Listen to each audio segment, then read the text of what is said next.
snakeskin hanging from a willow tree, all the birds flying out to sea. The sky's the furthest thing from blue, and all that means is whatever it means to you. A horseshoe hanging on your front door, you break a mirror and you're 7 years poor. If you cross your eyes and you dot your T's, all that means is whatever it means to me. Well, you crack that pack of cigarettes, turn the first one around, and if you see Abraham Lincoln, you pick him up off the ground. You got a rabbit foot in your pocket and a cross on your rear view, and all that means is whatever it means to you.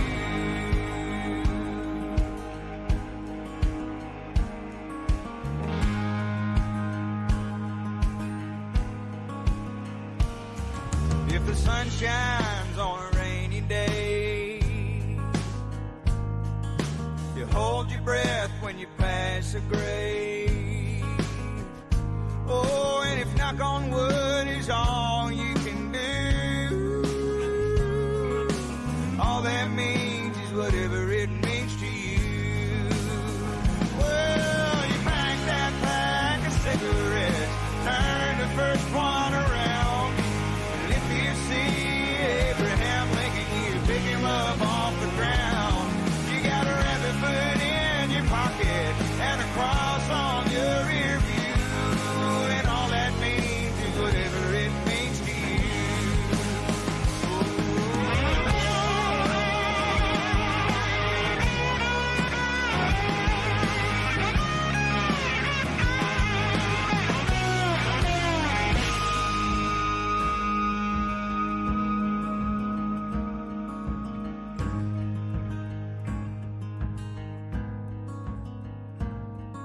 The stories told in all these songs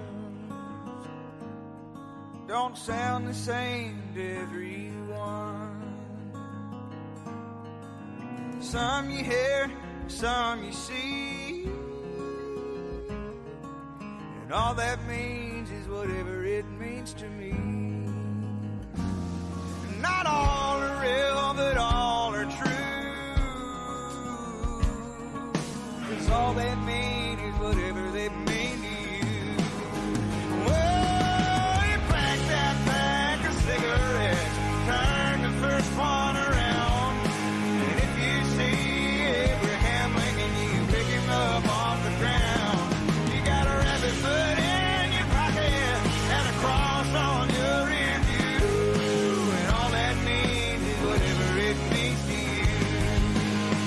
Well, now all that means is whatever it means to you.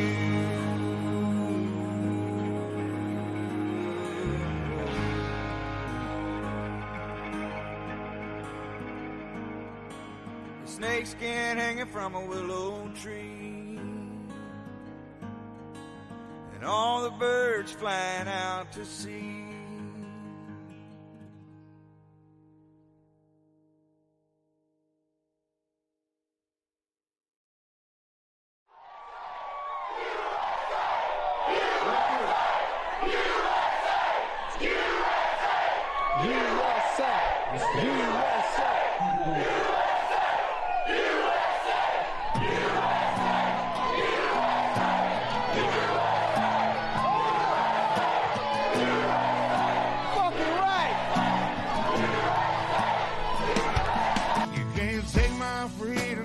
Take my land, you can't take my guns from me, young man. Don't tread on me, you'll fall where you stand. I played dirty as a dog, Lord, forgive my sins. The world that we're living in is going to hell. You'd rather bite your tongue and bite the stories they sell. Stand my ground till the day I'm gone. Salute the ones who never made it home. I bleed red and my stripes are white and my skies are blue. I don't call 911, I was ready.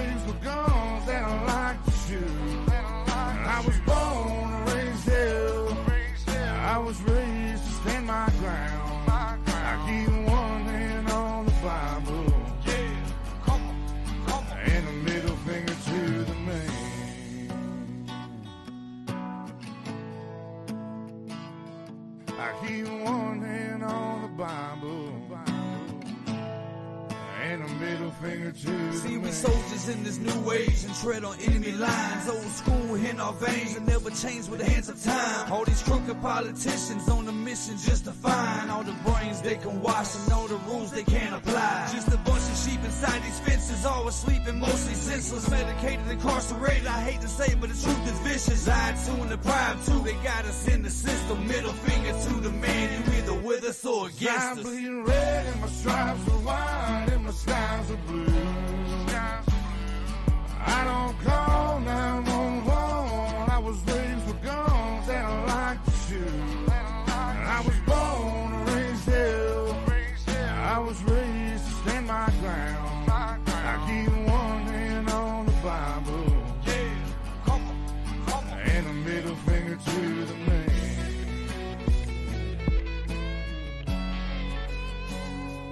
I keep one hand on the Bible and a middle finger to the man. Soldiers in this new age and tread on enemy lines. On school in our veins and never change with the hands of time. I said we soldiers in this new age and tread on enemy lines. Old school in our veins and never change with the hands of I'm time. bleeding red and my stripes are white and my skies are blue. I don't call 911. I was raised with guns and I like to shoot. And I was born and raised hell. I was raised to stand my ground. I keep one hand on the Bible and a middle finger to the man.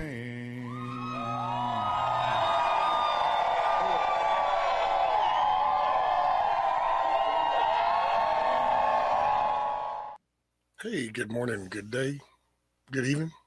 We got Mr. Mad Chad in the house. Good morning. Morning, buddy. Can y'all hear me okay, by the way? Yep. Okay.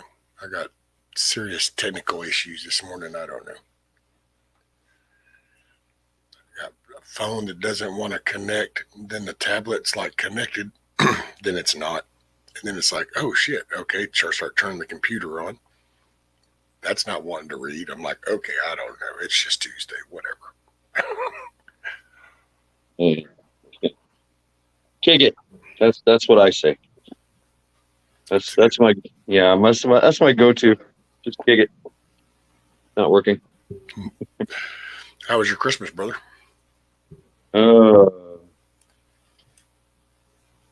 Peaceful? Enlightening. Enlightening. That's a good word. Enlightened. Yep.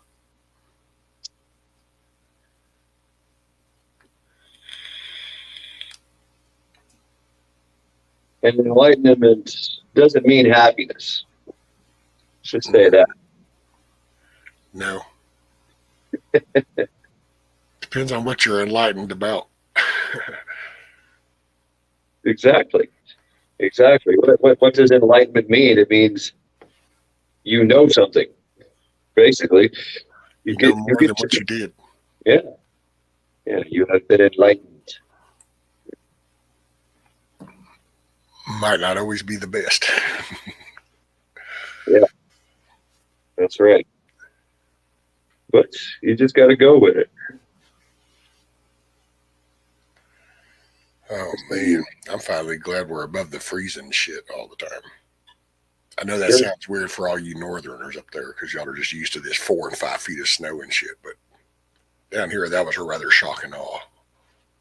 Yeah, I'm sorry. But it wasn't my fault. It was Siberia's fault.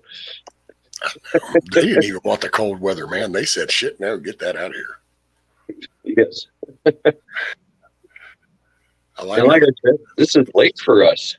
That's what the Siberian Express. I think that's what they called it with the Siberian Express. Siberian Express. Jewish brought the chill. Yeah, it's like 20 degrees right now. We're having a heat wave, and it's going to get up to 30 and 40 and 50. Yeah. Then the rains come. Yeah, we got rain Thursday, I think, is when we're supposed to be getting rain. It's like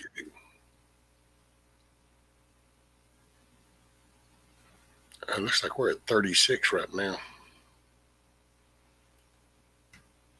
What is my temperatures? 20 degrees. I don't know. And by the way, morning everybody. Miss Tiger, Billy, Huckleberry, Hans, Miss Sherry. Yes, Tiger says, enlightened is to be brought out of the dark. Yeah, like turning on a light bulb. Hey, there's Rank. What's up, Mr. Rank? So how did everybody's, like the people with animals and stuff, everybody come out okay? I noticed Tiger asked Billy about his chickens. Dude, I think I mind jacked mine. I think they might be getting back. It's going to take them a couple of days, I think, to get their shit back. I screwed them up, dude. I felt bad for them. I think it was the second night. I'm like, man, that first little light I put in there sure didn't even keep their water thawed. They were probably freezing to death. Oh, man. I'm some panic mode, so the second night I take one of those 500-watt shop lights. And I hang it up in the corner so that it puts the heat in that whole little thing. The water didn't freeze. But the damn light, I think, was so bright, it screwed their cycle up. So they don't know when it's day and when it was night. And it was like, they kept going into the coop and going back out the coop. Oh, and I found out another little secret. I think this is what happened. When I hooked that shop light up, I ran an extension cord out to that little tractor and plugged the shop light in. Well, I think those little fuckers thought the extension cord was a snake because we couldn't figure out for a day and a half of why they kept doing this weird shit. We would watch the little chicken tractor, and they would run from the front where the ramp come down. They're in a line. Like it would be, there's 4 of them, and it would be like 1, then 2, then 3, and then 4, and then 1, and then 2, and then 3, and then 4. But they would run from the front, and then they would jump over that little board and go underneath the coop. They would run around, and then they would run back to the front. And they kept doing that in individual succession. And it was like, what the fuck are they doing? Yesterday, it dawned on me. They kept stopping at the side of the thing, and that rooster would be throwing his little old chest up and throwing his head up. And he'd be doing that, and then they'd start running. And I'm like, looking at it from this angle, I wonder if they think that extension cord is like a snake. So I went out there and rolled it up. They stopped doing the shit. So I can figure is they saw this round thing, and they think that's a snake. Oh. Right. Trip me out, dude. Effing chickens. Yeah. Yeah, I guess you're right, Would it be mean if you painted the ceiling white and put like a hawk's silhouette up there? Dude, that'd trip them out. I mean, yeah, you think about it being that primitive brain, you take pictures in your head and you're like, be careful, don't snap on steak. Be careful of hawk in sky and pick bucks, Hey, GTP. Green Thumb, what's up? Yeah, going back to work, Skull. How did you have to work yesterday? No, I was off yesterday. Okay, I thought so. Yeah. So now today is your first day of the week. Yeah, that's it. Back to it. Let's go. Get to work.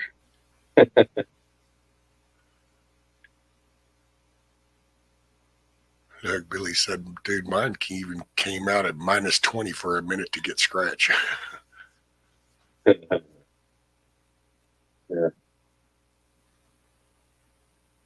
Green Thumb is working too. Hook. Oh man, yeah, this is wash machines started leaking last night, so that's a good thing. Yay!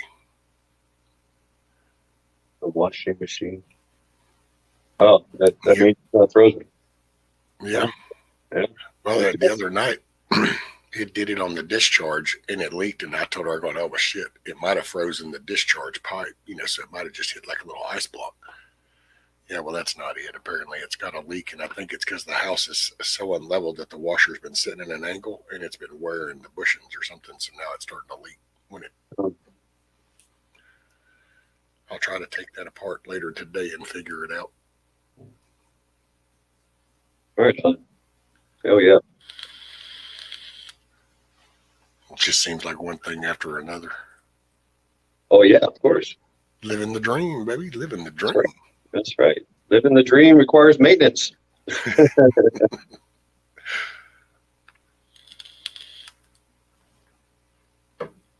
Oh man. My dad hauled snow for years. Don't think I ever heard him say it was easy. Nope. Hauling snow today. GTP is hauling snow. Hauling snow.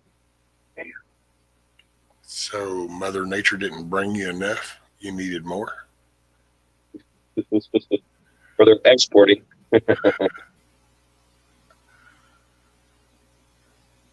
Gonna haul some snow for all them people in the back that didn't get none. Here, you can have some. That's right. And leave no one out.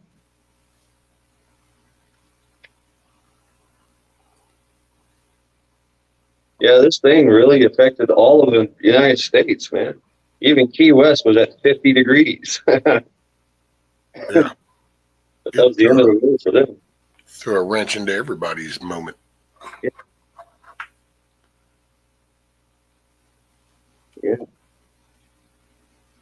Mother Nature's way of saying, chill the fuck out. That's it. Literally chill out.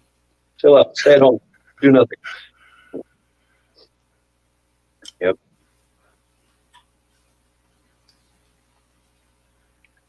Yeah, it's funny. I love watching what goes on outside my window. And the army of trucks, so plow trucks with, big, we had dump trucks full of salt everywhere. They just came down like an army, like just a convoy. They went south and they worked their way up north, and everything got salted and plowed. It was crazy. It was interesting to watch. So, like a little ballet going on of machinery. Too bad they can't coordinate with some other shit. Yeah. Hey, Miss Cindy. Morning.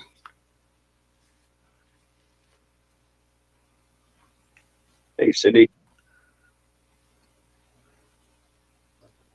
Eric said got up in the 20s last night. Damn heat wave. That's a good wave, y'all. There.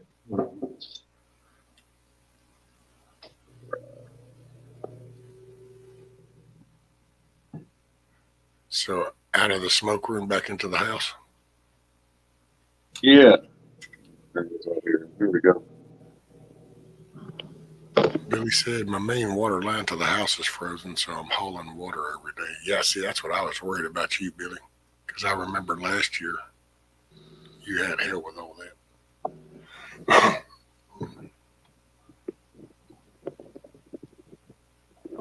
Tiger said we have 19 here. Miss Sherry, yeah, it's colder than a witch's brassiere. Wow.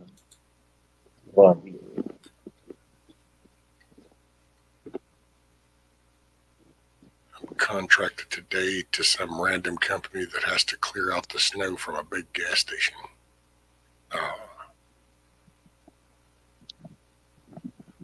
Whenever y'all haul the snow and dump it, do y'all GTP? Do you have like dirt?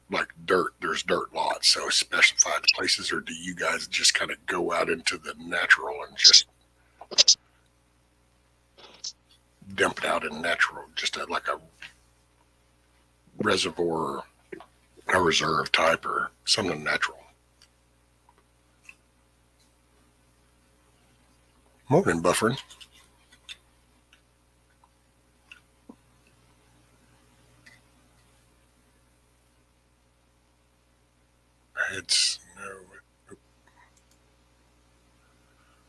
Had snow for full last week leading up to Christmas, then it warmed up and has been raining ever since. Oh man. Then it becomes a meadow. Ah, there's Charity. Yeah, she just had her breakfast. She is chilling. She's looking at y'all like, what the fuck? Why you got me on camera, Dad? Why you got me on camera? Yeah, Yeah, interesting thing. Charity is, she did not like the cold whatsoever. Mm-mm. No, thank you.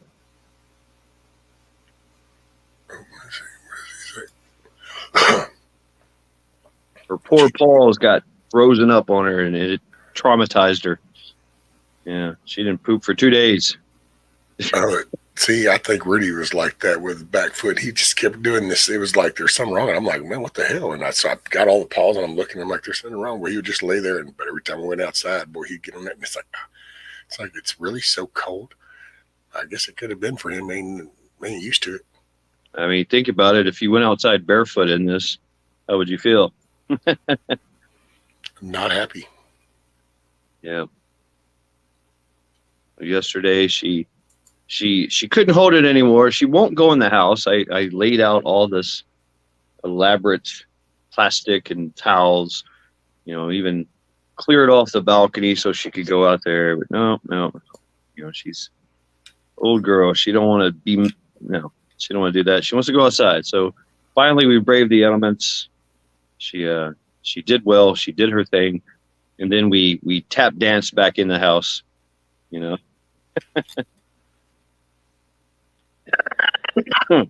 And Billy said, yep, my dog was tripoding it, went a day without pooping, and I made her put on the booties. Yeah, I guess I should do that more, right? I've got little plastic booties I throw on her, but she duck walks it, and then she just lays down. She's like, nope, I'm not going anywhere. I'm just laying right here, not walking. Got a nice warm jacket for her. I put that on, and she just like waddles around and slow. I'm like, wow, really? I'm trying to keep you warm here, and you don't like this shit, huh? No.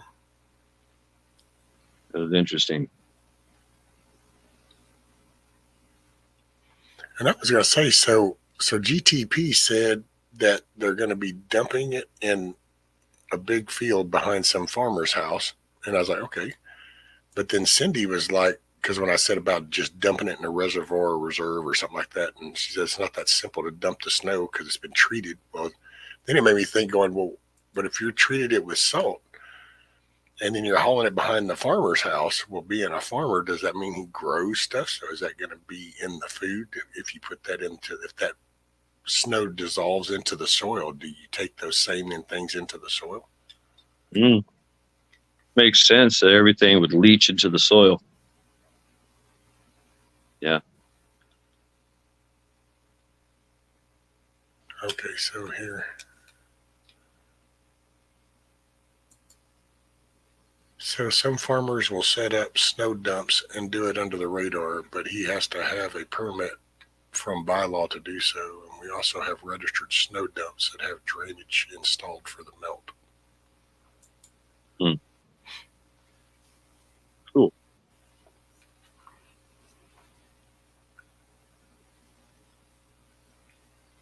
I'd like to see, you see the plow trucks, you see the salt trucks, you see everybody hauling off the snow. How about just a army of people with flamethrowers, just melting all the snow? That'd be great. That'd be great to watch. I'd like that job. Cities too. You just walk around with a flamethrower and melting snow. That'd be a great job, I think. We don't have snow at the border, but I would probably even help with a border problem. Oh, yeah, absolutely. The corn will be pre-salted. A rescue, I would assume this part of his field stores equipment or something in the summer so it won't damage his land.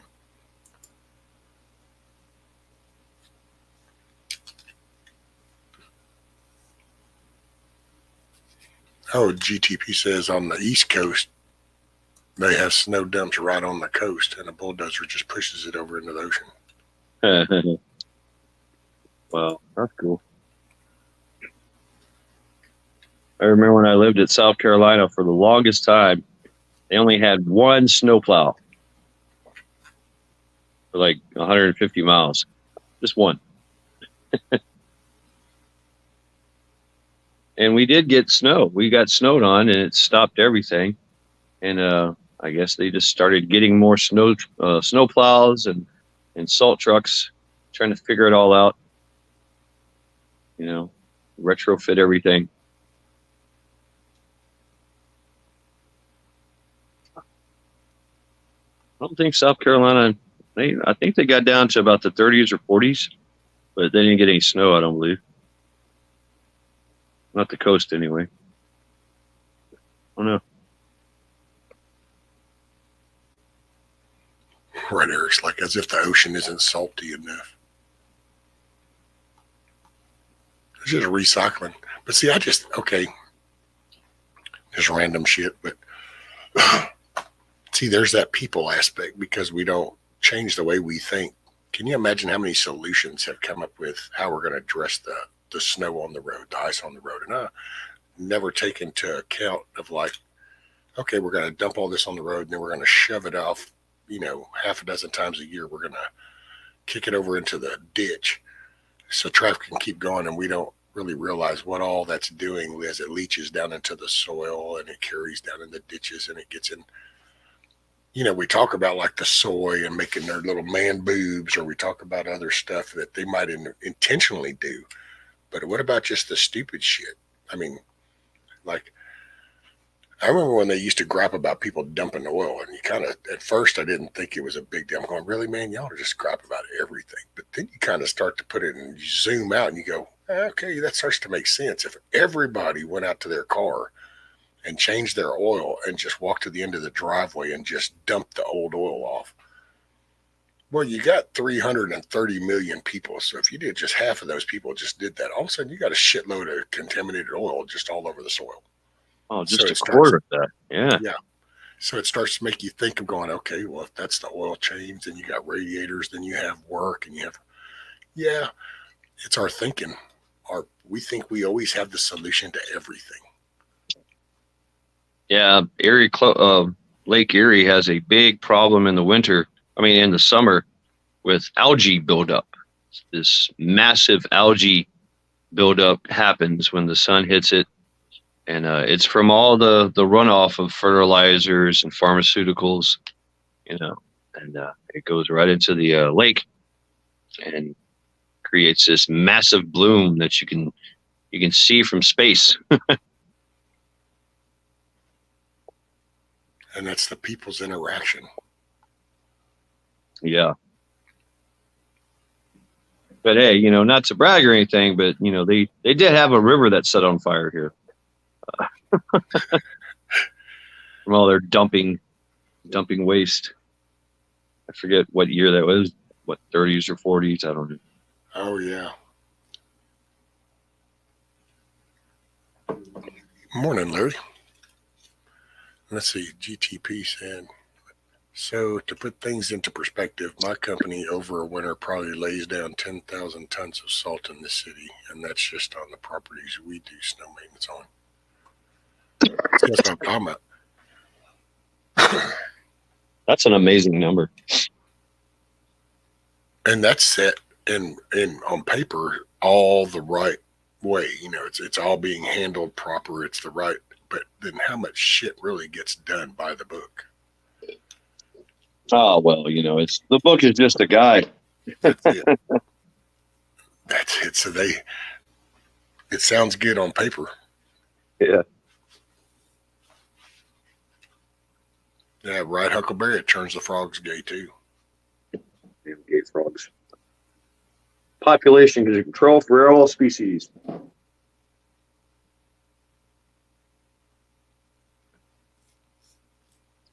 The salt ain't nothing compared to brake dust and everything. Well, see, that's what I mean, Billy, when you just look at the consumption and just the way that we just dump shit. How many people smoke a cigarette and flick that butt over? He goes, phew.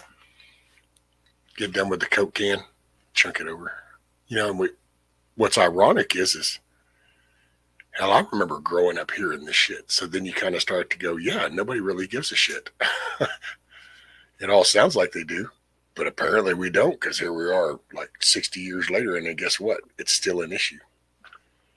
You know what? It's not just us. I mean, it wasn't. It's not just this timeline either. I remember reading stories about and going to the places.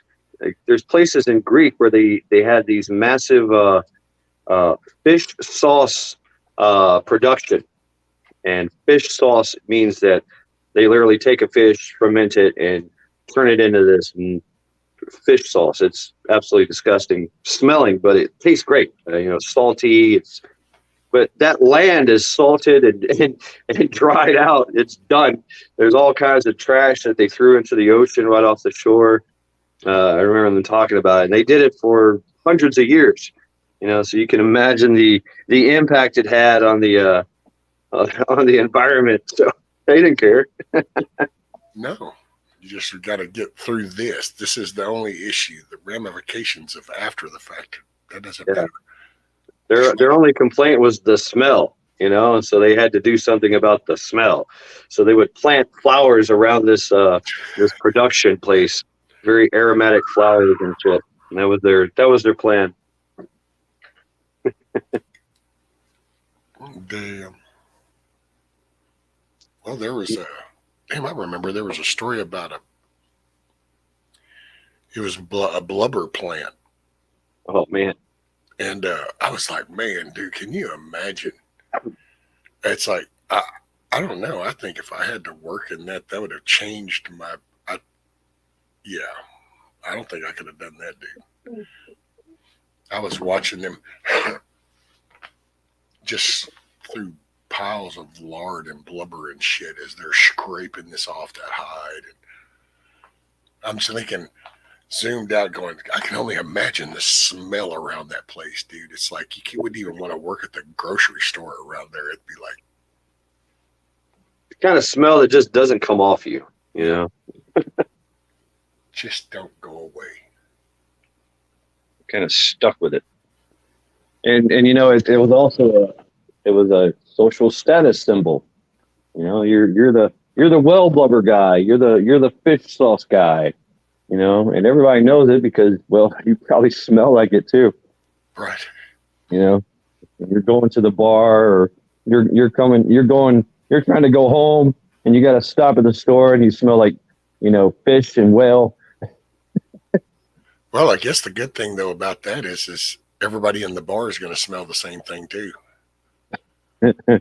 Right. Because there'll just be that whole area. I'm sure they set up. Yeah, and you think about it, they set up a life around that as not to, so people wouldn't be a part of that. But the people that were, well, they had their own special bar because, they weren't allowed into any other bar.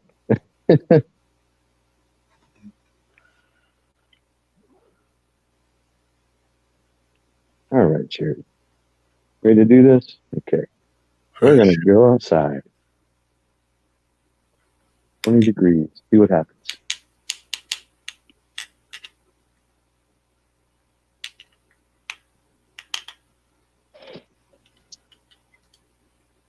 Oh, I find myself dragging my feet today.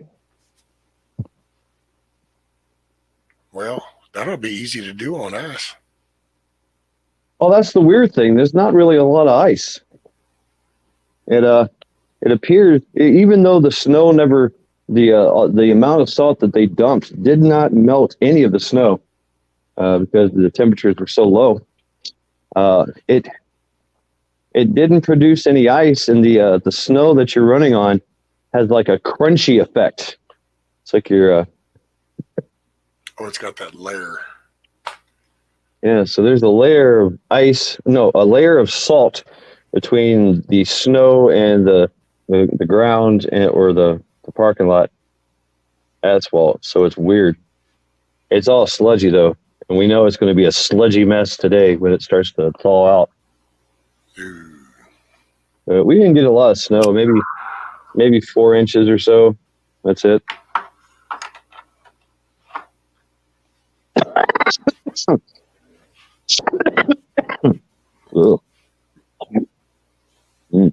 Morning, Serpentity.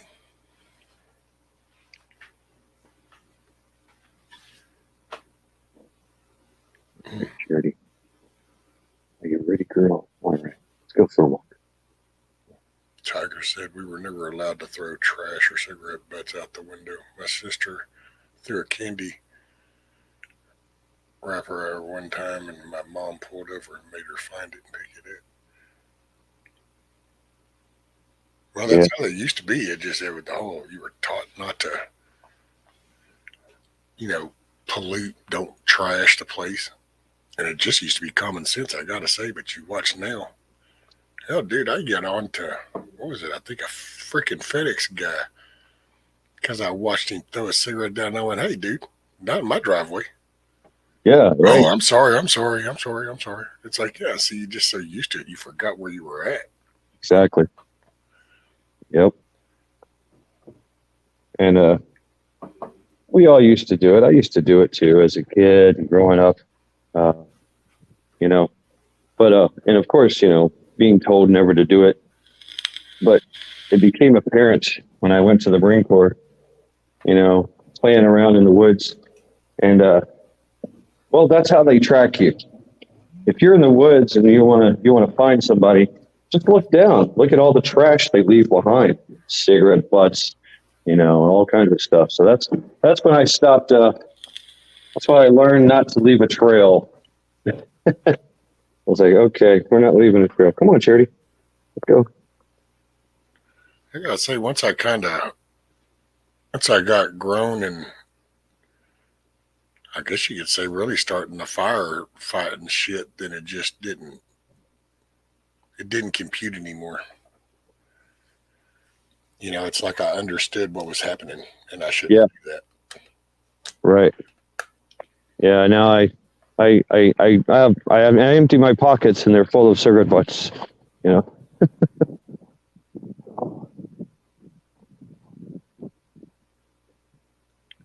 Damn, I think these fucking people have taken my damn tablet off. It's either that or the FBI sucks at setting up the Stingray setup on my tablet because Stingray and Dirtbox. Yeah, real deal. What they do. Well, So dude, easy to do. it's so weird because here lately it's like if I set up a stream the night before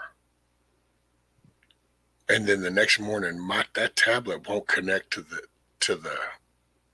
4G, the Verizon network. I could connect it to my Wi-Fi, but I'm not going to. I don't ever connect to anything to my Wi-Fi. And it's weird because I started when I was setting up, it's like, okay, I had it. Well, it kept cutting in and out. And then it just goes off. And it's like, now there's no network. And here's the funny part is I can take this phone right here. It's on the same bill of the same network and everything. But I can start up StreamYard right now and talk to you on StreamYard through my phone. But not that tablet. Yeah. Well. And it's like, man, are y'all just jacking with my shit? It could be. It could be that our technology doesn't really work the way we think it does. Well, I know, but no, that's what I'm saying. So a Samsung tablet and a Samsung phone, the chips inside, the CDMA chips are the same. Yeah, I don't know much about it. On the same carrier. And then it's weird, though, that tablet. And it's like, well, how is that? But if you're targeting my IMEI number, then you could specify that particular tablet. And then that probably sounds all rabbit hole-ish and stuff, and I don't mean it like that, but it's just. Yeah, but it's true. It does happen. We know that does happen. So why wouldn't it happen? Be the possibility. I mean, can't rule it out. Right. Man, right now, anything's possible. Yeah. Well, you okay there, Charity? Wow, we're sticking to the roads. To the.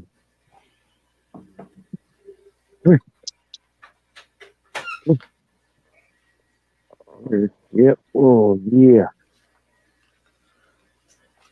How's that?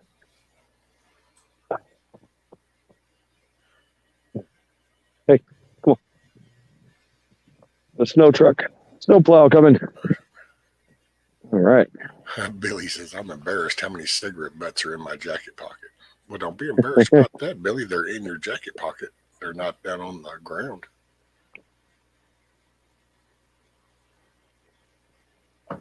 Oh, and let's see what Eric said. Tiger, I baked another bag of red potatoes in the crock pot yesterday. 2 bags of them in the freezer now. Oh, look at you. Oh, wow. Well, I didn't put a bag of red potatoes in a crock pot yesterday, but we put them in a pot and put some butter and some milk with them, and they were pretty damn tasty. Yeah, thanks for reminding me. I've got to deal with a bunch of potatoes. This guy out of nowhere gave me sacks of potatoes and sacks of chicken. Oh, wow. As I was knocking the snow off my car, you know, he just says, "Hey," I'm like, "What the fuck?" Thank you. And I was like, "Why?" He's like, my wife bought all this crap. I'm allergic to chicken, and I hate potatoes." And I was like, "Okay." Damn. He's like, "If you don't take it, I'll throw it away." Come on, Charity. Come on. Come on, girl. Can you make it? Oh, come on. You can do it. You can do it. Make it to here. We got the limping going on. Oh. Toes are cold, Dad. I might have to carry her. So, stand by. Roger. Oh. See if I can. Hans. Right, Hans. Today's rabbit hole is tomorrow's Twitter verification. Come on.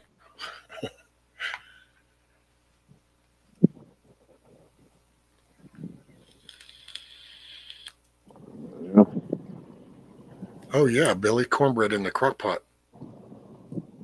Eric, it was actually funny because over on, I don't know, y'all remember that young man, Midwest Survivor, little young guy that he would come by and he might be, I don't know, he's sleeping actually right now. He picks up and he says, I start too early for him. But they were talking, him and his, I think it's his future father-in-law. And they were doing this little live and they were talking and canning some rice and, mylar and some rice and stuff.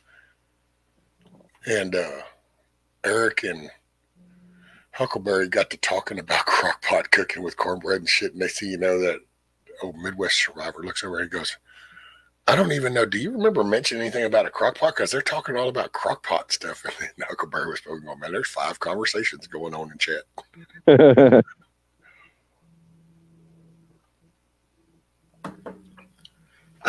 Excuse me.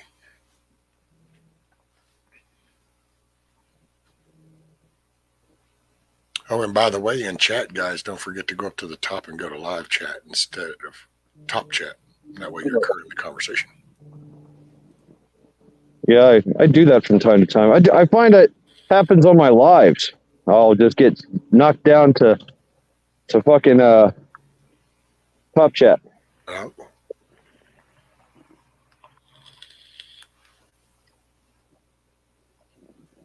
Let's see. Yeah, cobbler and the crock pots are good. Oh yeah, that's the best. Billy says I do cornbread and cakes in the bread maker. And right, Eric, what's the difference between conspiracy theory and conspiracy fact? About 6 months to a year.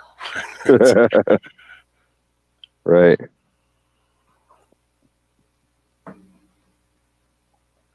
And yes, ma'am, Miss Tiger, we are a diverse group.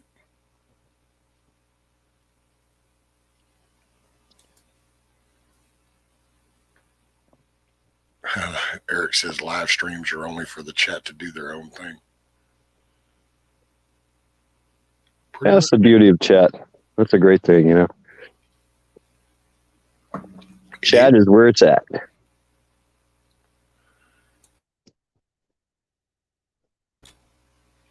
I might have to use my mute button a little bit more, I think, nowadays. I don't know what this shit is in my throat, but I don't have a fever. I don't feel sick to my stomach or nothing. I don't feel under the weather. I'm just, something's happening in my throat and I'm losing just my voice. I get this raspy feeling. Try to drink different. Warm liquid helps a little bit, but that's even getting to where it doesn't help much. Cold and dry.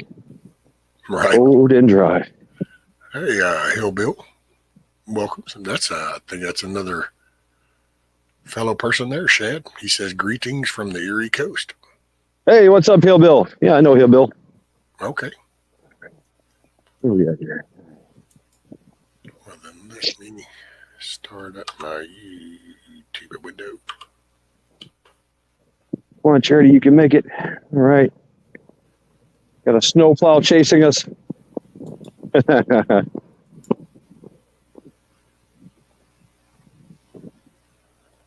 right. Oh, we got a Spirit Castle too. Welcome. Let's see what's he got. Oh. Rescue, Merry Belated Christmas from September 29th and Happy Krampus Day, December 25th, and Happy New Year coming up. Krampus. Yeah, right. How is this door open? Oh, And I welcome found a aboard. security breach.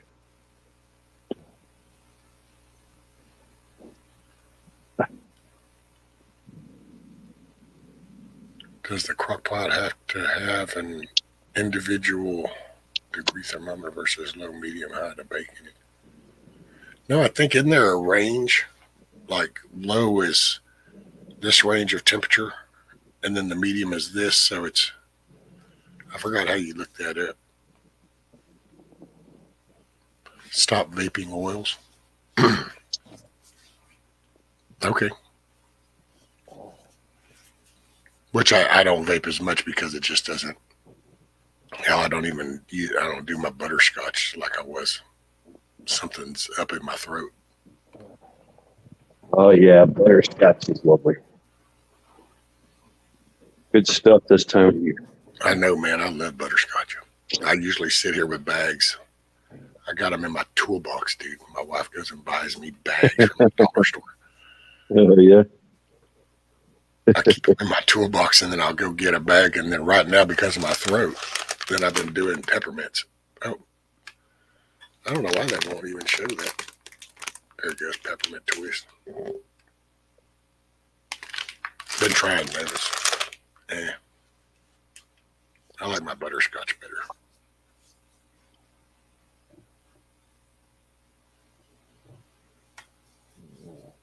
Good girl, Terry. Yeah. Yeah, good girl. Right. Yeah, Larry, that was rest in peace for North Shore. Yes, indeed. For Sean. To Sean.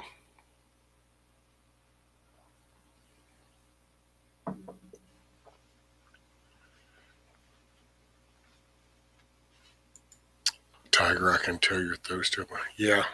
I don't know. I don't know what it is.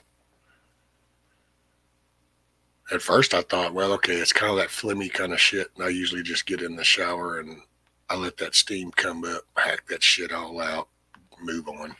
Oh, nice. This just ain't, it ain't kicking. Lemon, some honey. That's what I did last night. I did some tea with honey and lemon. Nice. Yeah.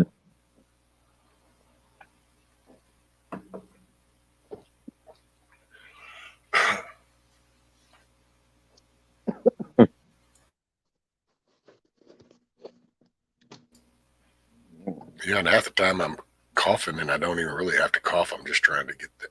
I don't know. It just don't, plus shit don't feel right. I have that titanium plate in my throat. So a little bit of buildup and it freaking irritates the shit out of me. Wait, you got a titanium plate in your throat? Yeah, I have half my spine replaced. Oh, shit. Let me see that scar sticking out on my neck. Wow. Yeah, I have a titanium plate, half my spine replaced. That was about, well, 1/20/01. I can remember that date. Oh wow. I have a titanium ankle. Yeah. And there you go. Then when that shit gets cold, it is miserable. Yeah. Oh, But I can tell it's going to rain.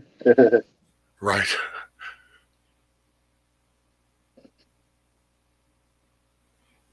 Cold dryer. Well, see, that's. I gotta say, hell, I don't know. It could be damn mildew. Who knows? And let's see. And then what we got? Rescue need to pick up Whorehound candy drops. Heard of Never it. heard of that. Whorehound? Is that, and that's how it's spelled, Eric? It is HOREHOUND. I will look them up. I'll see if I can find them, if that'll help.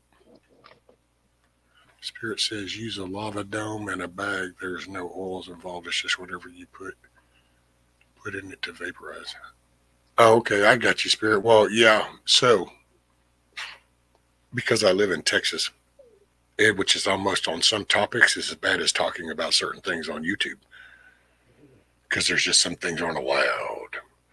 And but when I vape, like my vape, this is because I don't smoke cigarettes anymore. I haven't smoked cigarettes in, I don't know, 7 years or something, 7, 8 years, I guess. Oh wow.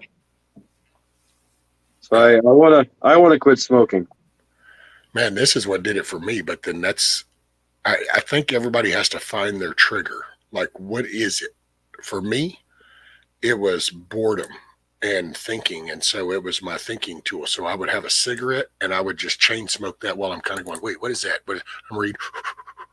Yeah. Well, then when I tried to stop, nothing would work because I didn't feel like I was getting that hit. So my brain was going, it's not working. Then all of a sudden I went to a meeting actually, and this was a long time ago, one of the hurricanes that was fixing to come through. So got to go to this meeting. Well, one of the guys that I stormed with come out with his little vape when we went out on break, and he hit that. And I went, really, Jason, what the hell is that shit? He said, oh man, it's that vape. I stopped smoking. So I hit it. Well, I've got the hit. So then I started to feel like I was smoking, although I wasn't smoking. And so it was like, oh. And I got to tell you, it's a big difference going from a combustible, soot-induced burning of a product versus vaporizing basically the inhibitors, the same shit that they put in the vaporizers to carry your little asthma treatment and shit.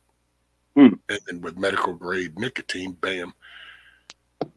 So I just, man, and boy, once that started getting the shit out, it was a self-motivating thing. Now I couldn't probably force myself to smoke a cigarette. Wow. Yeah. But I will say, and what you were talking about, Spirit, because I got a little sidetracked. On the other side that you're talking about, where I've heard about the lava domes, that's where I still go combustible. So I'm just straight up. I do rice paper. That's about that's the healthiest way I'll try to go. Is if I go to roll, I use rice paper. That way I don't. It's thin, burns clean. Rice paper. Wow. Yeah, I enjoy the sensation of smoke in my lungs. And I've tried vaping, and it's a weird sensation. It's different. You know, it's a vapor, and sometimes it's cool down, sometimes it's chill. You know, it's a cooling sensation. It's kind of weird.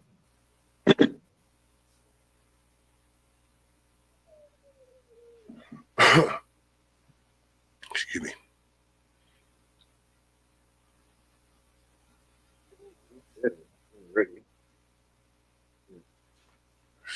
Horsetown drops and black licorice, British cure. You can also try the Swedish Ricola coffee.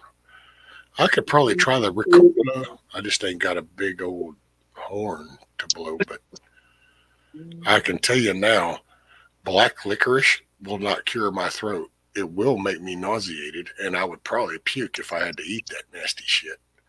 Yeah. I've never been a fan of the black licorice. I'm like, really? Who the hell wants to eat that? Why don't you just chew on a piece of tar or something then? It's like,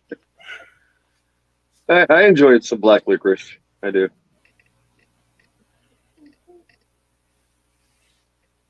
But yeah, if you eat too much of it, yeah, you get a little wheezy. Can't do the vape. It puts water on my lungs. It can. But then that's anything though. So it's and that's been the hardest talk for years, because like when I opened up the vape shop for a year and I was doing that, it's because it's just a word, vape, but then there's so many ways to do it that sometimes it gets a bad rap. It's kind of like that e-juice. Well, you hear the horror stories of e-juice and you're like, oh, it's that e-juice. See, that's that vaping. And it's like, no, that style, they didn't do that clean. It's kind of like a liquor. You can go to the liquor store. You can buy Crown. You can buy, Jim Beam, some Walker, whatever. But then you can go off into the woods and find Homeboy's version of trying to make out some shit, and it'll kill your happy ass. So, just those words. Well, that's how the vape, because it got to where people were just doing all kinds of homemade shit. Everybody's trying to make $1 on it and trying to come up with their little spin. And so it got a bad name. I think it's not for me, believe it or not, nowadays I do it just for the flavor, because that's why I do like the strawberry kiwi or something. Every now and then you want something sweet, and it's just kind of like I hit my little vape. Gives me just a sweet flavor. It's not so much the smoking anymore. I don't even give a shit. The Harrison Act of 1914. Let's see. Made all opiates and marijuana illegal, but in 1978, the Supreme Court mothballed a case against the Zion Coptic Church in Florida for their religious marijuana. Genesis 129.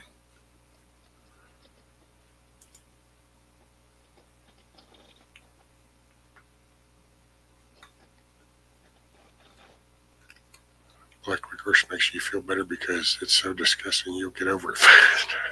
There you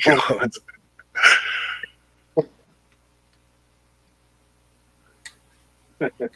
Actually, they do, Eric. It is a tobacco flavored vape, and I actually know a guy that works at one of the transfer plants for some of the gas and oil coming from out of the Gulf up in here, and that's actually what that dude. He comes by and he gets 3 bottles every month. And he still does it to this day. He gets us 3 bottles of tobacco flavor. That's all it is. And he fills that little thing up. To me, that shit tastes nasty as shit. Just the flavor of that would be enough to make me want to quit smoking. But some people want that. It's like a cigar. They're cigar flavors, if cigaring is your thing. Yeah. Oddly enough, cigars and some parts of cigarettes increase your testosterone. It also increases your IQ by maybe 0.5%, maybe 1%. What it does is the way it works is that you deprive your brain of just enough oxygen and inject enough poison to it where it has to go into, oh shit, we're dying, think mode. Be smarter or die kind of thing. It triggers that, and that's why everybody used to smoke and do paperwork. Back in the day, it was because that's what it actually kind of made you a little smarter. Oh, dude, we talked about that one night. I remember because growing up, dude, I remember watching people smoke in waiting rooms in the emergency room. You could smoke on planes. You smoked in restaurants and everywhere. There were ashtrays everywhere. I remember in the 90s flying on one of the last airplanes that you could smoke in, had ashtrays. And I was told that, well, in this state, if the plane has ashtrays, then it's a smoking section. I was like, really? All right. But it was in the back of the airplane, and that's where they had the exhaust fans. You couldn't smoke in the front. You could only smoke in the back. And everybody was going to the back seat, so you had to set You couldn't be walking around, couldn't be standing around. You had to sit. So you had to literally wait for a seat to open up so you could go in there to the smoking section, smoke a cigarette on the plane. Yeah, weird. But now, oh no, you can't even do that. No.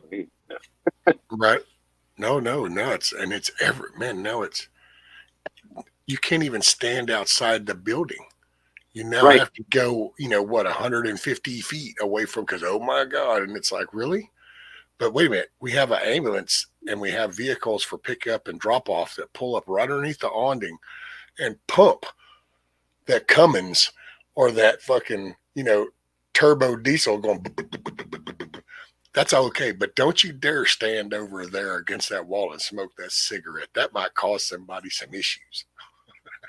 You know what I do is I watch the security guards and the airport employees, and I watch where they smoke, and I just show up. I just walk right up to them, like just smoking. Don't say nothing. Don't ask. Say, hey, how you doing? Just keep smoking. They don't know. They don't know what your status is. They don't know. They're confused. Or do you work here, or do you are you just a regular civilian? But so you can get away with it. And what is this? So Tiger was something about chiggers. Oh no, not chiggers. I hate chiggers. She said, all I know is churning to vaping over chiggers significantly helped my asthma. And I know it's a play on words, but I couldn't help but pick on her because I thought it was kind of funny. It's like vaping, chiggers, and asthma. Well, now that isn't a weird combo. Chiggers. It chiggers. It chiggers the asthma. Yeah, she meant cigarettes instead of chiggers. Oh, man. I would say a vaping would be better than chiggers. What's it got? Spirit saying smoking is fine. The Fed said 6 joints a day. Their studies, no problem. Marijuana is the only thing you can smoke that isn't bad. And Exodus 30 through 32 is supposed to offer it to God.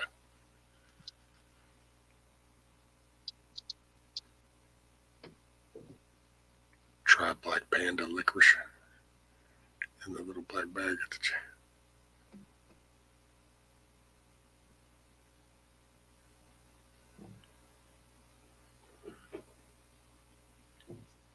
Non-smokers should be the one who's outside, right?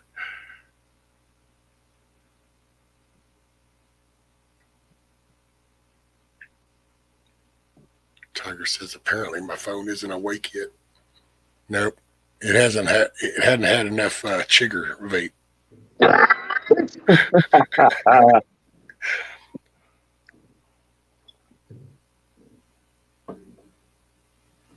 Don't use cake vape pens. They can't trace who actually makes them. No testing. What the hell is a cake vape pen?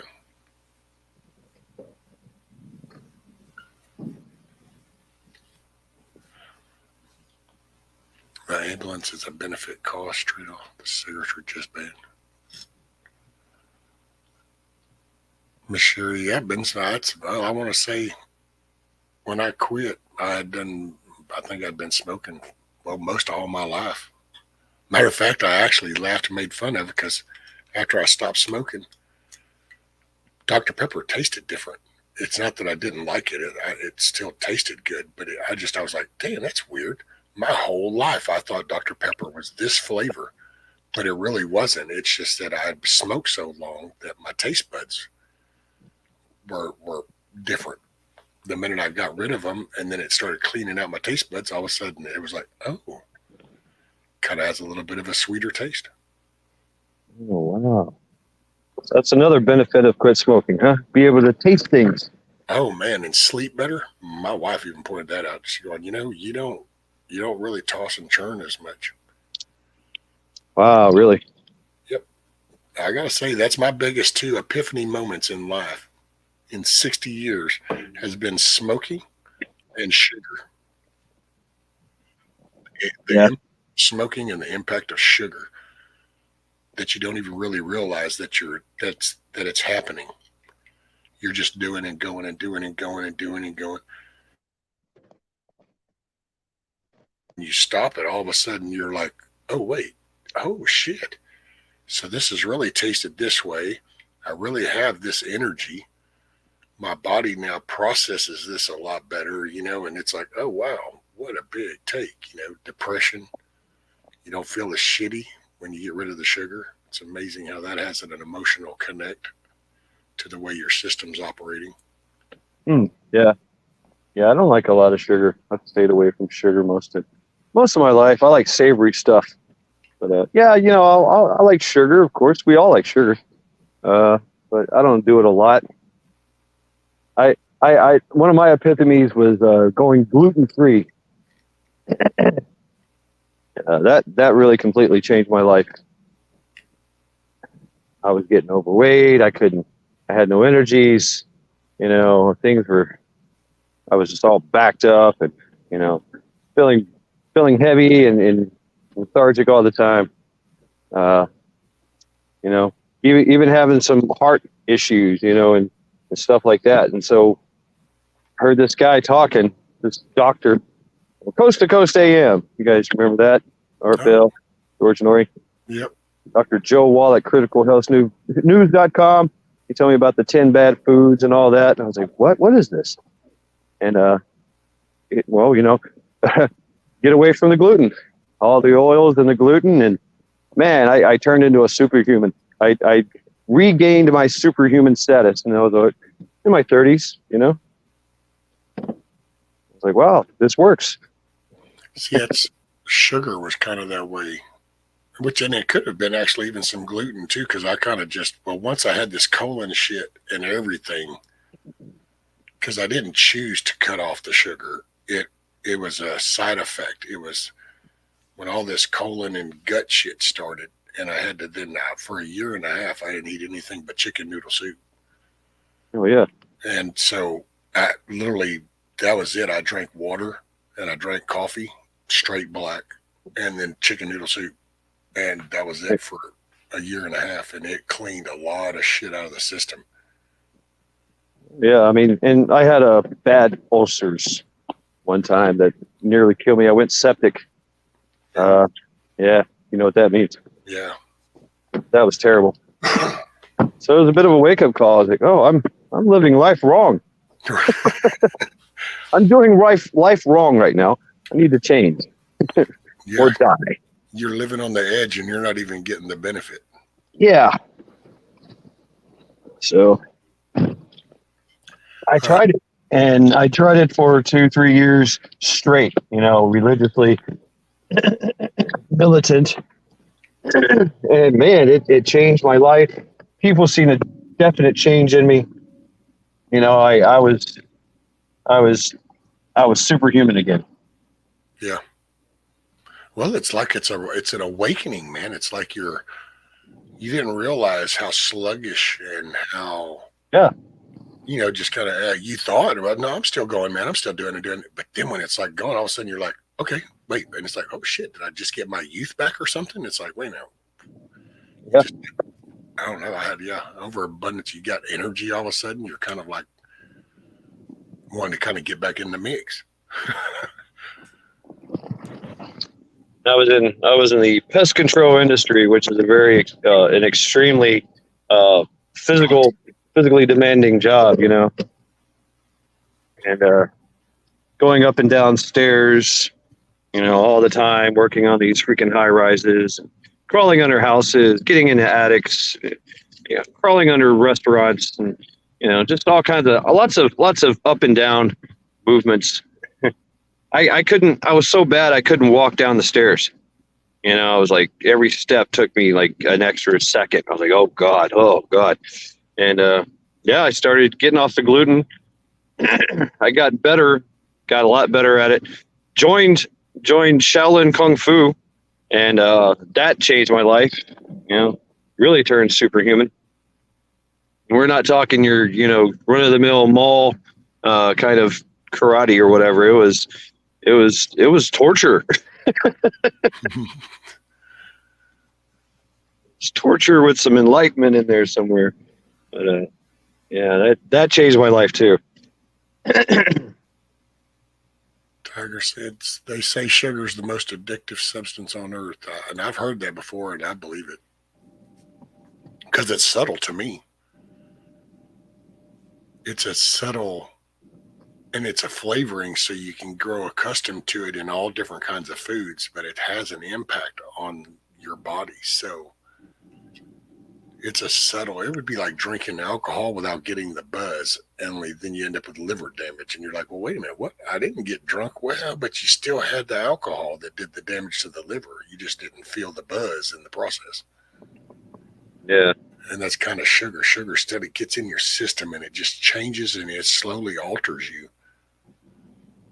when you're not aware, because it's just part of this flavoring system that we have for food and stuff. Oh, it's not even real sugar. It's something else. It's modified cornstarch or whatever the fuck they make it nowadays out of synthetic sugars, and they make it more addicting for your body. Yep.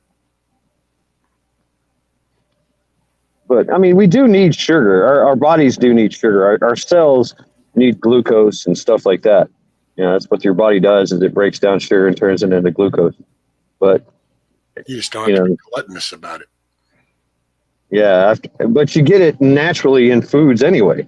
So once you start turning everything into sugar, you know, everything's got sugar in it. Everything's got elevated levels of salt in it.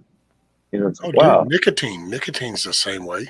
Potatoes, tomatoes, there's all kinds of plants that have nicotine in it naturally.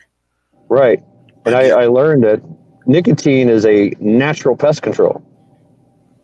Yep. And actually, like Spirit was talking about, that's been beneficial during the little koofy shit, because the nicotine does kind of coat receptors.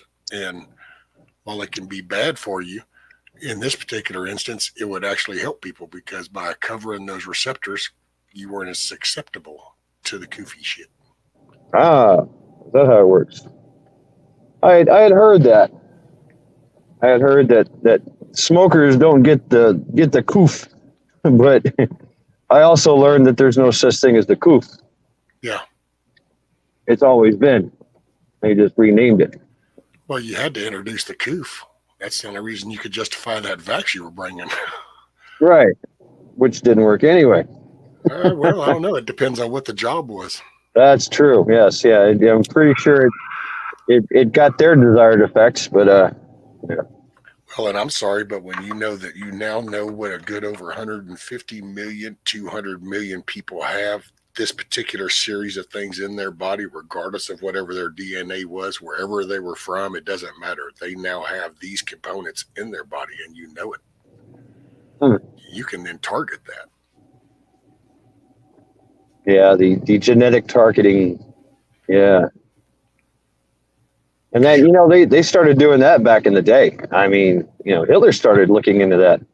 The Israelis, we did, you know, hell, we used it against the Indians. They're like, oh, y'all don't like this whole spotted fever thing? Y'all don't like malaria? Oh, we got you. Here, have a blanket. Oh, dude, they used to do that way back. And what was that like? Hell, I want to say before BC, before Christ was there. That was just because if you had this and this was causing problems, you would chunk that over there into the other group that you wanted to go away. Well, here, you take this shit. You get sick. You put, you know, people have been ugly from day one. I agree. Yep. The cauldrons of waste. Yeah.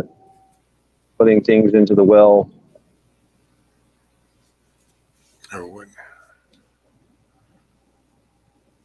Han says something about that's what Kung Fu series was about. I'm not sure what part we were talking about that he referenced that to.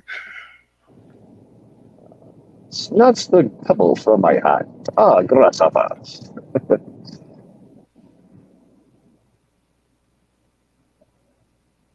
I'm glad they don't put sugar in Mountain Dew then.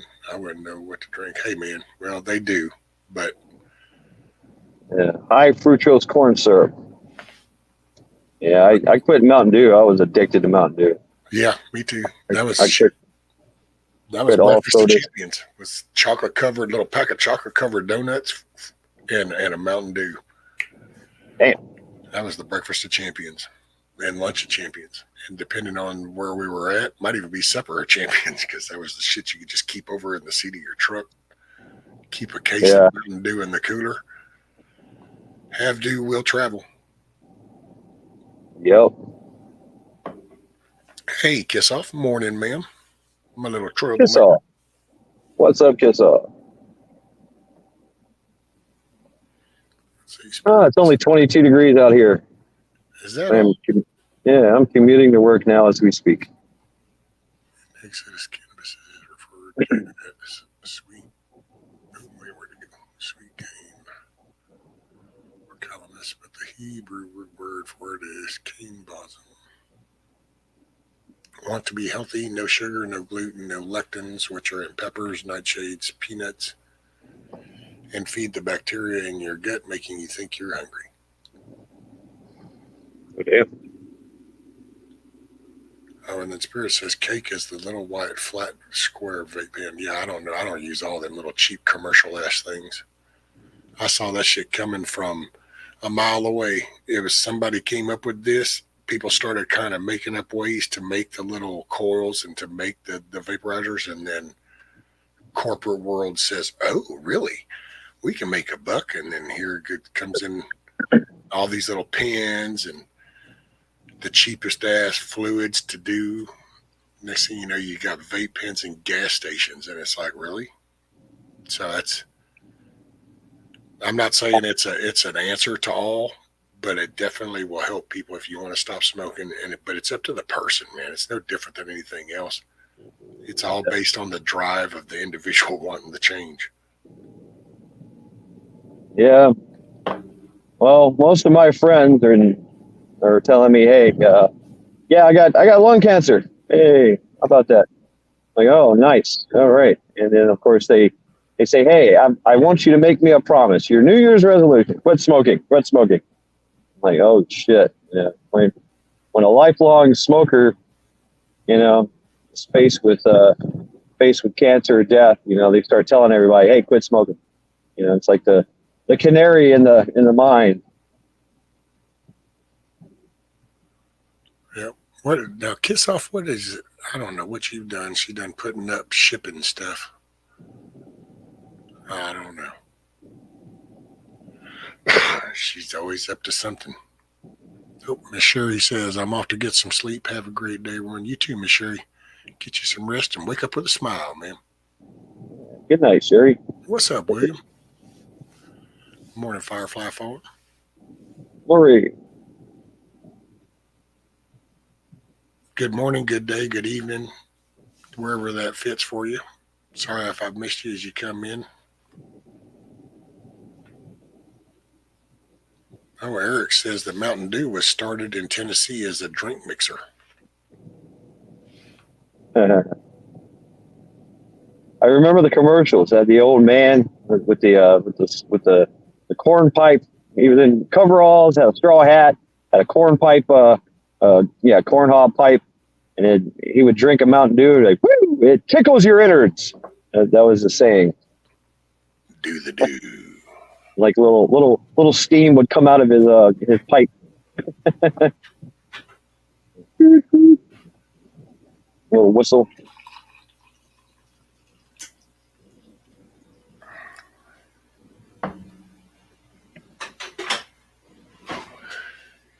Hoorah.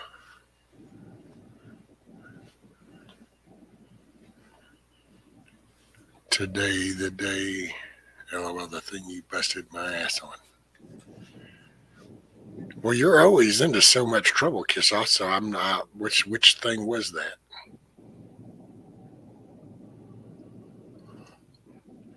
Oh, this is the holder thing that you said you had. Oh, I got one. I don't ever use it. I'll send it to you. And really what you did was went and ordered one. That one.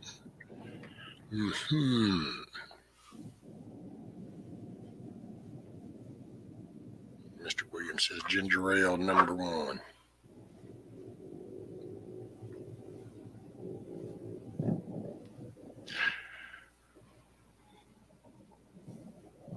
Such a mess.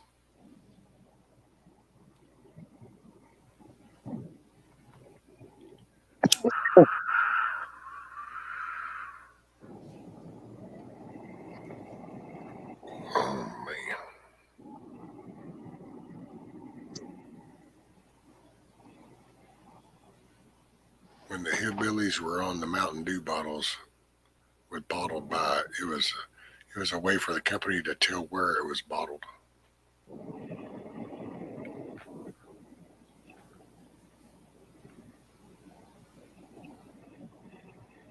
Back in the day. Oh, and there was something, what is it? Oh, Spirit said up here. I remember the gal from National Health Institute talking to the press about the poke, and when asked about the Nana and the tip, she admitted, but wouldn't say why it's there. Oh, I don't. Me no sabe. Me didn't get it. Not gonna get it. It's not even something about this. It's just I'm dude. The last shit I got like that was basically when I joined the Army, and it was told to walk in that door right there, and if you got these allergies, raise your left arm or your right arm and just nut to butt. And it was like, okay. And there you go. And some dude goes, and it was like, what's that? And it's like, oh, that's tennis. I'm allergic to that. Then that was the last.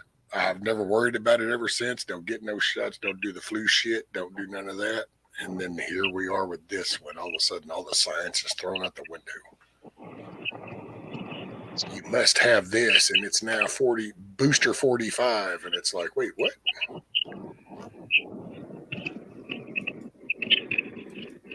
There. Kiss Off got onto me. Hi, no name on panel. Well, now you know. It's Mad Shad. That's right. Mad Shad.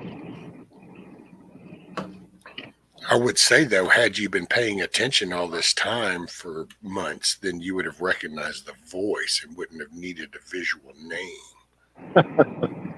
But, you know, I'm just saying. I just like picking on her. I do that a lot, though. I'll get into a live stream and see everybody on channel, and I'm like, who is this? Who are you?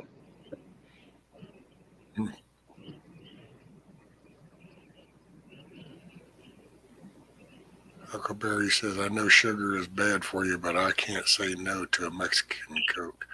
Yeah, I know. That's...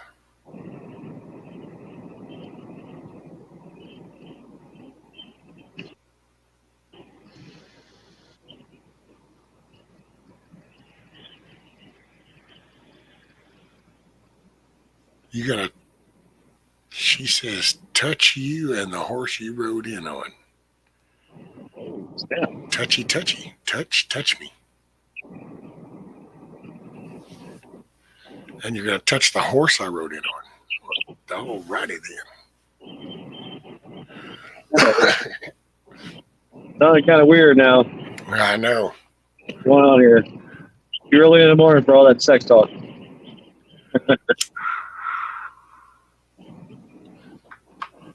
Right. So let's see, we got Kiss Off with the touch you and the horse you rode in on. That's it, okay. But then Huckleberry come in with the save, don't be touching nobody, Kiss Off. Touchy, Hey, some horses you don't want to touch. They'll kick you or bite you. And she says, hi, Mad Shad. Hey, what's up? Now, William says, Kiss is becoming a wordsmith. I dig it.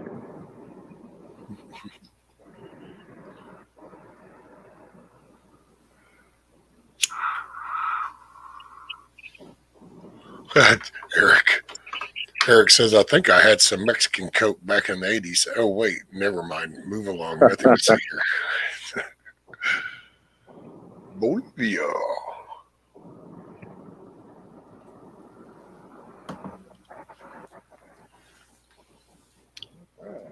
Shad Williams says, what's up, Shad? Hey, what's up? Oh, Shad's he got to go to work today. Yep, I'm commuting as we speak, rolling down the 480, looking for 77. and I'm trying not to go fast. I'm trying to be right on time. Usually I'm early as fuck, like early as hell. Nobody's there. I don't want to do that today. Nobody. There's nothing to do. I mean, we got to start stuff, and you know. So now, okay, so your place has been closed down since before Christmas. Yeah, it's Thursday. Oh shit! Yeah. So then y'all get to go in and have a nice little starting up of the whole place and Oh yeah. warmed Yep. up and fired Cold up. starts. Yeah. Ooh, Cold starts of these mixing machines and air compressors. Yeah. Forklifts. Got to wake everything up. It's winter slumber. Yep. Damn. Yeah, some of that shit might not want to start back up. Yeah, right. Yeah, it's pretty reliable stuff. So it keeps on ticking. You know, we got to keep doing the maintenance to it, but you know, that's it. That's the key. Dang. Let's see.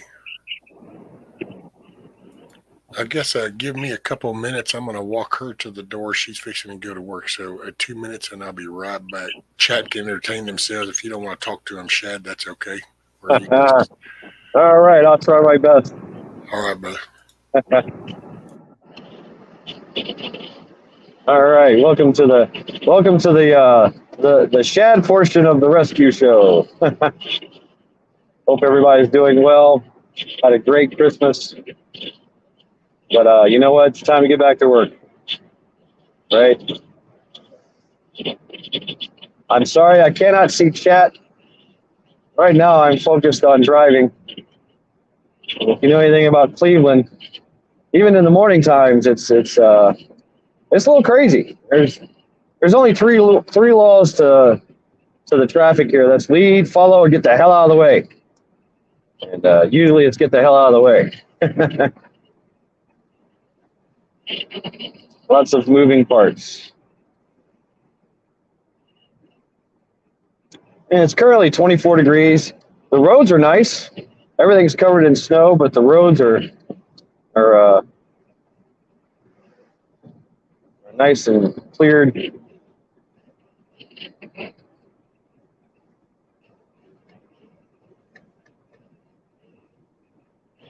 Yeah. Not bad at all. None the worse for wear, right?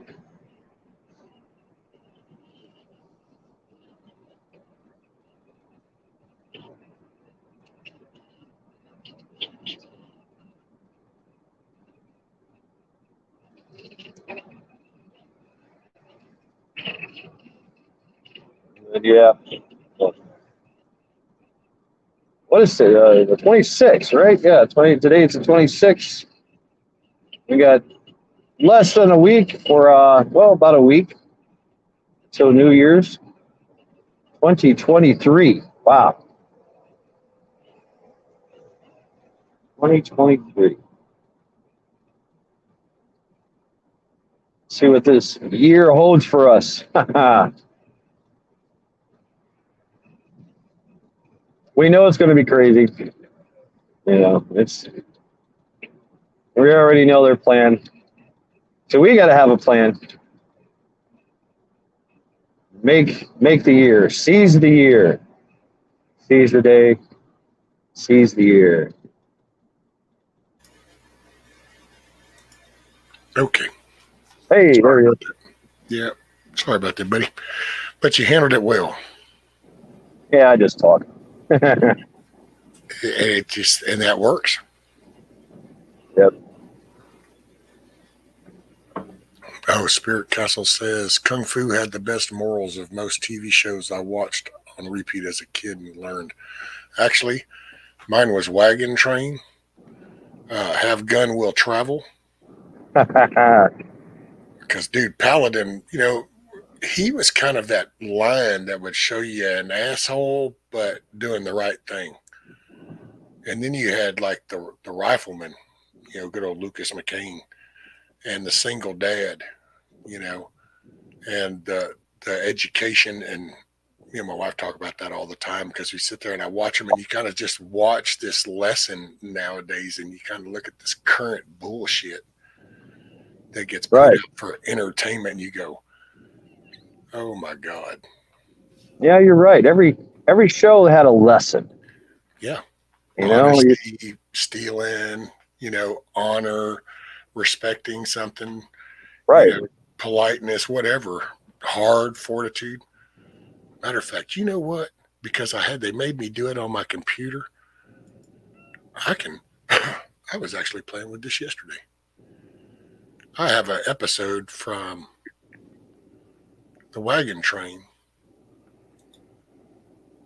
And I thought, man, that's a good rock solid little clip. And I been meaning to try to cut it out of there. Because he's talking to this lady and he just flat out is talking about how, having fortitude. It's the Mavis Grant story.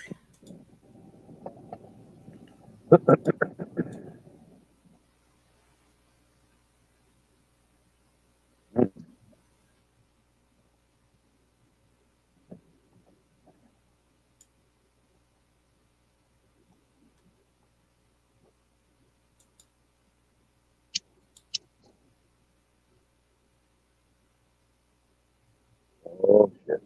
Oh, the snowing. Oh.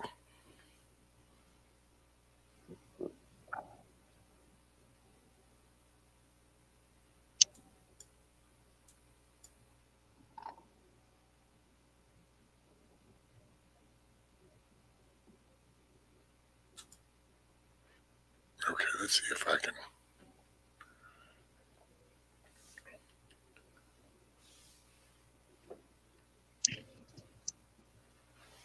Let's see what we got. Kiss off. That just changes the hat and style. Wait, what I missed?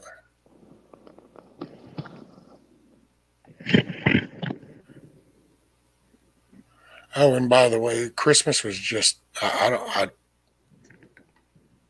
try not to.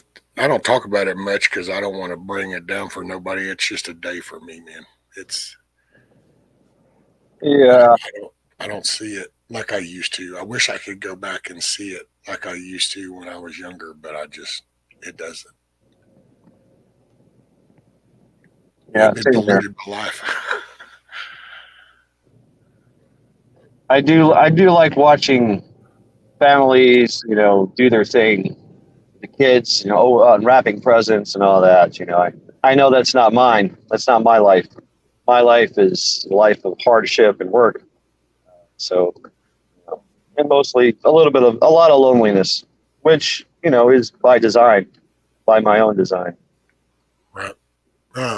Eric wanted me to tell you he told you before, I guess while I was gone, he said, Mad Shed, give the equipment some Marlboros and a Mountain Dew. They'll wake up. Hell yeah.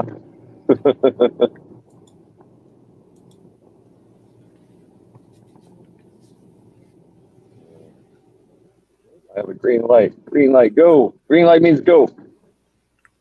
For me, not y'all. And hey, Kush, blessings in Jesus' name. Amen, buddy. All right, somebody's here. Oh, and it's the 27th. I think you thought you said the 26th. It's the 27th. I don't know what day it is. It's just that day. Yeah. Let's see. Mr. Spirit says, better come in swinging with rescue when you're in this. This is just keep shit real. Keeps it real. Keeps it real, man.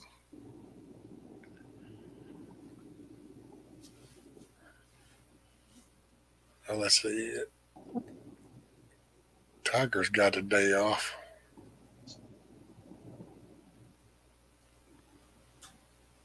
Eric says he's still off work till next Monday. Wow.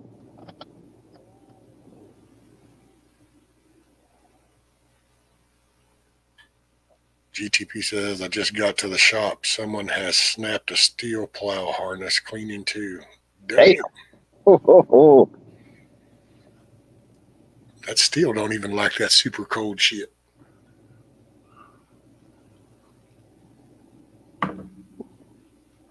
Where I work at in Cleveland, it's a downtown area, but it's well known for street racing. And so it's interesting on the weekends to come into our parking lot, which is kind of hidden, and find all kinds of trash and debris, and people have been hanging out, partying. Even though we got cameras up, they don't care.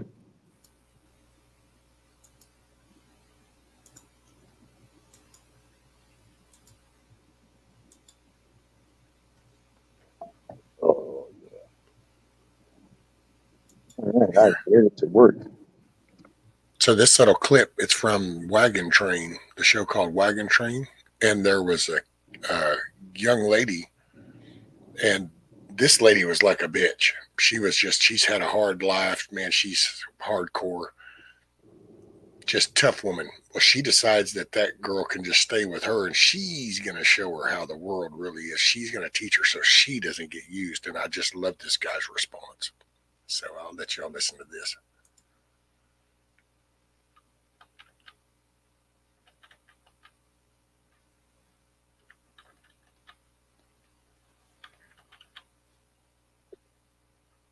You got no sound.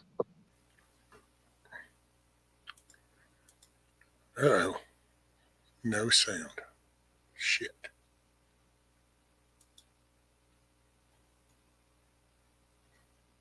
So, let's see.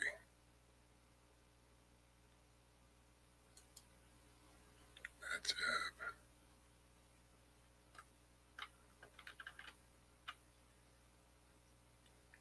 try this again.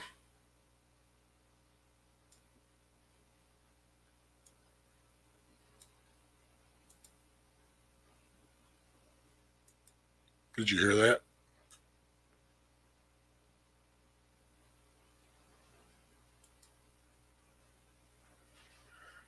Y'all didn't hear that? Nope, no sound. What the freaking hell?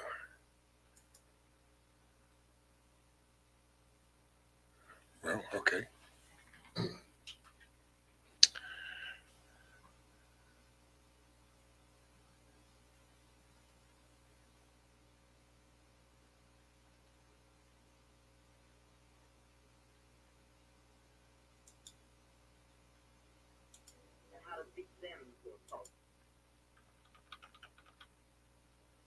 Hopefully this doesn't sound too stupid, and I'm going to try to be quiet. I can play it through the speakers.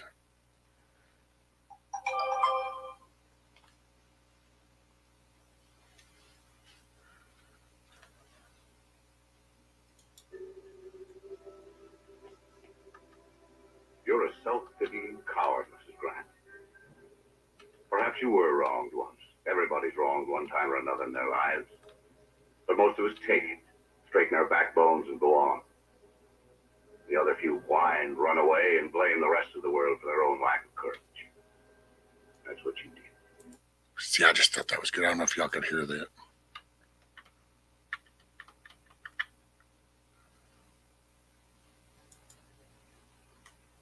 Yeah, I can hear it. Yep.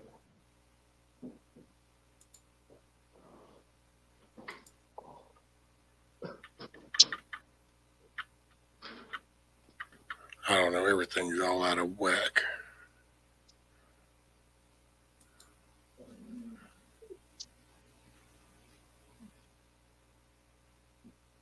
Oh, I wonder if it'll let me.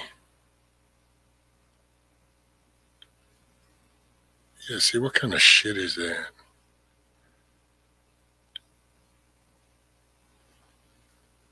I guess the Stingray's working operational now.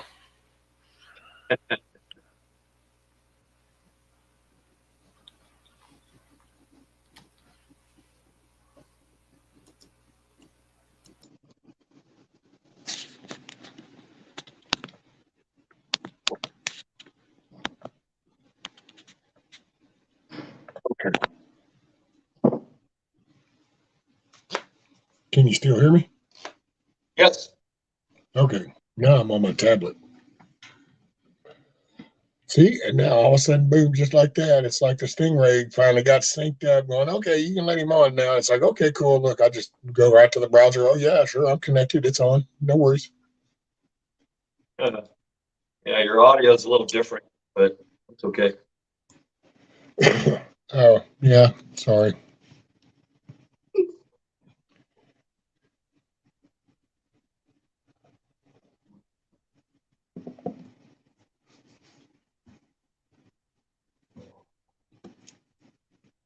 You got to kickstart. Yeah, I'm going to redo that Windows. I'm actually, well, you can't see it, but let's see.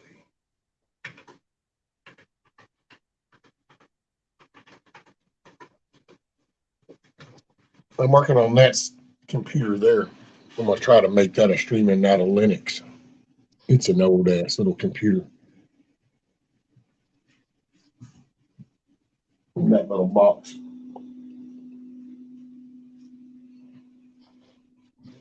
Huckleberry, this production company is seriously slacking. Hey, it's Christmas holidays.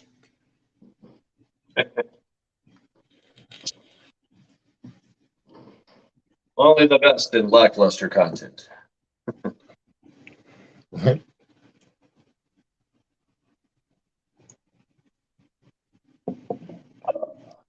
Yeah, I wasn't sure if BB was going to make it or not.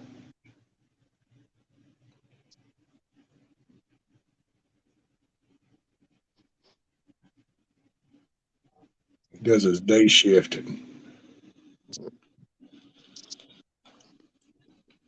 I know what I can do now. Pull up the chat.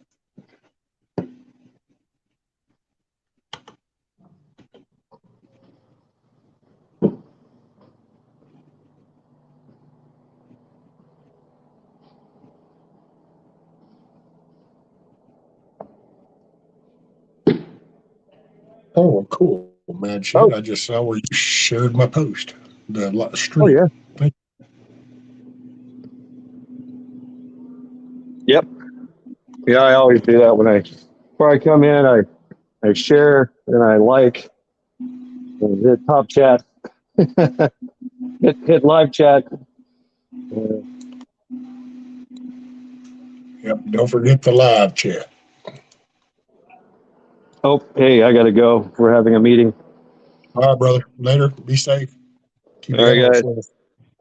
Take care. Kiddo Shad.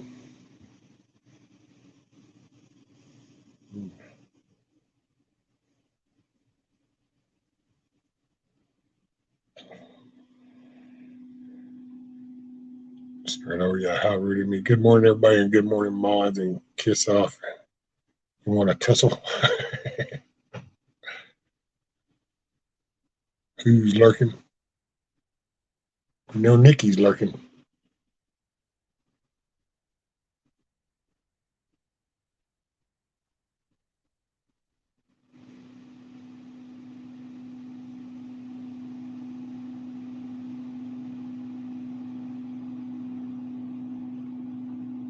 Oh, man.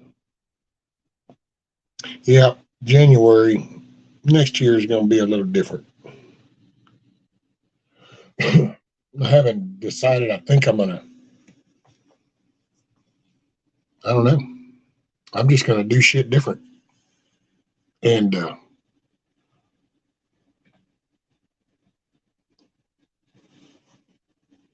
yeah, it's going to be a different run. And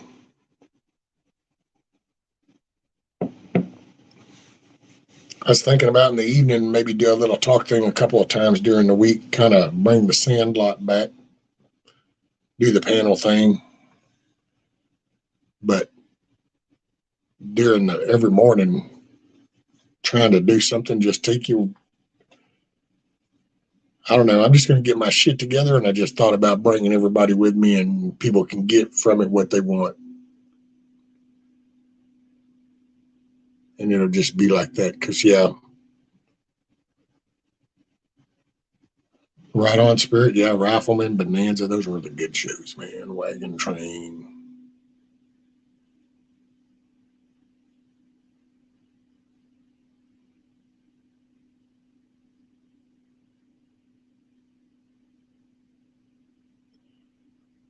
Rescue, throw in, and I don't know where to. I don't know. Guess off of 57, just about everything, but oh well, even champions have to wind down. And I was just messing with you. I like your spirit.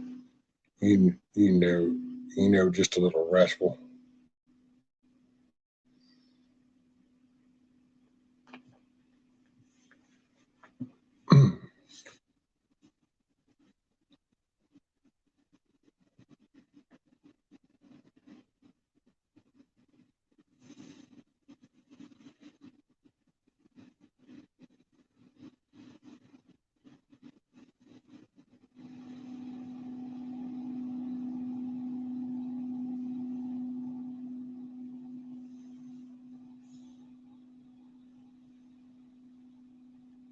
Lord have mercy. Sometimes I get a kick out of just watching chat and reading chat. You just never know.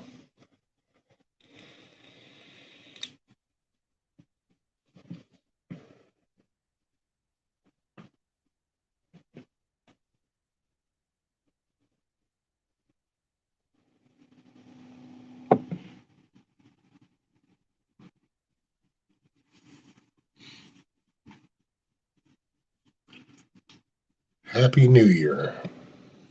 Yeah, I don't know about all that. I know it's a new year.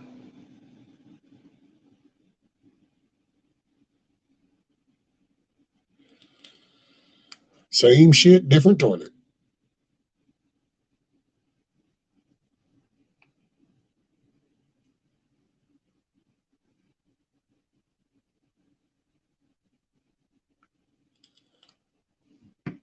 Oh, let's see.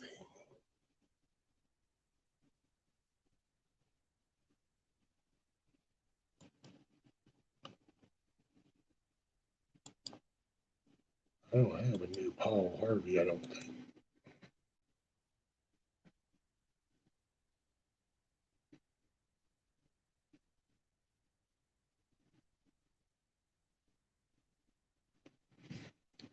Tiger says, I'm excited for January because that means I get to get started on next spring's garden.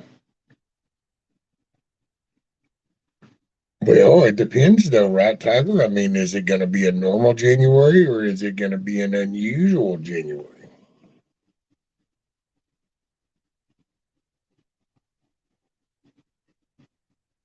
Kind of like this winter was off.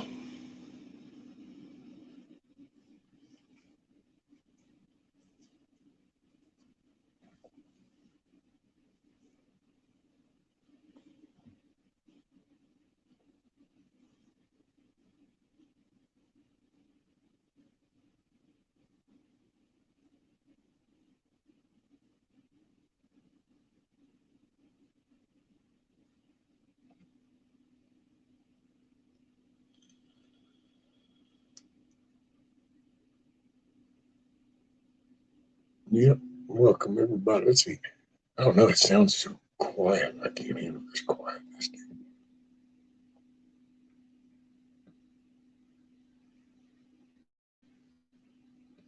There you go, Tiger. Well, see, and that's one thing I want to do next year is I'm gonna just I don't know. I've decided I'm gonna become more physical, and it'll either make things a whole lot worse or what. I don't know. I don't care. I'm just gonna go forward, but I'm gonna take that deck apart out there on that little building. I'm gonna slowly take it apart to make my ramp, so I can give that ramp back to that dumbass, and I want to use those boards for raised beds like Billy's got because I want to start a garden. So that's why that's actually why I started. Damn, I'm starting to talk more like other people. My 5-second story is taking 5 minutes. I'm gonna start taking apart that porch so I can make me some raised beds for my garden next year. I want want to garden. I want to grow some shiznit.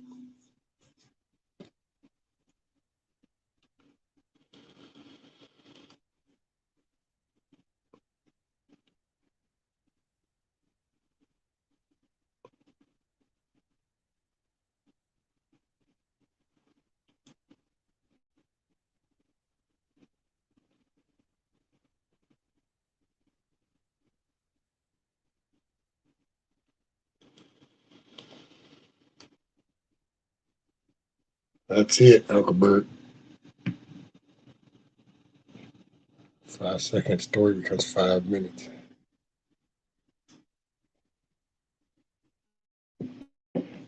Spirit says, wish I could just quit smoking for the winter. I'm freezing my ass off out here just for a cigarette, but boy, the nicotine wins every time.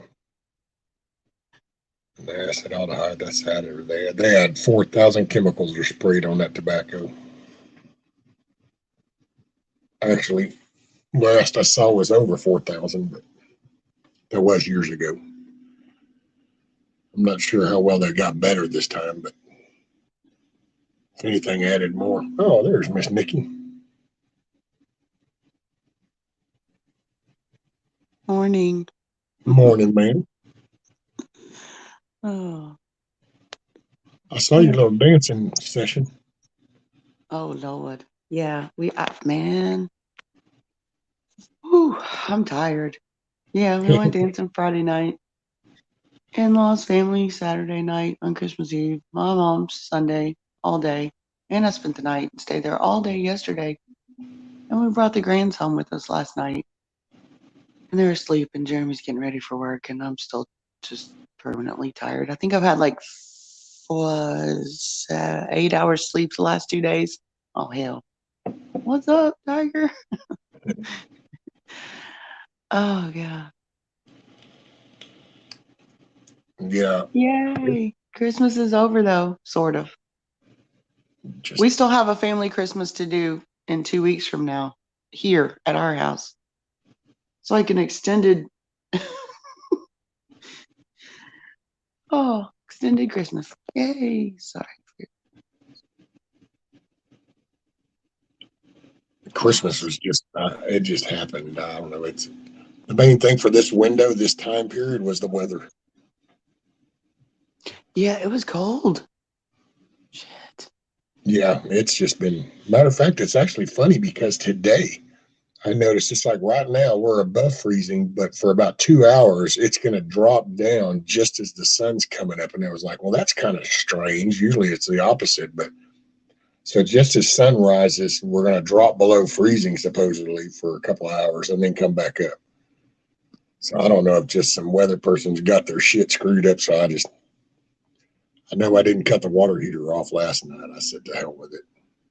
I was going to ask you, how'd your pipes fare?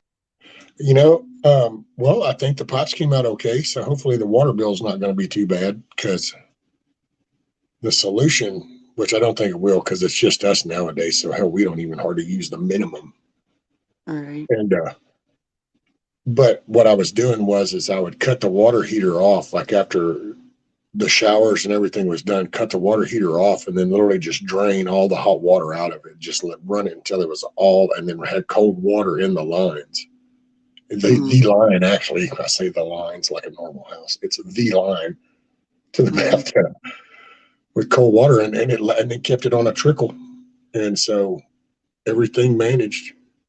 And then the next day, I would turn it on just to do the shower things and stuff, and then cut it off and drain it all again. So I don't know how well that, like what, 150 gallons, 450 gallons of water that were probably just dumped. Yeah. Because that's the only way it works. And that's why I was telling her the only way that works is it's not just cutting the water heater off, but you've got to now flush all the warm water out of those pipes. Mm-hmm. Otherwise, that's going to freeze faster. That'll be the first thing to freeze.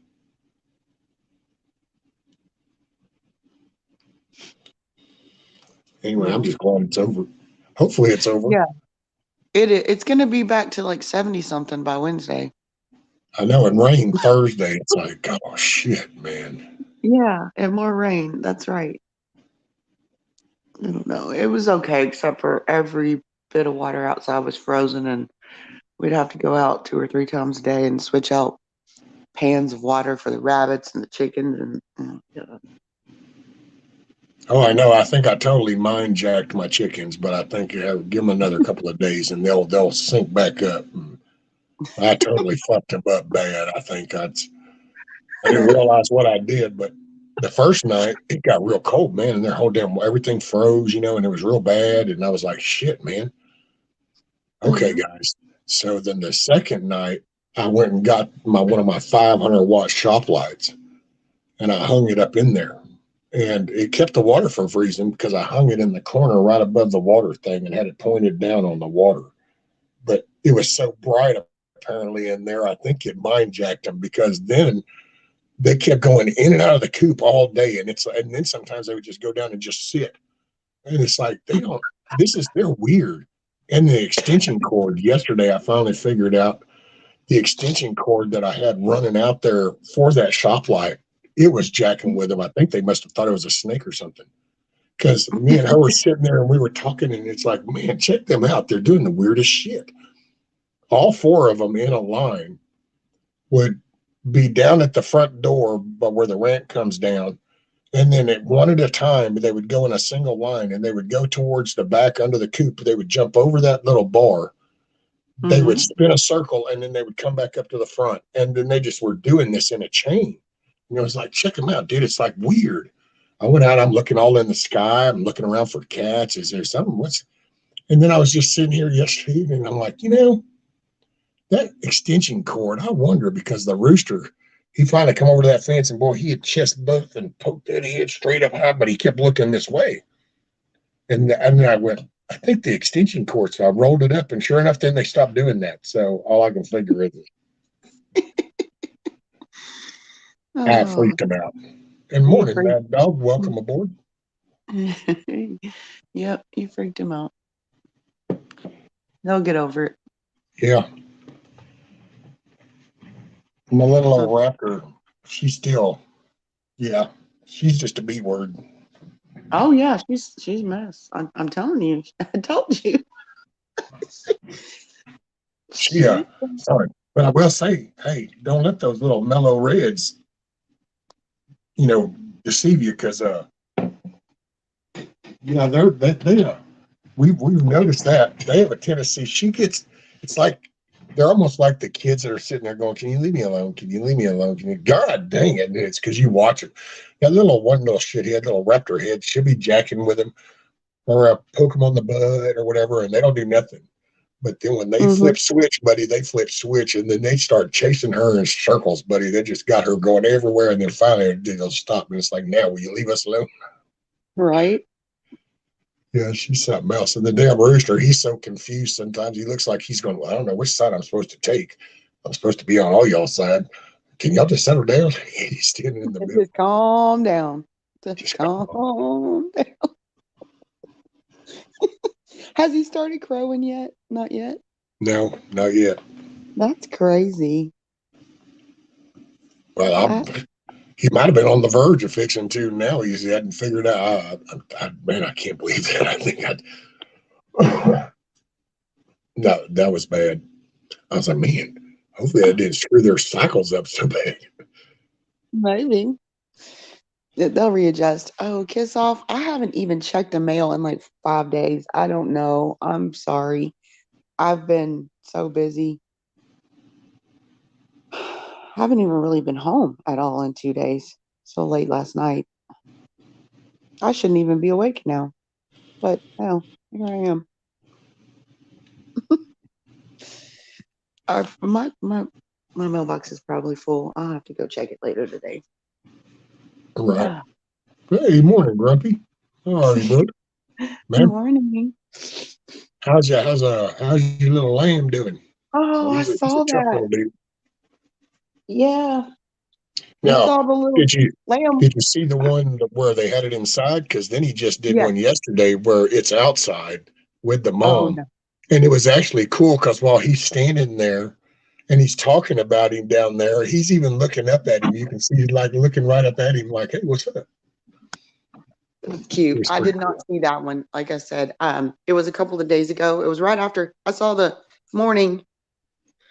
I guess I was cooking or doing something and listening. I saw where the morning where the lamb was born and they had it inside and all that. Yeah. I was listening then, and then I really honestly haven't been home for like 2 days or turned my phone on or anything. Yeah, he did another one yesterday where it was kind of like an update on all the animals and stuff, and did that kind of walkthrough on how they tended to everybody. And then he got to the little lamb, and I forgot what he called the shed where they were at. But then he got right there. Then that little dude was standing there. It was pretty fun. No, there you go. He says he's out with his mama now. Not happy with the cold. He's happy with mama though. Right. Yeah. Right. Yeah, no, I haven't caught any. Honestly, I literally have been at my mom's for 2 days until late last night, and then I had the grands, and yeah, I'm gonna have to catch up on a whole bunch of stuff. Right. Whoops. Oh, so Mad Dog is in in Michigan. So Mad Dog Forge is too cold here in Michigan. Well, hey, brother, you ought to be. He's apparently getting into forging. He said something about I'm going to do it to help with my PTSD. Cool deal. You'll find several Michiganders. Wolverines. I usually brings Carl somewhere. Right? I was gonna say, where's Carl? Yeah, who else? Is Big Chap. Right. You got, I saw Big Chap's video. Devil Dog. With his Sophie, Big Chap, that short he made with him and Sophie outside. God, y'all can keep that snow and ice and mess and Oh no, I didn't see that one. Yeah, Big Chap's little dog Sophie, I think it was just a short. Man, look at there. We got BB. Oh, I'm going back to bed. No, I'm kidding. I'm kidding. No, I hadn't seen BB. Hey, BB, haven't seen you in a while. It's been a minute. I've just been doing stuff, I guess. I've been kind of busy. A lot of stuff popping. It's weird. I can't even think of one thing that I've done, but it's just like I haven't had much time. You know what I mean? Yes, I do know what you mean. Kind of nonstop. I know exactly what you mean. Yeah, today I call it the fun work, and really it's not, but it is. I got some shelves, and I have a shed that it just got all. I'm one of those guys where I like to have things organized, but I'm not. I'm lazy day to day, and things become disorganized, And then I have a day where I go in there, and my inner, that half of me that's German and everything has to have a place and all that stuff. I just give it a day where I just let it take over, and I go in and gut everything and redo it. And that's today for this shed, gonna build some shelves, gonna reorganize some stuff, make everything fit again. Make it to where if somebody came over, like if you came over to my place and I said, come on in this shed, let me show you some stuff, I wouldn't be embarrassed when you walked in there. That's that's the aim for today. I gotcha. Oh, Jeremy needs to do that in our storage building. I feel like he needs to do that soon because I don't even like to walk in there. Yeah. Everybody that's not like an apartment dweller, and it happens to a smaller degree to them. But if you got some space, even a little bit, and you got a house and you got an outbuilding or two, it's like the things that you're like, man, you never know. One day I might need this again, or I'm going to get this for that. But I only use this in the winter. I only use this in the summer, and stuff just piles up, Yes. And yes. I got some from between I still had half of a load that I put together that I was going to give these guys that were doing the relief work for the hurricane, and I never met up with them again. So I said, you know what, screw it, I'm just going to keep it, and then my job, they had some stuff set aside for the hurricane because people could get stuck there because there's a dirt road that leads to it for like 8 miles. And the roads will wash out and stuff, and they got to fix them. So they have a bunch of food there, and during hurricanes and stuff, there's a crew that just stays there the whole time. Well, the hurricane wasn't as bad there as they thought it was going to be, so they still had a bunch of food left over, and it hit the time where they were like, okay, hurricane season's over, and they just gave it to everybody. Well, the one guy told me, because the one vet in charge of that sort of inherited that duty, he knew that I was kind of into this sort of stuff, and he said, hey man, the Guatemalans and the Mexicans are going to take all this stuff. He's like, if you want some of it, go on over there.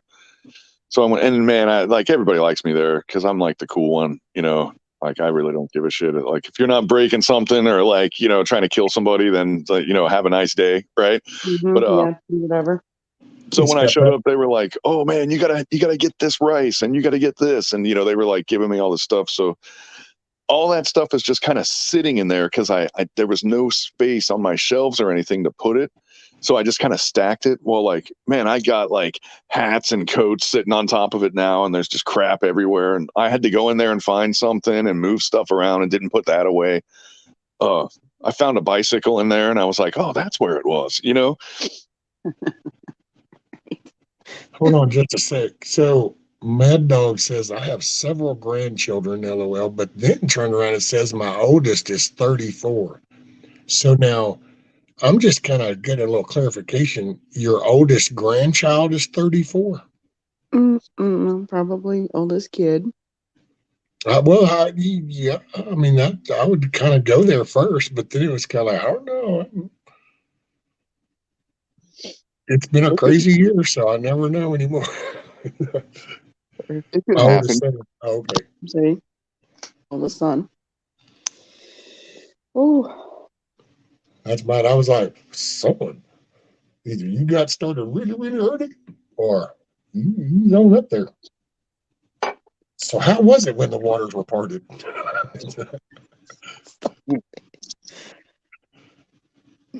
Let's see, we got Grumpy.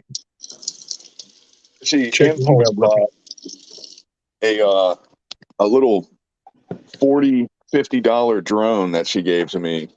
All right. I guess she got some email. Like she's a real big electronic shopper, right? And some of the stuff she gets is like it doesn't fit her personality at all, So if you put together an email and make it sound halfway appealing, she'll buy it. She's one of those people. Well, she bought this stupid drone and probably didn't know what to do with it, so she gave it to me on Christmas. And actually, she bought like 3 of them. So, like, I know she wasn't thinking of me when she got it. She just happened to have it. But anyway, I was like, man, a little cheap $50 drone was something that I had on my little list of things because facial recognition was one of the things that I wanted to use a drone for in like a shit hit the fan situation. And the little drones were pretty easy to charge. You can charge them on a solar generator and stuff. So like, I was like, imagine if you had guys that were like, watching a vehicle that approached, but you could fly a drone over and with the camera, you could see who is driving. And I can go, oh, that's rescue. Then send a guy to open the gate or, clear the roadblock or whatever, just, think of times gone south, right? No, yeah. And, now I've been trying to fly this stupid drone and I've been using target things like, okay, let's pretend this is a windshield or let's pretend this is a person standing there. And flying those stupid things is pretty hard. It's not that it's hard to fly it because indoors, if I can control the elevation, I do okay. But the second you bring those little drones outside and the wind blows, it screws your whole game up, man. I mean, you got to start all over. Well, there is your key moment in your cheap versus expensive, because that gyro balancer is what will make all the difference. Because you take those, I think they're DV Mav or DJ Mavs. They're around the $300 to $400 range, and now those will stabilize. Those have a stabilizer in them, and so then they'll maintain a real smooth. That's what you see a lot of this footage from on the home user level.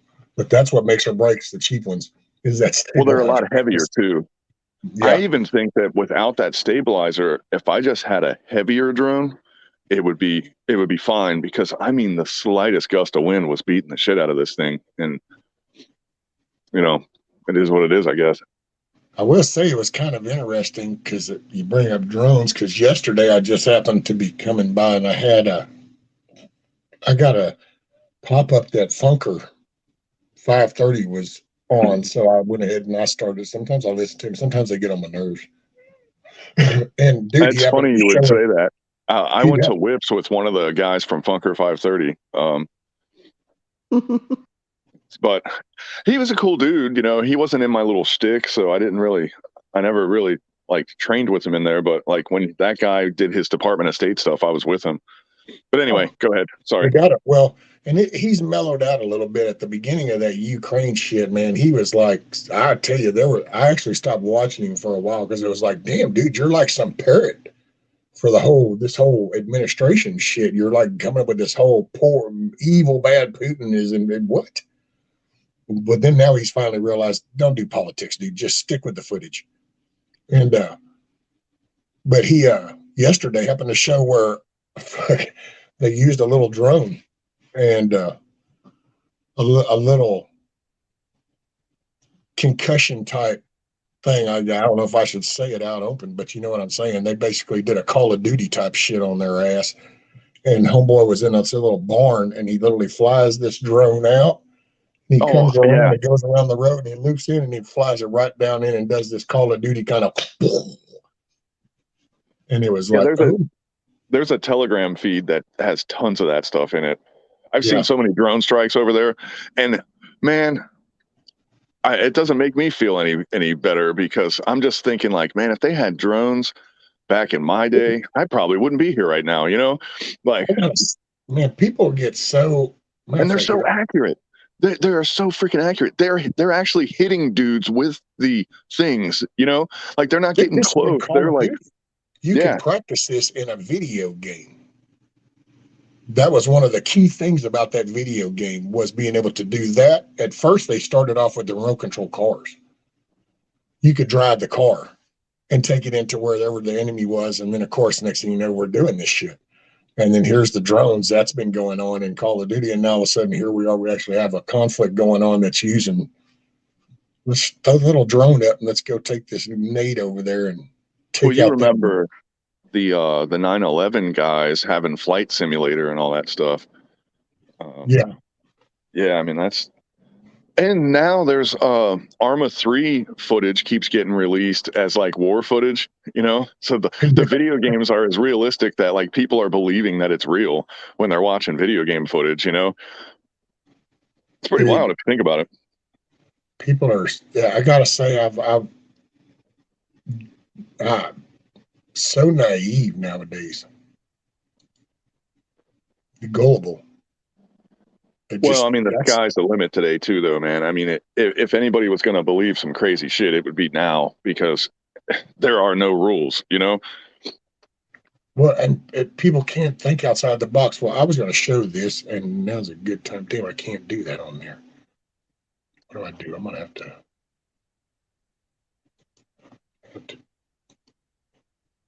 join again. Because I gotta say, dude, this was for Christmas, and this was up in Dallas, and I'm like, this is what I need to show everybody. So before every little flashing thing in the sky is some like alien race that's coming down to anal probe our ass all the time, there is some just good old cool technology and people doing some awesome shit out there. But the sky's the limit, and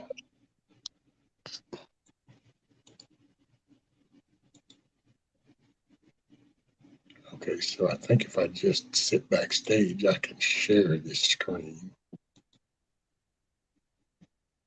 Okay, well then again, maybe not. Yep, here we go.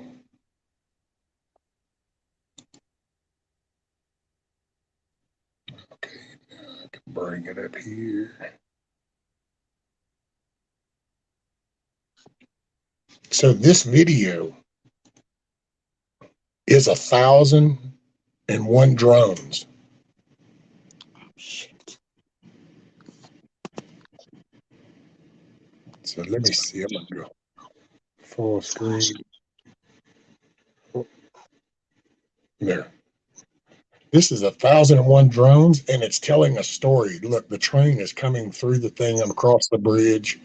They've got it tied to a radio station so that they can tell a story while people all around North Dallas and this are be able to watch this light show. Now, That's crazy.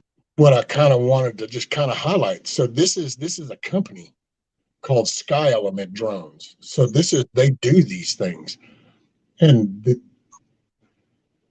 this is entertainment. So this is under a Christmas holiday, but you know, this could be put out in all kinds of ways. But this is technology, and it's there, and it's not all big DARPA shit. It's not big CIA shit. You can literally, we got so many homemade little millionaires that people are into this. This dude in Dallas, this is now this company, Skyview Element Drones. The largest record before was last year in 2020. I mean, was 1,000 drones. So this one they did 1,001 to break that record. And I just thought this was so cool.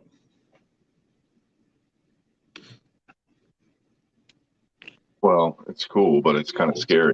Like, I was gonna say, yeah, it looks cool, but holy crap! Yeah. I mean, just imagine if you put, you know, C4 on every one of those. Yeah, And that's why I say, you know, this isn't. I don't know. It's why people what's important. okay. So how are they actually coordinating that? It's a script. It's all a program script that they can That's what literally. I'm saying. Each drone is pre-programmed to move in a certain direction, turn the lights on and off, different colored lights at different times. That's crazy. Yeah. Well, this is basically what they've done is, okay, so the screen that you look at on your TV are pixels. Right. And they have basically brought those pixels to life out into the sky. So we will make the picture out there and give them another 5 to 10 years, and you'll watch TV probably in the sky. Mm. Mm-mm. So this is and it's big. And now we have a camera on a drone, right? That's drone flying around with camera to show you Yep. flying through. Okay, what is that? Jeremy watches it sometime, but I can't remember the name of it. There's I don't know. I've watched it with him a few times, but you know the guys who do the races, you know, like they have a course, indoor drone course, races. and they fly the Yeah. drones, and they have to go through this course. And I mean, it's kind of interesting, really, and those guys are really good at it. But Shit, those drones will go over 100 miles an hour. Them dudes will be whipping through little loops and shit. And Right. That's what I'm talking about. He watches that every now and then. It's and like before guys sitting there flying, you know, I don't know what it's called, but well, No, that's mixed with there's the individual level, but then there's the swarm concept, you know. And now they're linking drones together, so like one operator can control a swarm of drones. Yep. so that's what I'm asking. Like this, obviously, you know, there's 1,001 drones, but is it one person who is controlling the? Well, there might Yes. be no people controlling that. Actually, it's the script, like he was talking about. It Pre-programmed, tells the right. drones where they need to be and what they need to do, and then he hits go, and like, And that's it. yeah, the live performance and the lip sync are the same thing in this case, you know. Here's the setup of it. I'll take it back to the beginning. These are the people waiting and watch. They're fixing to go out. This is the guy that flies the drone. That dude you just saw, him. And see, and there's the goggles. Uh-huh. And they all get set up.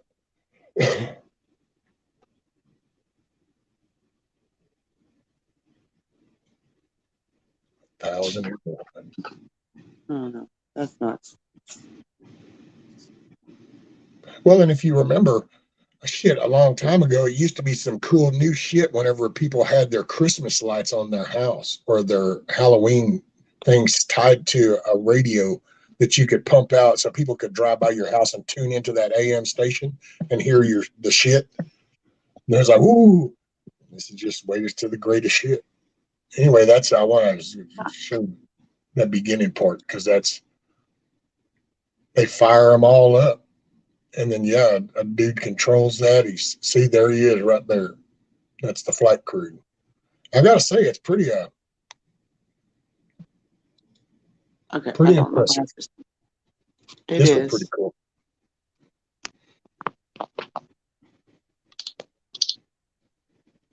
And you just figure it's just drones. So you just go, yep, just like that, dude. I mean, okay, here, I'll throw a freaky for everybody. Right now, a drone could be watching you through your window right now, hovering above the tree line 100 yards from your house and be zoomed in looking at you through your window or through the thermals. I mean, everything is an option now. That's true. Well, if the drone has the right equipment, it can watch you through your house, you know? Yeah.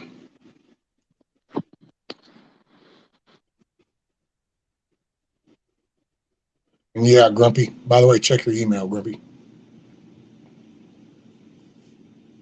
I mean, the technology, once we've reached into this, it's really, I won't say it's infinite because, you can fuck around and play with the wrong shit and blow us all up. That's probably my biggest concern is the arrogance and with what we do shit. And we think we know so much and we're going to fuck around and do something and it's going to have catastrophic things. And I mean, that's why sometimes I don't know that all the bad shit has been some planned thing. I think some of this is just stupid ass thinking. Now, there has been a lot of nefarious shit. So you don't think the catastrophic results haven't happened yet? No. I think when they fire, because it's like, oh God, and I must say this stupid ass word because then it's going to fire up all kinds of rabbit holes. But that CERN, okay, yes, got all kinds of weird, creepy, evil kind of shit behind it, connotations. But looking at the science of it, you're playing around with colliding atoms to play around with the outcome. And because you think you're a super smart motherfucker, you go, this is what we need to do. This is what we need to do, and it's going to be fine. But the problem is that when you're wrong, everybody's going to pay the price. And but look at every idea that we had from 1980 until today, and look at where it took us. For example, I'll give you a good one. The automated register at fast food joints mixed with the demand for a living wage. Those same cities where they demanded all that now have fast food locations where there are no people. The entire thing is a robot, They said, because that evil part of mastering technology mixed with the inquisitive part of mastering technology, they said, could we do this? Yes, we could do this. Oh, you want, $17 an hour to flip a burger? Well, I'll tell you what, I'll pay 3 times that and make a restaurant where the burgers flip themselves and I don't have to pay anybody. We are suffering the ramifications of our imagination already, man. I mean, it's already there. We've just gotten so used to it over the years that we haven't really we haven't seen it because we're lost. It's like you can't see the forest for the trees, right? And but man, we're there. If you took somebody, and I think 1980, especially for anybody of us here talking right now, that seems like yesterday to me almost. Yeah, I was a kid back then, but still, I remember those days, right? And I remember before all this stuff happened. I remember back when video games for a kid was those little handheld devices, like the ColecoVision football, where it was a bunch of little dots and you had to really use a lot of mental energy to pretend like you were doing what it said you were doing. Oh, we just lost Nikki. Oh well. But yeah, I don't know, man. It's just going from that sort of simpler time, to now. It's there's so many layers, invisible layers of the onion that have been put on us, and it just became normal. But man, look at speeding back then. They It's the just were. laziness that bug up. It's laziness and the ease of things. Everybody wants the easier way to do things. So once you can market something with the ease. Everything is through comfort or ease, and it sells, man. People just latch onto it. It's the clapper, dude. Look at the clapper. The clapper became a sell. Why? Because I ain't gonna get off my ass to cut the light off now. This is awesome. I love it. Let's buy dozens of them. Why? Because I can be lazy. Microwaves. Hey, this is cool as shit. I now don't have to cook for 30 minutes. All I gotta do is stick it in here and punch 5 minutes. And bam. So it's that ease. And now we're kind of going, but wait, and it's like, well, this is the cost of ease. The cost of the ease and comfort was the lack of fortitude and drive and desire. You followed the carrot too long, you stop looking outside the path. And that's where we are as a society. Everything has been slowly. We started out, we founded this country with peripheral vision that went all the way around. The sky was the limit kind of mentality. And when you think about society and the messaging that was put out, and this is like we talked about a while ago, the messaging and shows back in the day was a moral and a value type message. Now you look at it and you look at all the shit that's out, and then we wonder why people are acting bald-faced retarded. And it's like, well, look at the daily shit that's pumped into their head. Look at the narrative that's been painted. Because it's all about corporate sales, whatever it takes to make a buck. There's no limit to that. There used to be. Yeah. And, if we had to do it all over again, I'm not even saying we wouldn't kind of fall into the same pitfalls, because I think this is, on one level, I think it's naturally, these are trials that you'll face as you advance in sophistication as a society. But there are clearly some things that we did wrong too, but now what I really think, and I'd hate to do this because every guy that gets on a soapbox tends to say this, but who am I to say that now it's different than any of the other times where another guy said this? But it just seems like the wrong people got in charge, doesn't it? I mean, and it always seems to be the same. It always ends up the same. How is it that the most corrupt, most ineffective person always becomes the leader in the end of an empire? Like, you would think that there's got to be one in history where they said, man, we're really going down the tubes. Let's put somebody really smart in here that's going to fix all this. But they never do, because the leaders, the technology, the culture tends to reflect the citizenry of the empire or of the society, So the more screwed up the people get, the more screwed up the leaders get, the more screwed up the technology gets, the more screwed up everything gets, the more corrupt, and the more the more you lose your way, the more your leader will be the guy that's lost, because it's like an echo chamber kind of, And but see, wouldn't that still be the repercussions of the comfort and the laziness? Because we've handed over that. It's like, if you look at how it was set up with the voting and the campaigning, and we slowly let that just get handed over to the corrupt thing, to where it became common knowledge that politicians, they shake hands and hug babies, whatever. And we became comfortable with that, and we just went because it didn't affect us in our face. Yeah, for sure. You gripe about inflation, but we still go to work and we still do everything we got to do because we lost sight of the local shit. And it's because there's kids here, for example, where if you told them to go out and do yard work, or told them to, go out and help picking up and cutting trees and stuff like that, they go, well, I get anxiety when I go outside, and the bugs give me anxiety, and the heat, and then blah, blah, blah. But if you tell those same kids, let's go out and look for lizards, they'll run right outside with you, And It's like, well, I have all this anxiety and I have all this mental baggage to where I can't do work. But, if it's something fun, I can get over that. you know. Well, dude, it's And the messaging though. It's the messaging and commercials and the shows and everything. When you look at the older, younger kids, doing good was encouraged. Now, what you'll hear is excuses of why it's okay to be the way you are. Now, everything is justified. There is no accountability. There's something or somebody to blame for the actions you're choosing right now. And see but that wasn't the case. That we didn't build this place with that mentality. It's been flipped over there. And I think that's where the corporate, it's the money makers. It's chasing a dollar. And now you have a mix of corrupt people because you just have evil people. You have the Jeffrey Dahmers in the world. I mean, there is an evilness to people. And if those people do get in a certain position of power, they're going to unleash that shit, kind of like a Fauci thing. well, there's They got evil, no yes. problem. And Fauci is a great example of evil. So is Bill Gates, by the way. If you ever listen to that guy talk, if you actually listen to Bill Gates, he's worse than Fauci, you know? Dude, that dude is a prime example of what happens when somebody has nothing.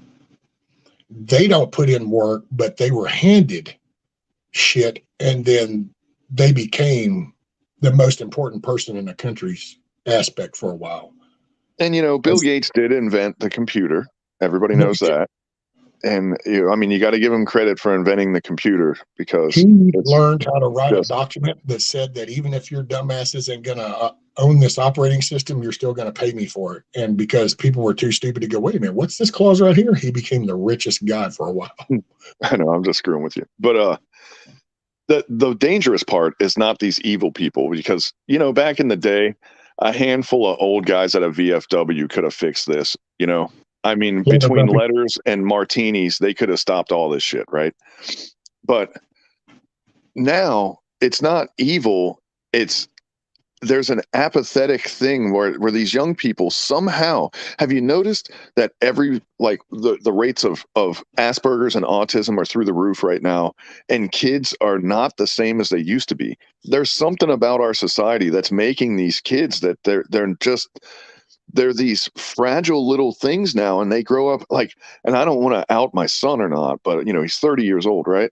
And he looks at me now. I've been all over the world, man. I've eaten slop from any kind of pot that you got in all the continents but one, right? I've eaten raw fish in the North Sea, and I've eaten, stuff that was cooked in a goat's stomach in Africa, I was like, okay, well, this is what we got to do to live, and this is what I'm going to do, right? My son looked at me a couple weeks ago. He's out doing a contract welding job right now, so he's not over here. But my mom, he's staying at my mom's house because she's got 2 empty extra bedrooms. Well, she bought some sandwiches, and he goes up to me and he goes, "Do you want this sandwich?" And I'm like, "Thanks, man, but no, I'm good." He's like, "Well, I can't eat it." And I was like, "Well, that's fine." But he wanted me to ask him really bad, why he couldn't eat it. And I had stuff to do, so I really didn't care what he was talking about, right? And I was like, "All right, yeah, whatever, just throw it in the fridge. Maybe I'll eat it later." And he goes, "Well, I can't eat this." And I was like, "Well, that's great. That's cool." And then, it's like when the vegetarian wants to tell you about veganism or CrossFit, and you're like, "How do I get out of this room as fast as possible?" But then he starts peeling the sandwich apart, and he points at it and he goes, "This has got mustard on it." And I'm like, "Oh, cool. Yeah, I love mustard." And he goes, "Well, I don't." And I was looking at him and I was going "Okay, man. All right. Well, I don't really like that you put your fingers all over the sandwich. If you're trying to get me to eat it, that's really not a good way to go. But go ahead and throw it in the fridge. And if I'm hungry later, I'll come back over here and I'll make that go away for you." And then he looks at me and he goes, "I can't eat mustard." And I was like, "Well, actually you can, but I get it. I get where you're going with that." And I'm trying to get out of the door. I just went in there to snag some tools that I didn't have. And then he looked at me and he goes, "You don't know what it's like." And I was like, "I don't know what it's like to eat mustard?" And he was like, "No, you don't know what it's like to have to eat something that you can't eat." And like it was torture or something. And I was like, "Dude, you're living in probably what's now probably gauged as a $500,000 home, You're living in a $500,000 house.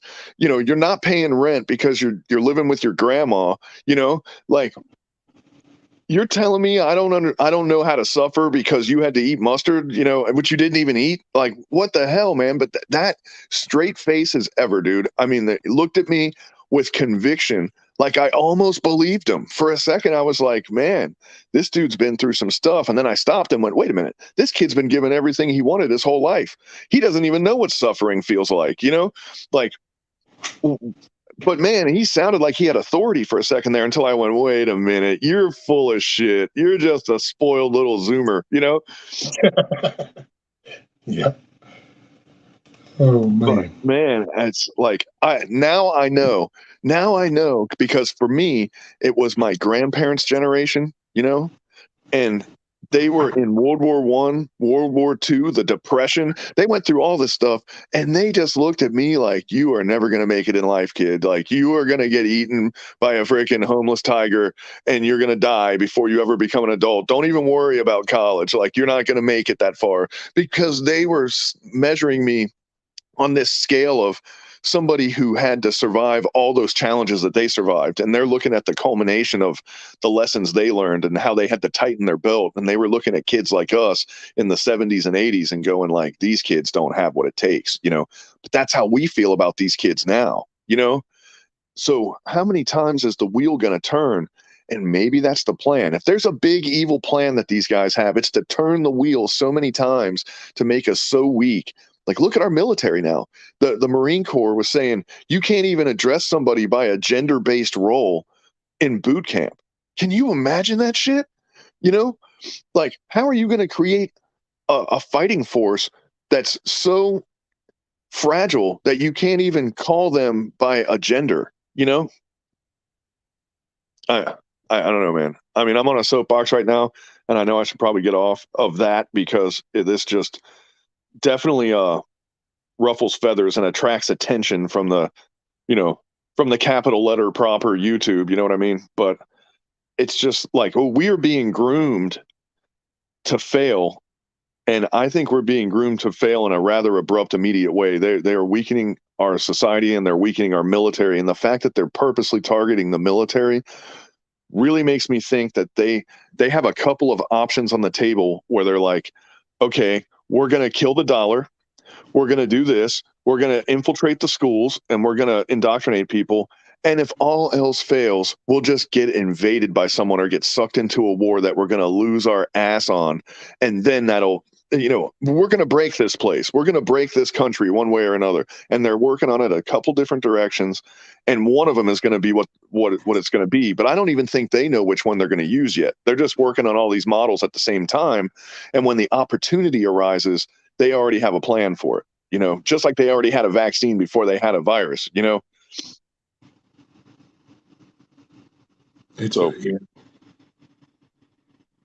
Yeah, man, that's the trouble.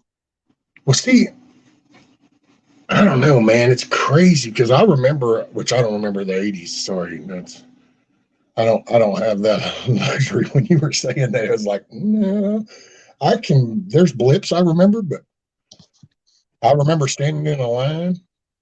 I remember some blips of basic. I remember some blips from AIT. I remember some blips from the first time in jail. But yeah, a lot. But I will say, see, when my kids were born, man, I was like, so I was just, that was everything was my kids. And it was like, you know, oh, I'm going to have a son. And it was life changing. Oh shit. And man, I started putting all just, that was my world. And then I noticed, and I used to just think it was local right here, like just, you know, my shit. Oh, what me. And I had grandparents that were like doing this brownie point scoring shit. And then you'd hear in the news little articles about free range parenting, you know, should just let kids explore and be kids and let them just. And I was going, well, I don't know, you kind of need rules, you know, you got to have some boundaries. They don't know what to do. But I didn't. And that was the problem I had raising mine, because it became a way to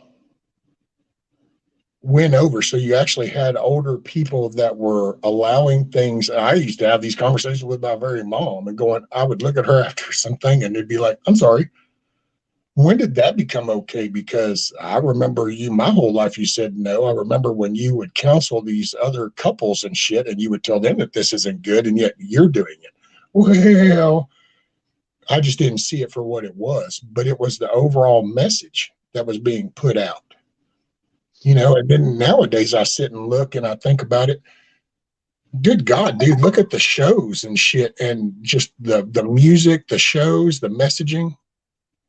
And then it's like, that's how we got here. That's because I have an oldest that there's somebody at fault for something, and I can't do this. That's too hard.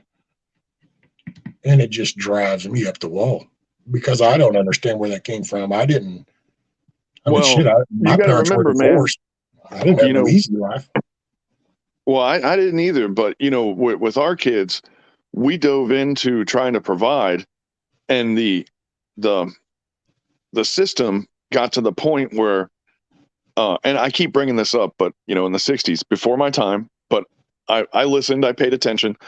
Back in the 60s, a guy pumping gas at a gas station, he was going to be poor, but he could be married, have a young child, he could get by. He wasn't going to have any frills, but he could support himself. And I hate the term living wage because it's a leftist bullshit term, but they're onto something there. We've gotten away from that. The person that's waiting the tables at the Waffle House that everyone demands to be there is not getting paid enough to live on their own, And this is a problem, man. Because with us, it started happening in our generation. And what did we do? We threw ourselves at it. We worked harder. We worked longer. We worked extra jobs. We worked side jobs. It was like anything to make money. We were abandoning our children while we were doing that. We were leaving them with empty minds to be filled by whoever was taking care of them at that time. And we kind of fell for that, man. And this is our how we're complicit in that, Well, a lot of people in our generation, man, and I'm one of them because, dude, I was getting broke off with child support. I worked 60 hours a week, every week. I work 60 hours. I think the system was set up because you have people, I don't know if I'm going to say this right. So if a kid doesn't get their way, then they're pissed off. They're mad that they wanted this. Whatever that might be, but it could even be a stick of fucking dynamite with a match. It's obvious shit that you would not. But what happened is there were people that would hear somebody say no, and then they said, no, here, you can. Well, that changed the whole thinking of, to me, the youth, to where now it's not, let me go put in some extra hours to make that lick. Now it's, what are you going to do? It's the SNAP card. It's the EBT. It's the housing. It's the apartment, the city. Let me just give me my way. Oh, but yeah, I can add to that. One, the last place trophy. That's where you were going to go. You just didn't take it yet. But with you're talking about the SNAP and the EBT, man, that Section 8 housing, I will tell you from being in the city that I eventually retreated from and moved down south because I watched it happen. When you take an underprivileged, undisciplined person that was raised in the wild of the city, you pull them out and you insert that student into a school system that's in the suburbs that has higher standards, the standards will lower to the lowest denominator. I've noticed this time and time again. I watched good school districts die because they had the low value, I don't know how to quantify it, but they were bringing these the poor city kids selling the drugs and all that stuff. They would drop them into these suburbs, and those suburban schools that were really good would just turn into garbage. I mean, almost instantly, the second the drugs came into contact with the school system, it was all over, and, it's, well, see, I was like this. The government, you had a central body that started to take over schooling across the country. So then you're shifting the narrative.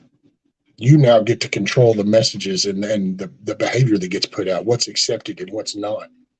But that's one of the legs of how they're destroying this country. That's just one of their plans, you Well, know? the kids, that's the foundation of it. Keep everybody talking about the color of paint on the walls, and you won't notice that that's rotten timber that's being built underneath your feet until it all falls apart. And that's what's happening. We have a generation. We think it's bad right now, but dude, can you imagine if you were to go around public schools right now and take a herd of 10-year-old kids and instantly make them all 20-year-olds and all give them kids? What do you think that bunch is going to be like? Well, and here's the punchline, you know. I really think that the rug is about to get pulled out, you know.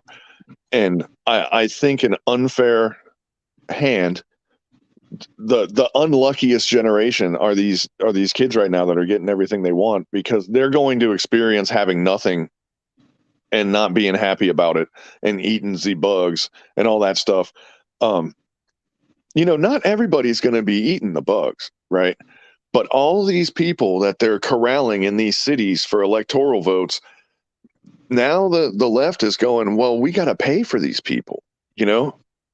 Man, I don't want to pay for these people. We want the guaranteed votes for the guaranteed power, but we don't want to waste our Ukrainian money laundering profits on this stuff, you know? Yeah. Like We're we not want going to to get keep it back our if money. we give it to them. Right, exactly. So they're like, man, there's got to be a cheaper way to support our prison population in the city, our voting machine, you know? And those people are going to be eating the bugs, right? And here's the thing, it really seems to me like they are needing that population less and less, because their treatment is getting worse and worse as we're going right now, you know?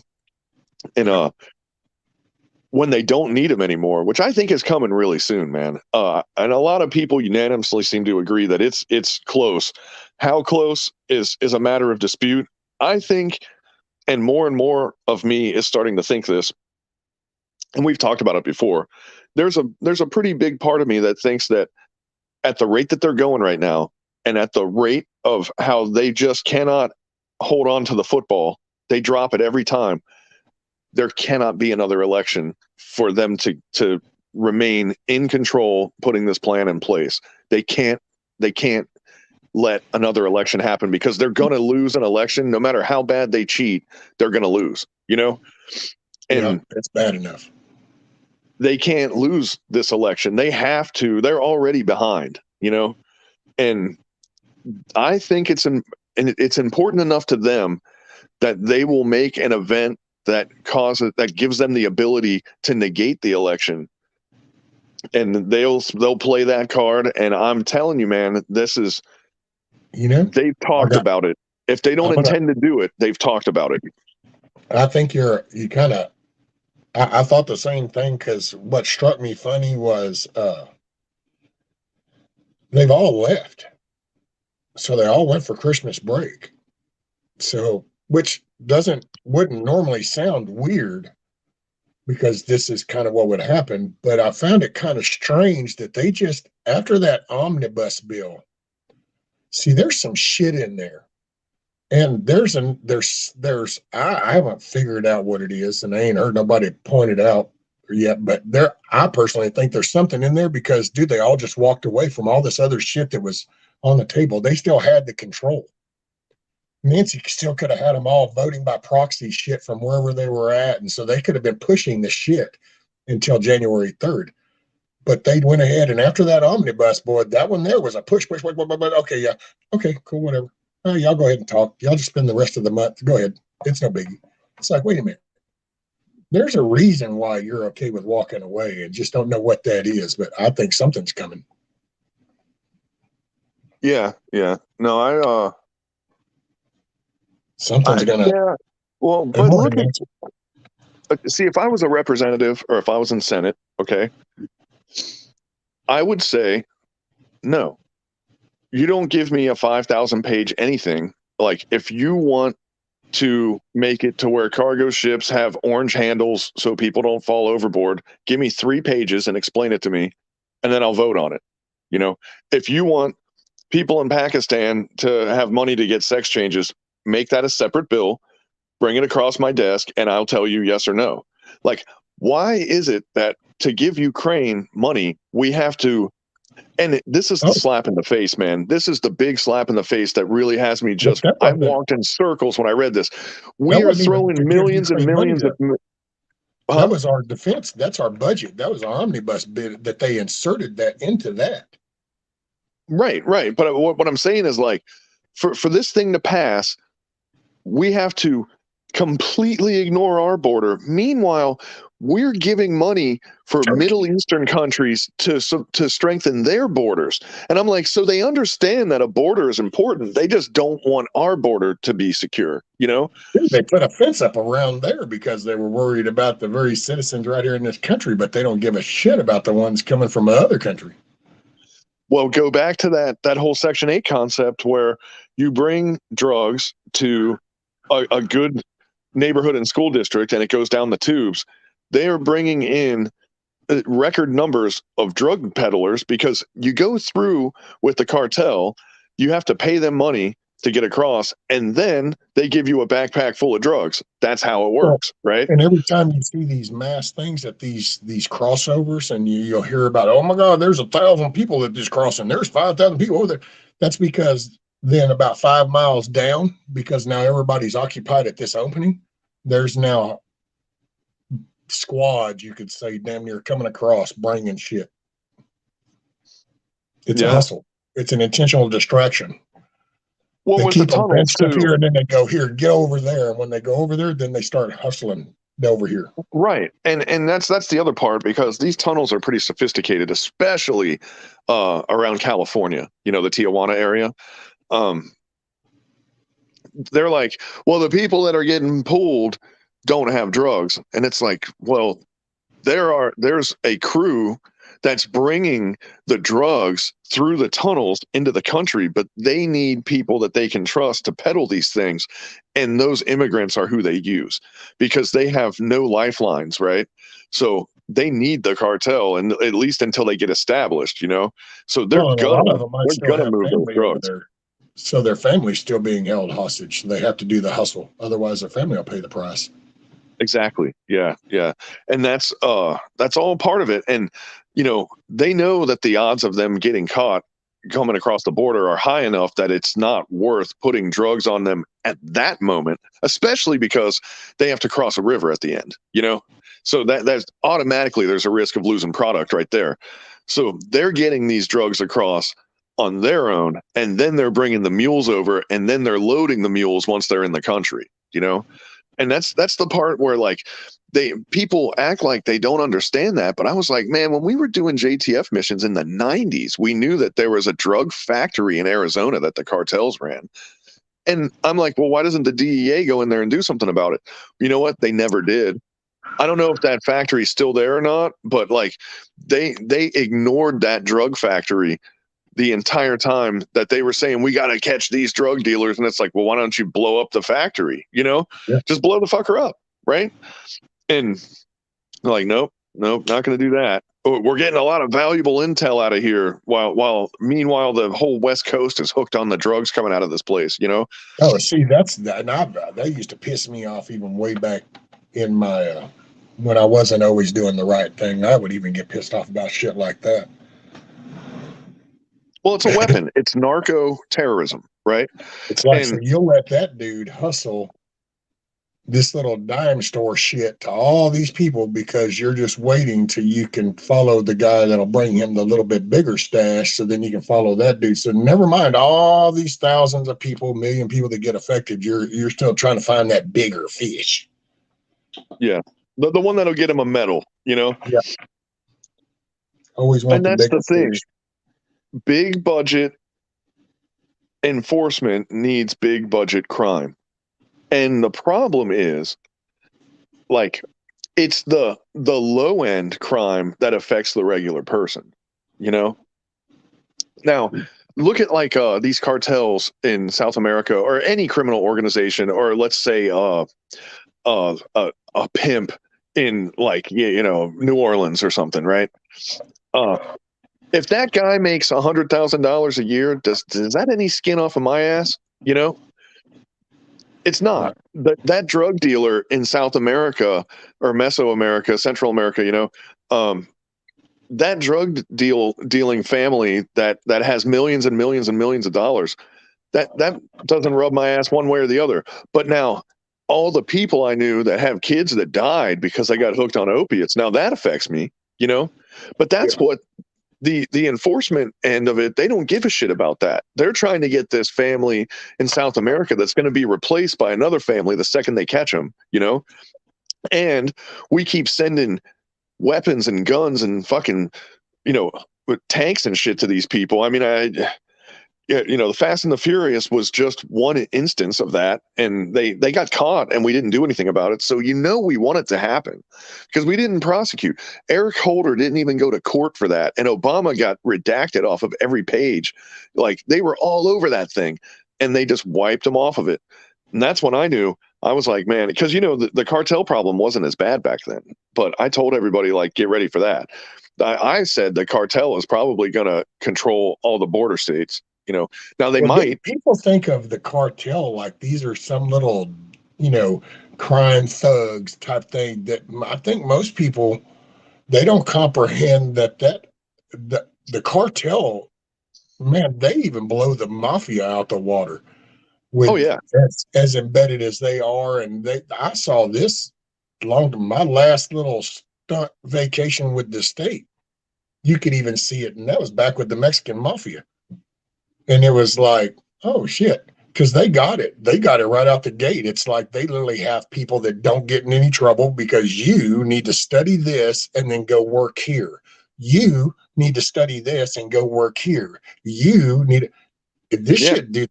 They're so scheduled. They're actually a little mini government, basically. Yeah. And well, I'll give you a good example. A name that people have probably heard, El Mencho, right? And I forget what cartel he ran. Maybe it was CJNG or I don't know. I mix them all up, but I think it might have been one of those cartels, the ones that are out by Michoacan. But El Mencho, he's one of the bigger names, right? That guy, he was a military veteran. He didn't smoke, didn't drink, didn't do drugs. He didn't party. He wasn't a socialite, And you always think of who was the famous cartel guy from Sinaloa? I'm trying to think of his name. I can't think of it right now. But the party animal type, you know what I mean? Everybody knew his name. He was kind of a celebrity. Man, these new cartel dudes, they're pros. They militarize the cartel. They recruit from the special forces in the Mexican military and other countries, And dude, these people have learned watching like the El Chapos and shit, and they've gone, all that bluster shit. All that bluster and all that. Nah, you don't need to do all that. Don't get the radar. Not only that, but that doesn't even cut it anymore. You can't be that guy and run a cartel anymore because it's gotten so cutthroat, and because they're all competing with each other too. They have, they have competition and they have cooperation. And if you're weak, the cooperation becomes competition pretty quick, and like that's only going to continue, and the influence is only going to get further and further inside of this country the more that they're letting them in, and pretty soon those cartels are going to be resisting our government. And wouldn't that be funny? We're so worried about the government putting a stick up our ass. Wouldn't it be funny if them ignoring the border allowed the cartels to get set up to the point where they're the ones putting the stick in our government's ass? What if it goes the other direction and it has nothing to do with us? I mean, that's yet another reality model. I've kind of been thinking that more on the China side too, but because, dude, when you look at all the how do you say it? I don't know. It's just the flamboyancy of all these politicians. They act like, not to be on a cliche system, but they act like they're above the law. So they're so open with shit. But dude, if you had a few $1 million and you had access to some teams and shit, you could drop some shit and you'd find dirt in a heartbeat. And then you could actually use that to your benefit to a lot of these politicians, especially as long as some of them have been involved, you know that they've got a long track record. There's files on them people of all the weird shit that they've done when they went down to Cabo San Lucas. Oh, you mean you thought that room was private? No, that room wasn't private, homie. We can keep it private. Might want to make sure that you don't put too many people down here. Dude, I even say go as far as it's like, you know, and I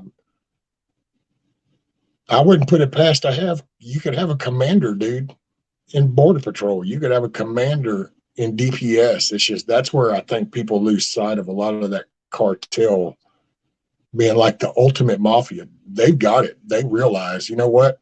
We'll just ignore you for 15 years. We don't give a shit. Go become the manager of that. Go become the regional district supervisor. And now it's the craziest shit, dude, when you meet people. Well, dude, all the way up through the country. Everybody will admit, everybody will silently admit that China has bribed all of our government, right? Almost all of them. And, you know, the right can say what they want. I mean, Mitch McConnell's married to a spy. Yeah, no shit, dude. No, that's the shipping bitch right there. And you know, like at the higher end of government, for sure, China has infiltrated us, and we can talk about that. That's something that we can. They won't strike this channel if we speculate about that. But what nobody ever talks about is these cartels clearly have paid someone off. The federal government made Texas get rid of their shipping container wall. They had to get rid of it, right? They literally came in when we had our National Guard put a lock on a fence. Literally had Border Patrol ride down there and open that gate going, well, no, they've already actually crossed, so they're technically on federal land, so we'll go ahead and take custody of them just to churn them loose. Yeah. And, dude, yeah, who's getting paid on that? Tell me, you know, because you can't tell me that somebody's not getting paid for this level of incompetence to happen. Never before in this country has it been this bad. That's what I'm saying, Bug Out. Okay. Imagine, if you will, what if you had just a hypothetical, a store manager at a Walmart in New Jersey, you had a dispatcher for Central Freight Company, and you had a dock hand for, say, Kroger stores. And all these are tied to the same people coming all the way from the border. You now can bring something and it'll bounce its way all the way up through this country without anybody ever thinking twice, because they're expecting like some movie shit. And this stuff isn't getting hustled that way. This stuff is being hustled right out of a damn Dairy Queen drive-through and shit, is where that damn little 5-pound bag of shit just went through that window. Why? Because it's under the plain nose is the best way to do shit. The more you try to hide it, the more it becomes visible. And they're just knowing, it's hard to, you can't just say shit outright, because it's just not proper. Definitely not smart. But there are certain levels to this, and it's not all executive shit. There's a cashier, there's a store manager, there's a dock hand. You know, there's a plant guy. This shit it's a spider web, believe it or not. And the only way that you can really, I don't know that we'll ever stop it if I just had to go on and do my damn black pill or whatever the hell you call it when it's the end of the all. We're all going to die. But because it's going to take, and it's like down at the border, dude, in all honesty, you just got to start dropping a mofo. When do you draw the line in the sand and go, look, man, this is the way it is. I don't want to have to do this. But you step over that line, that's where you're going to go to rest. And I don't know that we got it in us. I mean, yes, there are people that do. So I'm not saying people here in the chat or whatever, but as a whole, it's all been dumbed down. You know, the nationalism. Don't look at the country, because that might, don't look at your home. Hell, look at some of these fucking states. You can't even defend yourself if somebody's coming in to jack your shit. And they're flooding it. And we're fixing to have a whole lot more here in the next day or two, depending on what happens. And I think it is. And that's what I was saying a while ago. When they walked away, there's a reason. Something's fixing to come loose because they stepped away, dude. Think about it. This is the psycho bitch who would sit up there at that podium and come up with all kinds of crazy ass house rules and shit.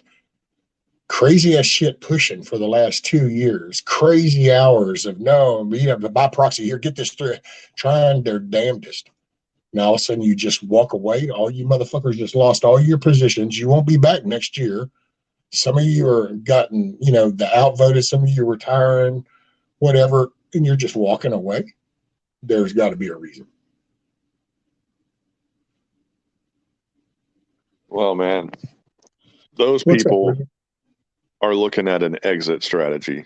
And if you really want to know where this is going, you follow the people that are screwing the whole thing up. And they're all trying to get offshore, it seems like, and that's not a good sign, really.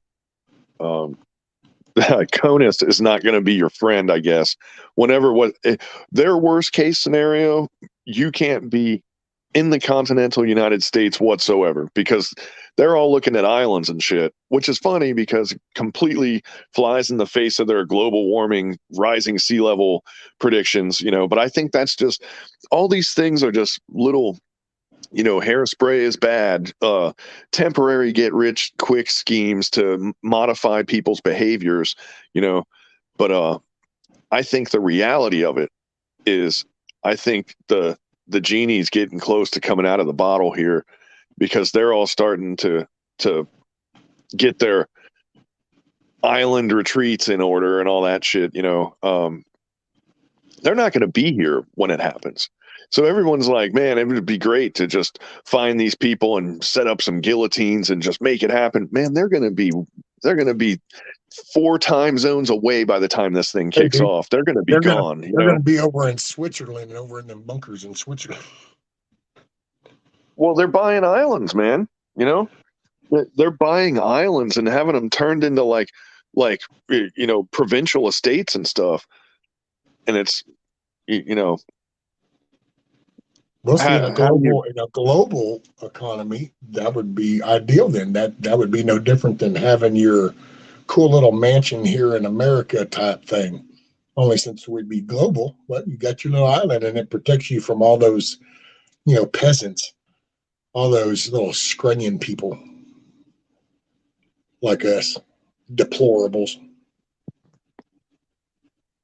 Yeah, but I think on a marketing level, if you think corporate wise, dude, it's just this is a big labor pool, and this has resources. And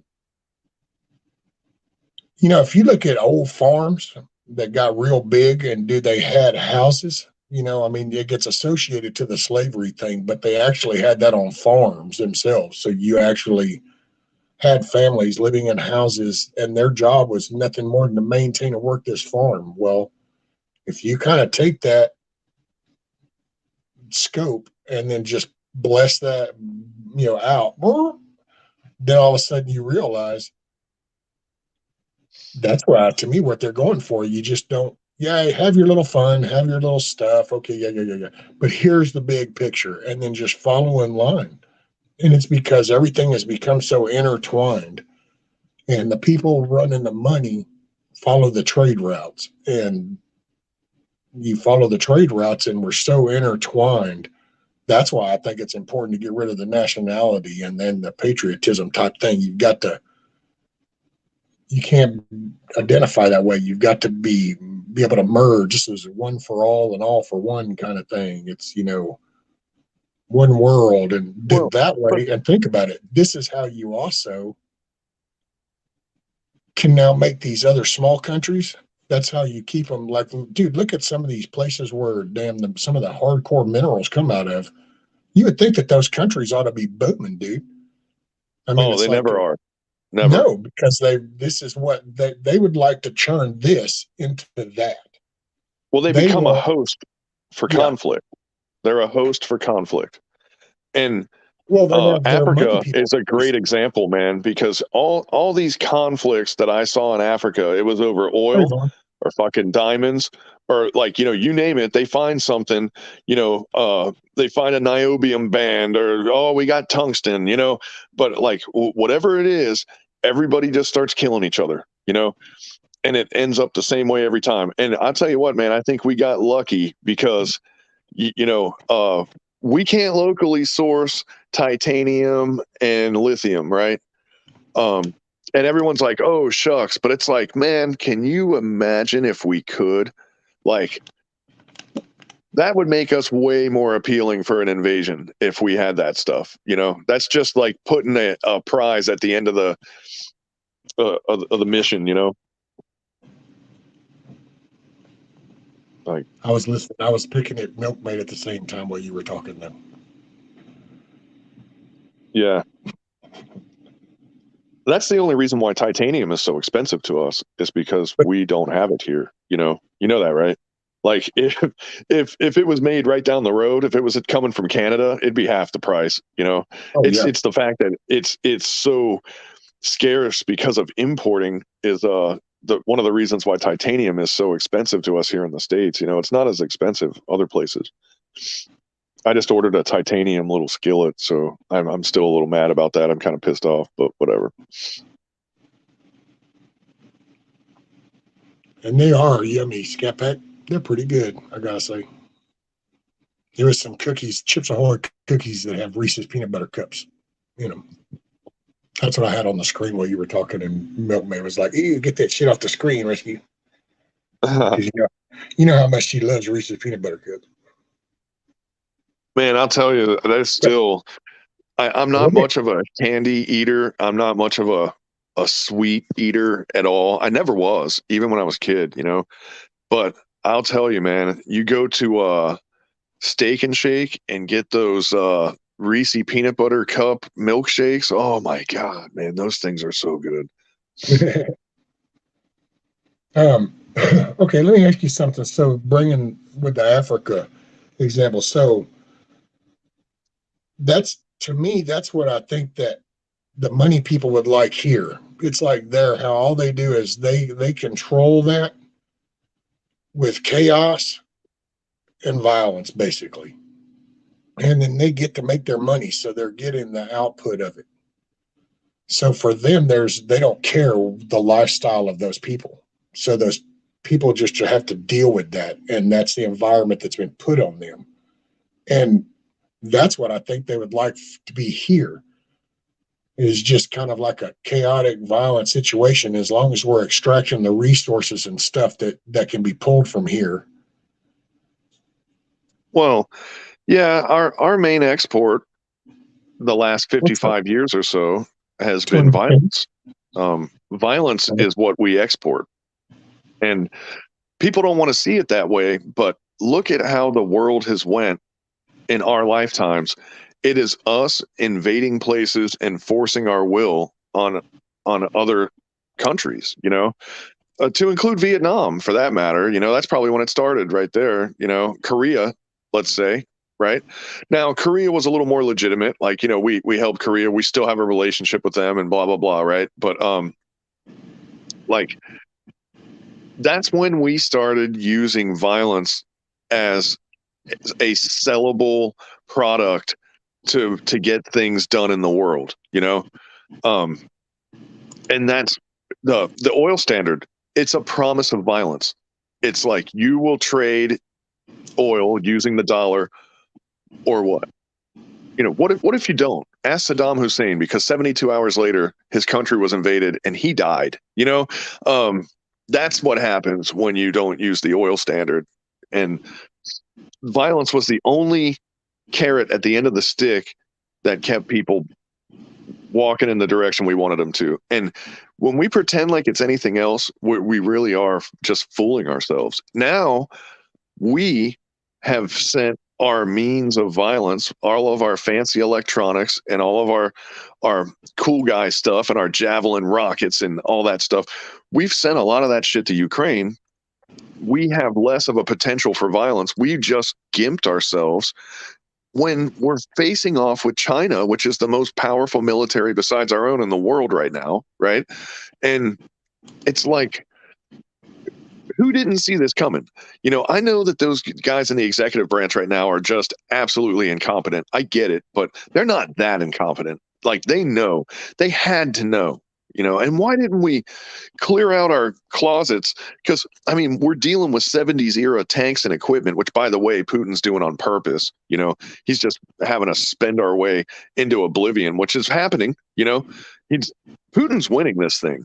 It looks like he's losing, but man, he's having a critical success is what's happening. He couldn't be winning more because the West is going bankrupt trying to stop him from sending his garbage into a country that he really probably doesn't give a shit about, to be honest, you know?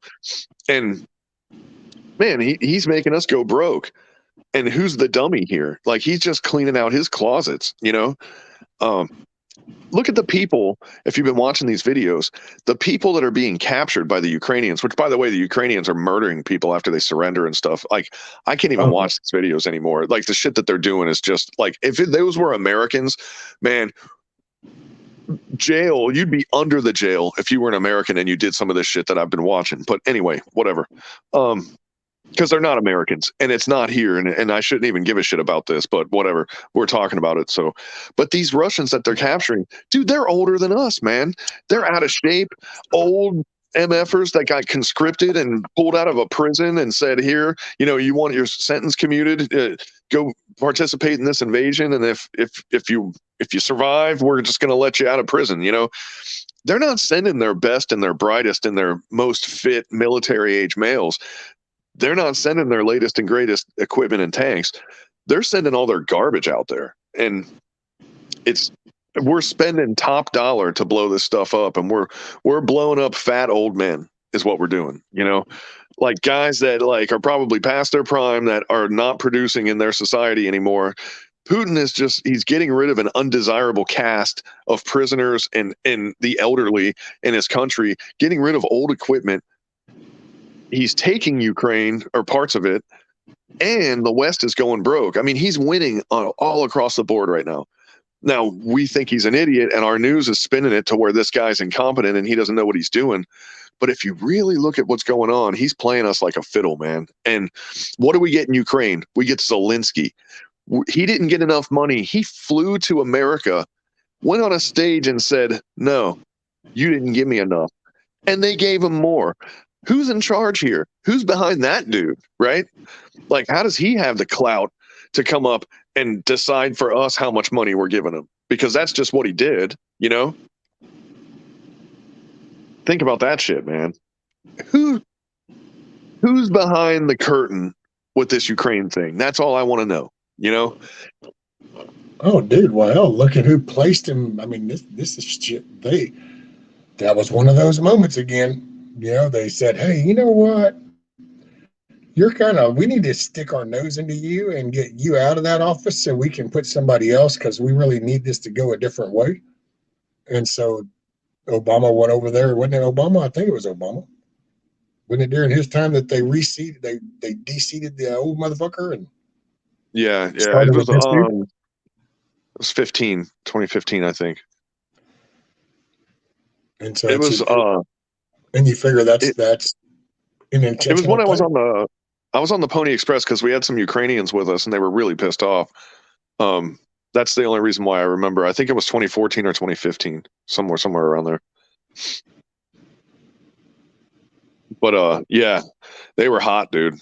I mean, they were hot. They were so mad, and some of them went back. Actually, you know, they had good jobs.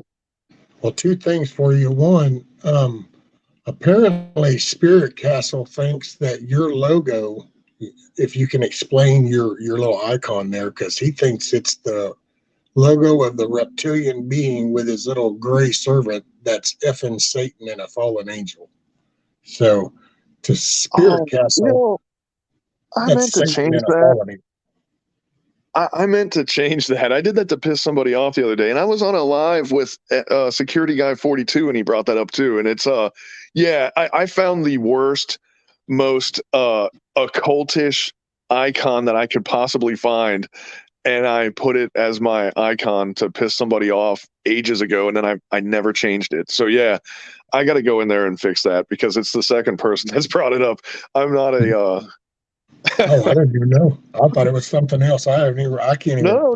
It's he was pretty much on the money. It's some pretty bizarre shit. But yeah, it wasn't. I'm not a follower of pretty much anything. I don't follow anybody, man. Not even me, right? So, like, whatever. And by the way, I will say, so number 2. Well, actually, in a side note, morning, John, and Tony, and everybody. Good morning, good day, good evening, wherever it's working for you. So here was a funny one. You actually, I think you kind of stumbled Tony and Kate, Northern Sounds, because they felt like you took a breath there for a moment. I said, where'd that go? If I didn't know better, I'd say Bushido took a breath there. You know how everybody picks on you. Oh, look. Now y'all made him leave.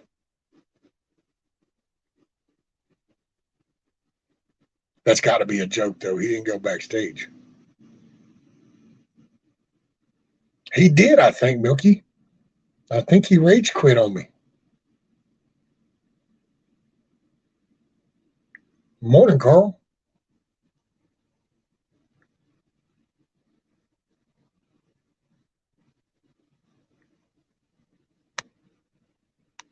Oh wait, hang on. So you said took a breath, and then I was seeing if I could change my icon while you were talking, and apparently the self-destruct button looks a whole lot like the change your icon button. Oh, well, we were all laughing because it was like, damn, I think he just rage quit. No. Well, they said it. Somebody said I took a breath or something. Explain that one again. Tony and Katie said, if I didn't know better, I'd swear Bushido just took a breath. Because when you were talking. Oh, right. And yeah. Then, Spirit Castle was going on too about, and where'd he go? He's the slowest non-talker I've ever met, and I'm bipolar. You know, as maniac talkers, you think we're tweaking. Wow. I've been known to get on a roll, I guess. Yeah, shit. I thought that was the idea of, the conversation. Required vocal noises to be made. It's all good. Some random dude. Well, morning. Welcome. Yeah, my cat's fighting on. Cats are fighting on my lap right now. I'm a little nervous. Out loud. Now you know you're going to have to show everybody because they're all going to be wondering how the cats are doing now that you said it. Let me see. Settings. Oh, right when I got it, it was over. All right, I'm going full screen. It's over. That's the loser. And that's the winner. Still on the couch. See?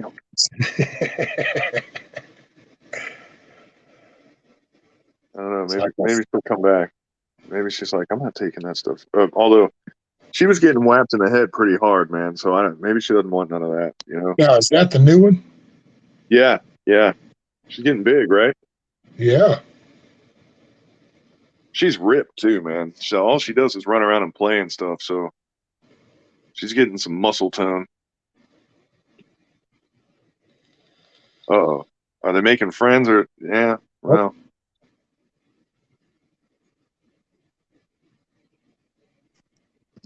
They normally have a relationship. They're kind of like mother and daughter, these two, but lately they've been fighting each other. Not all the time, but they're starting to say that this lap ain't big enough for the both of us, where before they were just like morphing into each other and creating one mega cat like Voltron.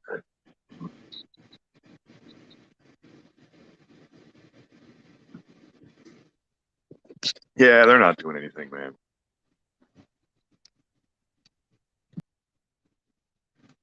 Oh, and he hit the wrong thing.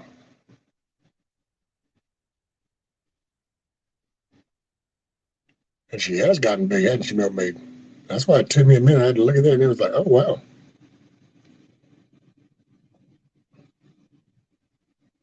Some random dude. Let's see. Oh, there he is. Man, you can tell it's been a while since I've been on here because, well, how is it that every button disconnects you when you're trying to do something? I tried to turn my camera back off, and it was like, "Oh, you want to disconnect? Okay, fine. We'll do that for you right away." Oh, by the way, Tony and Katie said, Bushido, we love you really, man. Beautiful pets too, mate. They're the couple, and you'll remember them. They're the couple over in the UK. He's come on and he does. They play music and sing and stuff. Yeah. He's come up and they've talked before. Yeah, I remember him. Like them. God, I'm trying to think of who else. Was it Rank and the other ones? They're from Australia, right? Or New Zealand. Yep. I don't remember Rank which one. 1000 and Rank 2000. There's I'm gonna do a live sometime in the future with Security Guy 42 and Risky Krisky. That should be kind of interesting. Cool deal. About what? Just random stuff? Or? I don't know, man. I really don't. It might be a little rant based, I think. I don't know. I was trying to feel him out on it, but Risky Krisky kind of like has a little bit of a hero man crush on Security Guy 42, and it'll be the first time that they've been on a live together, so it should be interesting, you know. Should be fun. It's always a good time, you know. I'm hoping they don't get too deep into the doctrine and the tactics and stuff, man, because that's you know, I'm not like a super tactics master or anything, because I was always the kind of jobs that I did, I was always kind of by myself, you know, or like in small teams, and like, you know, this large scale stuff. If they start getting into that, I just have to make dick and fart jokes or something, because. Well, somebody Milky dropped that Krispies. I guess I've never heard of them. He's man, you might like him and you might not. He's hit or miss with some people. He does rants occasionally, and then he likes to talk about gear a lot, you know. So for a guy who's trying to get into like training and shooting and like sort of like military Minuteman type stuff, mixed with he totally is on board with us as far as our thoughts on what's happening with the world and what's behind it and all that, you know. So he's a little bit of both. And if that's where somebody's resting, they would enjoy his style. He's kind of a high energy, sort of ADD-ish a little bit, and he just sort of hits record and he's like a fireball. He just bounces all over the place. And if that's what you're into, that's the guy you want to listen to. But if you're not into that and you want something that's calm and focused and all that, this is not the guy, man. He's like a pinball, you know. And like he just bounces everywhere. I can hang with it, and I actually kind of developed a fondness for his style, you know, but it's maybe not for everybody. But I'm okay I'm okay with the bouncing. I'm even okay with the kind of just going full bore. It's the ones that do that, but then got no forward plan. You know, it's kind of like a rant. A rant's one thing because you're venting and you're kind of just going off, but you're still focused on moving forward. And then there's just whining and bitching, which means I'm just going to sit here and do nothing and gripe about it. So if he's the kind of dude that's always pushing the ball forward, see, I'm all for that. No, you go on your tirades. I have mine. I just don't normally do mine in front of y'all is all. But he just made a video because everyone makes these videos about how to be an alpha team leader and how to be the guy to influence others and all this shit. He just made a video called Leaders and Followers. it's a particularly good video that he came out with, and it's one of his most recent, if not the most recent, that he just put out. Just watch that one, and if you like that, then you'll probably like him. And if you don't like that, that was on the good end of what he puts out. So if that one's not good enough for you, just move on, I guess. But he's got a style. A lot of people are starting to notice this guy. He's like an up and comer. He's shooting up like a bottle rocket. There you go. And there were some other guys that I thought were going to have that momentum, like Portac 556, Black Dissident. There's a lot of them out there where I'm like, why are people not watching these guys, man? But he was one where I was like, man, I really like what this guy's doing, and people did notice him. Like he's got companies sending him stuff and saying, here, do a video about this, and like he's got the subs, and you and I are in the same boat. Like, you do this shit forever, and it's like in a year I'll get like 5 subs, and I'm like, wow, man, I got 5, But I should put more effort into it than I do, of course, but whatever. Ain't nobody got time for that. Be different. Next year will be different for me. I mean, I don't know. Hell, I might even only end up with like 100 subs when it's all said and done, because I kind of want to just focus on, I don't know. I got no big directive other than here's my life. Y'all can walk along with it. But yeah, next year's a little different. Come January, I don't mind having a little bit session. It's kind of like actually what we just talked about. Don't mind doing the venting, kind of go on little rants, but then it's all about me. I'm going to be moving the ball forward. So I'll take this apart, and I'm going to take that porch apart that goes to my little building, and I'm going to use that wood to build a ramp and some garden beds like Billy has, those raised beds. And I just want to, here we go. This is it. And I'm just not, I don't know. It's going to probably be a more direct. Yeah. Having beds is not a bad way to go, man. I got a little bit of experience with that. Now with you, it'd be pretty easy. You would want it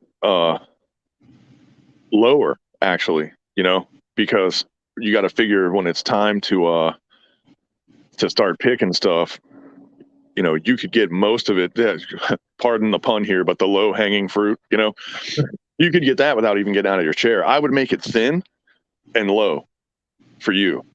And my old house, man, I wish I took photos of that place before I left. I had rows where I figured out I was making 2x8 raised beds, and I was putting 2 feet in between them. And I'd just do one, blah, blah, blah, because, you cut 2 feet on a 8-foot 2x4, and like, one piece can do a couple, and then you use the 8-footers for the length, and I was just making rows of them, and it was so much easier. And, because if you make the first one I ever made was a big square. Well, I had to get into it. And then when the stuff starts growing and it bushes out and it's doing all that stuff, like, you're like fighting the plants to try to get in there because that one tomato plant in the middle did better than all the other ones, and you're like breaking branches off of your plants and stuff. Well, you make them 2 feet wide. You throw like either a single lane and then you throw your small stuff on the outsides, so your big plants go in the middle, and then your stuff like onions and herbs and stuff you put on the outside, and it's just like easy. Now I'd do it wider than 2 feet because when those plants pushed out, I was still getting in all the spider webs and the muck and all that stuff because they were just completely filling that area. I'd probably put maybe 3 or 4 feet, 3.5, 4, or maybe the width at least of your wheelchair to get in there. You know what I mean? But yeah, I want to do them kind of like what Billy's got. Like I think it's about a 3-foot gap, it looks like, in between them, and it's almost like being able, and I've noticed that that seems to be a common thing, because Hutch put a little drawing thing up the other day and from somebody, and I noticed when I looked at that drawing, their raised beds, that they called them, they were in those with that gap, and it's perfect for my chair to kind of get around.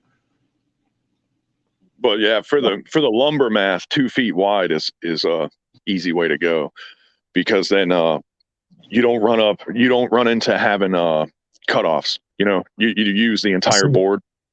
Well, I will have cutoffs because I've got just like it's old boards that are on that porch. So I'll be trimming like probably an inch or two off of each end to freshen it up. So Right. they won't And, be you know, actual, if you're direct. using reclaimed wood, the width probably doesn't matter as much, because you can just make it whatever you want to make it. But I wouldn't make it any wider than like maybe 3 feet, because you got to figure you reach in on one side and you reach in on the other, and you don't want it to be any wider than that, especially if you're in a power chair, so that reach, you want to be able to cover the whole thing from the outside, but Oh, goes back with the supplies. Okay, Milky, good luck with the plumbing, ma'am. oh yeah, she had a pipe bust in her wall with this freeze. Yeah, he just got back with the supplies and stuff, so they're fixing to go repair mode. Yeah, I'll tell you what, man, it's always something over at her place, it seems like. Morning, Jen. She's had quite a shit hit the fan trailer lately, Yeah. The domino theory in practice. And that's, man, there's just stuff that you don't get ready for, and there's stuff you don't think about, and it's life comes at you fast, I guess, right? Yeah, well, that's home life, especially with you get a handyman special, as they call them down here. Those are called handyman specials, and that's because it'll keep you dry, but everything else you'll have to wing it.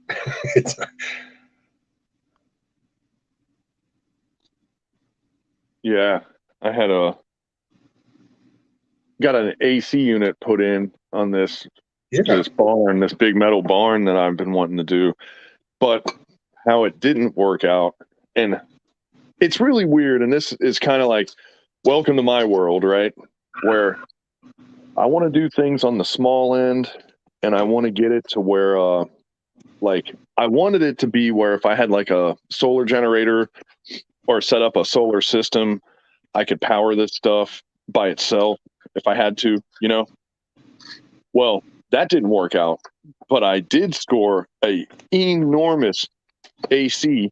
So instead of this one room being AC powered, I'm now AC powering the entire barn, which is cool, I guess. But I'm like, man, if the shit goes down, I can't run that, So I'm still going to have a solution for that time, should it come, right? But yeah, I'm going to spray insulate this barn. I don't know how much that's going to cost. I don't even want to know, but it's going to be bad. But after that, I'm in business, man. I just inherited basically another house worth of space that would be air conditioned and insulated, And yeah. Oh, once you spray insulate it, man, that'll be awesome. Yeah, and I'm just dying for it too, because that's where my gym is going to go, because where I live, and I've tried it and it just didn't work. Going to a gym just doesn't work for me. I live too far away from all the gyms. I work 12 hours a day on the days that I work, and where I work is an hour away. So any day that I work, 14 and a half hours, it's just down the drain. That day's shot. I'm not driving anywhere on those days. Right. Yeah. And then my days off, I'm chasing the bullseye, because I got stuff I got to catch up to that happened while I was working, and I got to have my stuff here. It's just got to be here. That's just the only way to it. And I could be doing stuff now, and I haven't been. And it's, God, I was 3 years. I've just been kind of slowly turning to shit. So once this thing gets put together and I start getting this little workout kick again, I can't wait, man. Because it's, almost a New Year's resolution, I guess. It's not going to happen right on New Year's, but it's going to be close. And I'm thinking I might start moving some of the stuff, at least the elliptical, because I have a actual gym grade elliptical. Well, actually, my mom got it. some lady that she worked with had it in her apartment, and she moved to another apartment and said she didn't have room for it and she never used it anyway. So she was like, well, I'll buy it, and she picked it up. Well, I'm going to put that in there now, so at least I can start doing the elliptical, because really, like, trimming the weight is the hardest part anyway. Like, building muscle is pretty easy. That's at least never been a problem for me in the past, like I can get on that whenever I get on it. But losing the weight, man, that's, now I'm like 50. It's way harder than it used to be, and my diet doesn't help either. I don't practice any of the, people used to say, it's all about the diet, abs are made in the kitchen and all that shit. Well, when I was younger, I just did whatever the hell I wanted. If I went and put the work in the gym, I could eat anything, and I just got to get to where I'm lifting a little heavier, like when that time comes. And that's really the best weight loss tool for me. When I lift heavy, I burn those calories way better than I do. I can do cardio all the time now, and it doesn't do as much as throwing some weights around. That trims my fat more than anything. That's what's always, for me, it's that kinetic energy part. That's the real burner.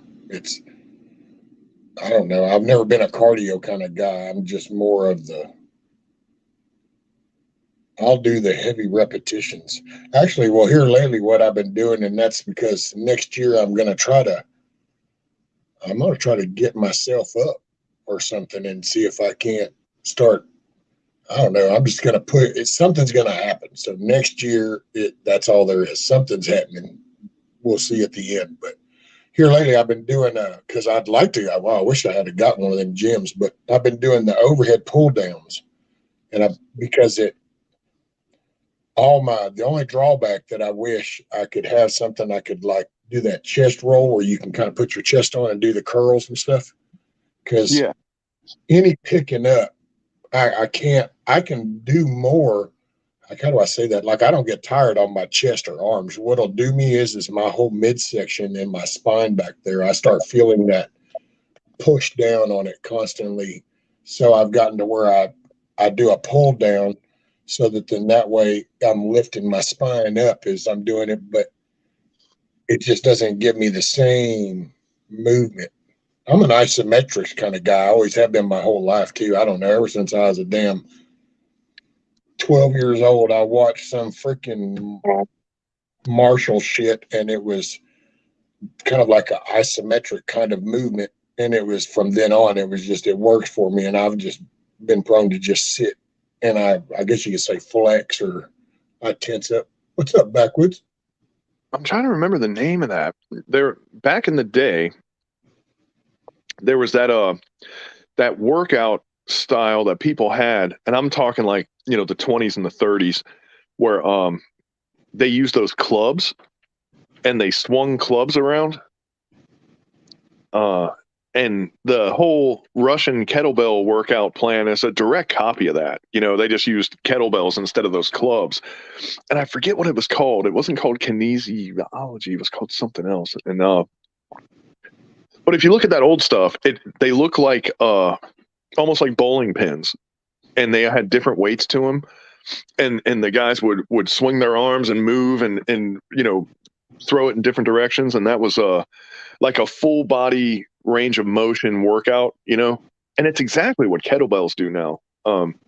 Which, if you're looking for a range of motion workout, kettlebells are not a bad way to go, Well, I have to watch mine now because I've got my center of gravity, basically, is the way I view it. I know I'm probably describing this all ass backwards, but where my midsection and that's my center point. And so I have to watch. And that's why I think I wish I had gotten me a bench. Maybe if I got enough wood left, I'm going to try to build me a little something, because it's like, if I can get positioned right, I can do all kinds of chest work. Yeah, you literally I have to get myself where the minute I go to do pressure, that I don't have to tighten my gut. So my whole upper half will have to be flat and totally supported. So now I can push. Well, then I can just and I can make myself, this is just what I've learned to do besides this, but because well, this will sound really weird too, and I wasn't prepared for those conversations because this is shit I've always kept to myself my whole life. But your brain, you are in control of a lot of shit. You can the level of pain I feel is the way you want it to be. So I not to sound like some Zen moment and shit, but I do believe you're in control of your body to a great extent. So you can focus hard enough to either numb something out or to push through or to isolate a certain muscle feeling. And I believe in that. So that's just me. And that's why look at that's what how I pain move is. around the way I do. If you put pain on paper and you read it, it makes sense. If you experience it in your body, it becomes confusing because of what it is. But pain is a feedback that's telling you that something's wrong, you know, and or an indicator of damage, right? So Yeah. you have to learn not how to overcome it, you have to learn how to read it, you know? Like for me, I have strains in both of my shoulders. I have a rip in one of my pectoral muscles. I've got a rip in my Achilles tendon. I mean, dude, I'm like what you call a used car at this point, right? Oh, yeah. And every time I do anything, that's why it's so hard for me to get back into running, because when I start running, especially if I haven't done it in a while and I start again, my Achilles tendon is just on fire constantly, you know, until I get used to it. But you got to take that pain and realize how much of that is just a feedback and how much of that is saying, hey, something's wrong, you know. And you got to know how much of it to ignore, because sometimes you need to listen to it and sometimes you can forget about it, you know. But that's one of the problems with when people get the oh man, now I'm on the spot, I can't think of it, you know, the injections they get in their joints, that steroid, what's it called? Cortisone. Yes, you get the cortisone injections, it softens all those ligaments and stuff and all those tendons, and the pain goes away, and people go, man, I feel right as rain, and then they start working out hard and then they blow the shit out, you know. Well, it reduces those signals. It doesn't hurt. That's designed, it's almost a cosmetic per se. It just makes it feel better. It doesn't fix the problem. It makes it feel better, right?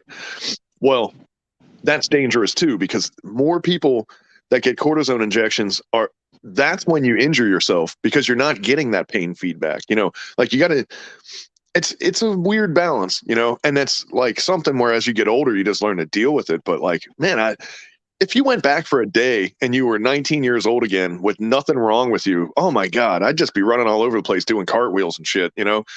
It just, you know, just like, wow. So this is what it was like, you know?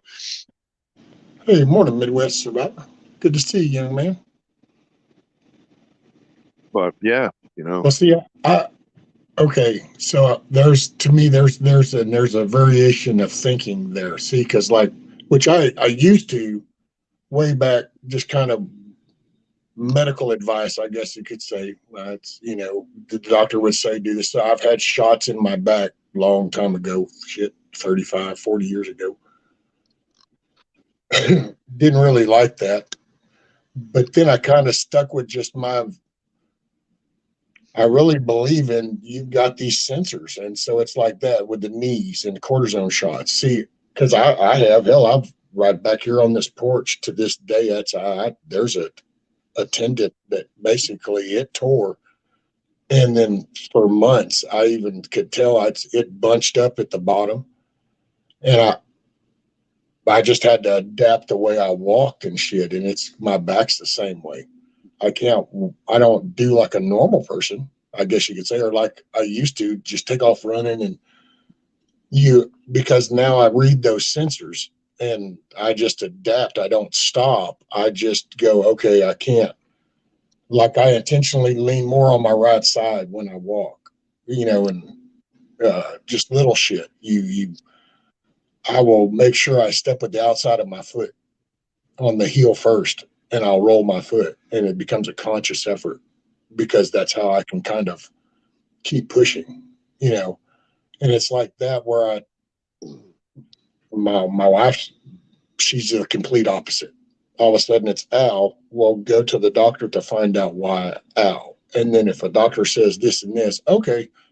And see, I just don't even, I go, okay, something's up. And it's like right now, I know that there's something up in the insides, but I'm not going to sit here and go through all this doctor experimentation shit. I'll sit here and I make notes of what I eat, like when I did 1.5 years of chicken noodle soup, and it was intentional. It wasn't under a doctor direction. It was because, okay, I need to isolate a problem. And the way I can do that is to start removing shit off the field. And that's, I don't mean to insult anybody, but I don't think a lot of people have that particular drive that they can literally go, okay, I really will just eat bland ramen noodles for the next 4 weeks. And I will only drink 16 ounces of water every day. So now I can know exactly what's causing this. But they also didn't have the necessity for that. And that's, it's like, for example, that we do what we have to do. We would have never invented the wheel if we didn't have to move shit from one place to another. There's the cause and then there's the effect. There's the problem and then there's the solution.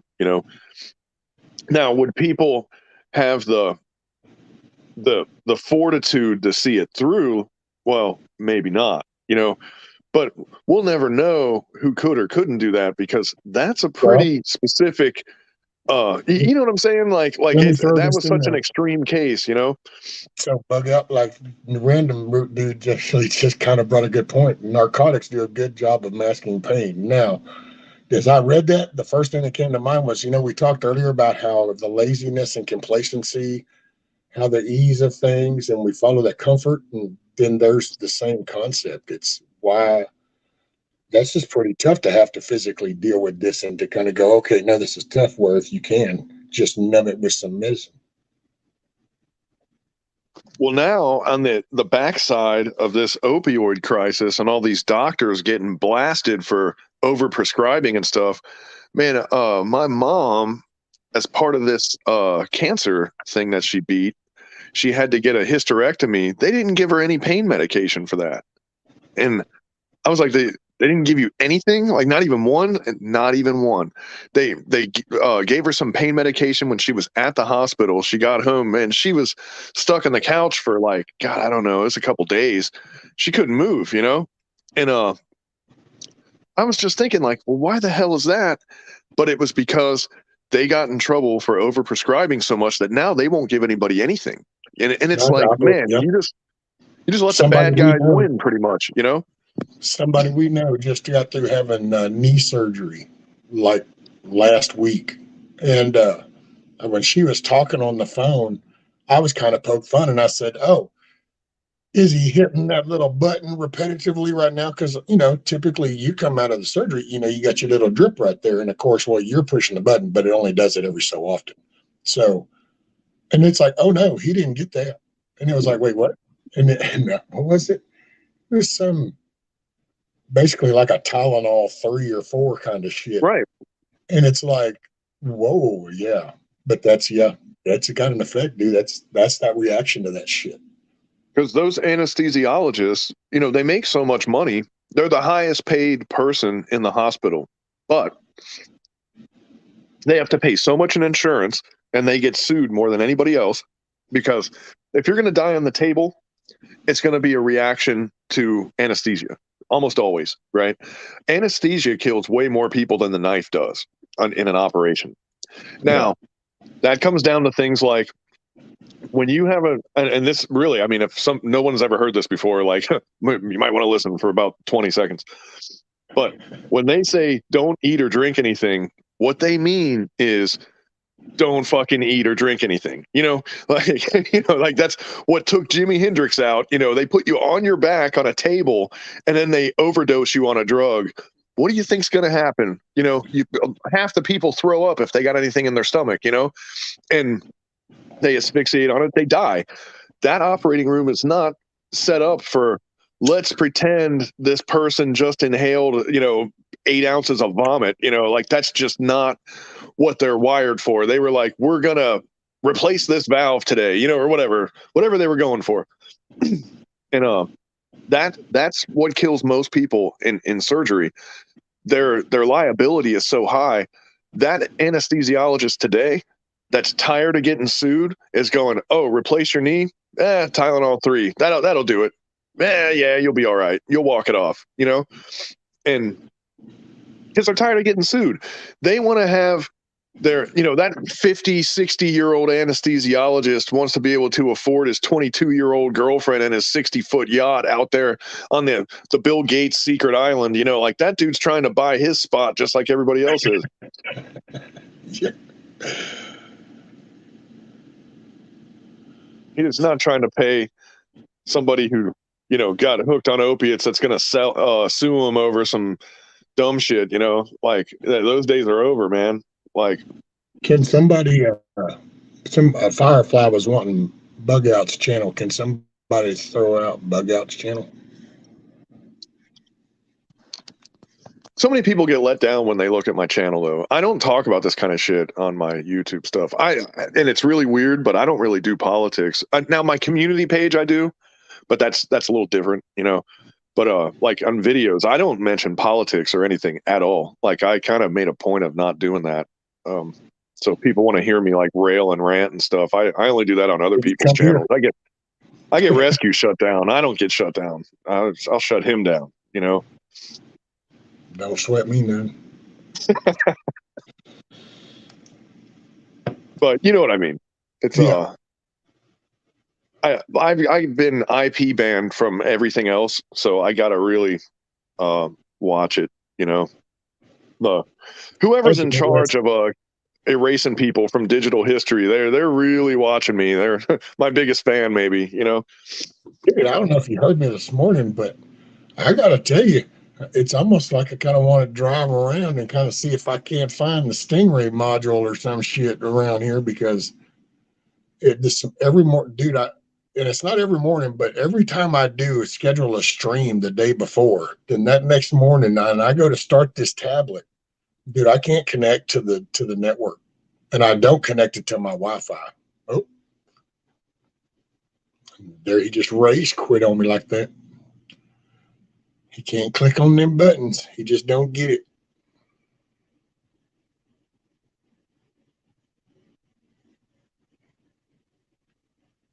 What's up, Wingnut? And by the way, everybody that came in that's here, there he is. Eventually, he'll know what buttons not to hit, which is any. But dude, this time it was even dumber. I think my StreamYard has changed. I got a text message from my wife, and I flipped the phone down and read it from, how you can kind of pull that little bar down from the top and like see what the message is. Yeah. I hit that. There was a button that said reply, so you can type a little thing in there and then just send it. Right.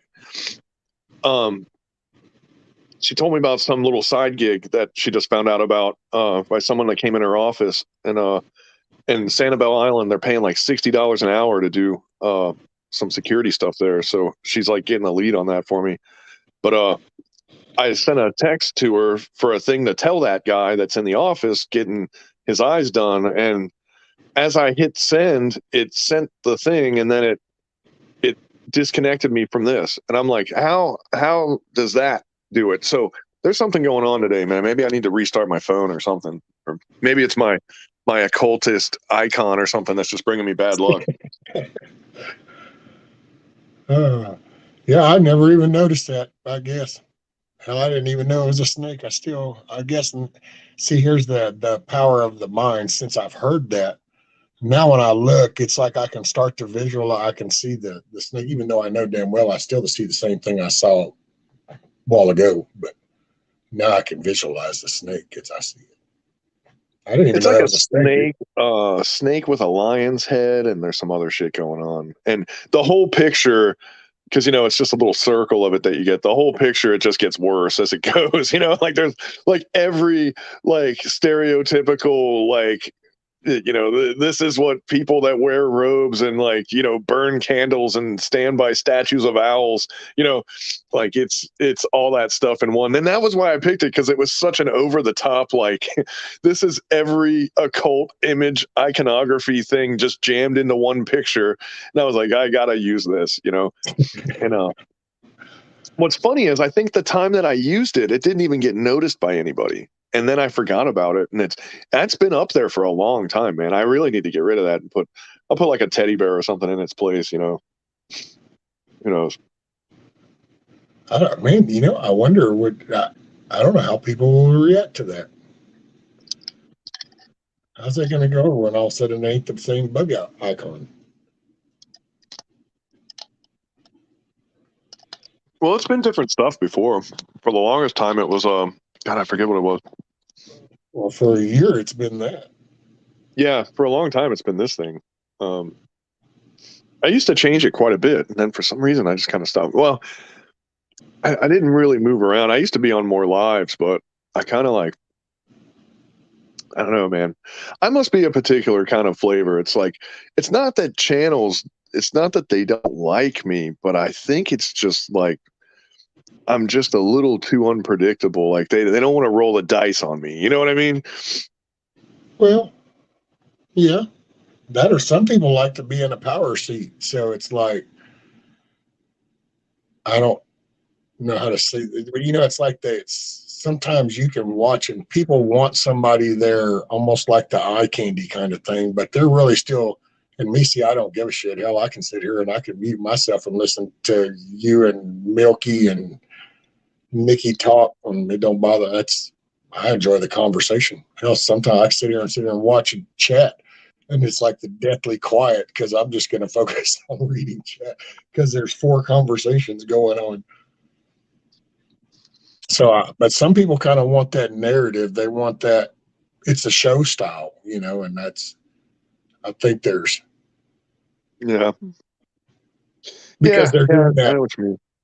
Yeah, there's a certain directive there, and I get that in a way, because if you're doing a show, then, you are the show and blah, blah, blah. But for me, this is, hell, I don't got no thing. It's like ranting.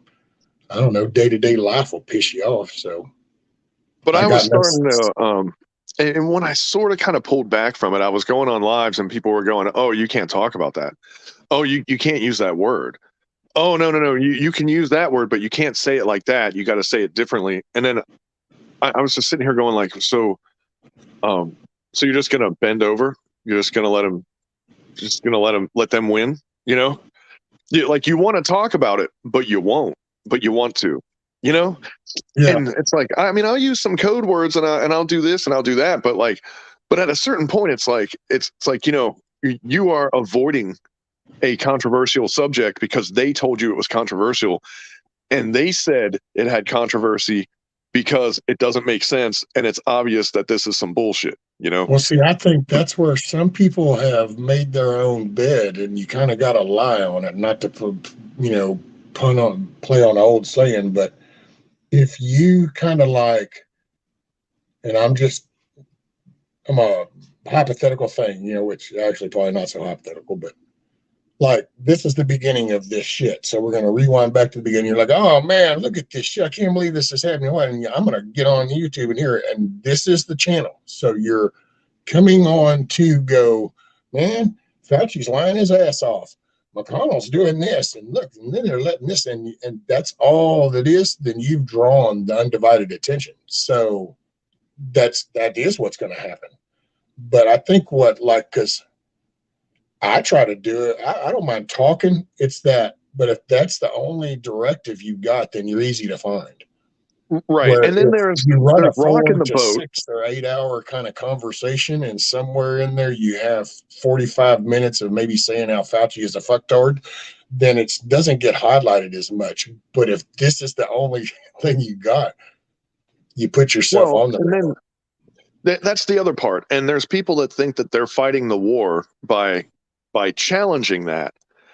And this is the part that kind of rubbed me the wrong way.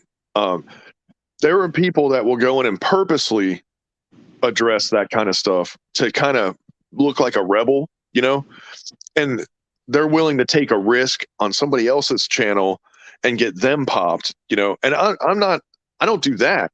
But at the same time, it's like, you know, for example, and I will bring this up because this is one thing that got a bunch of people on my ass one time. I started talking about a particular concert in Las Vegas right before Trump made a certain ruling to make a certain gun part go away, if you know what I'm talking about. The bump stop. Right. And I started talking about that incident, and a lot of people just dogpiled me and said, no, don't talk about that, blah, blah, blah. And I'm like, you know, I get that there's these forbidden words and there's the keywords, and we've had that since email first came out.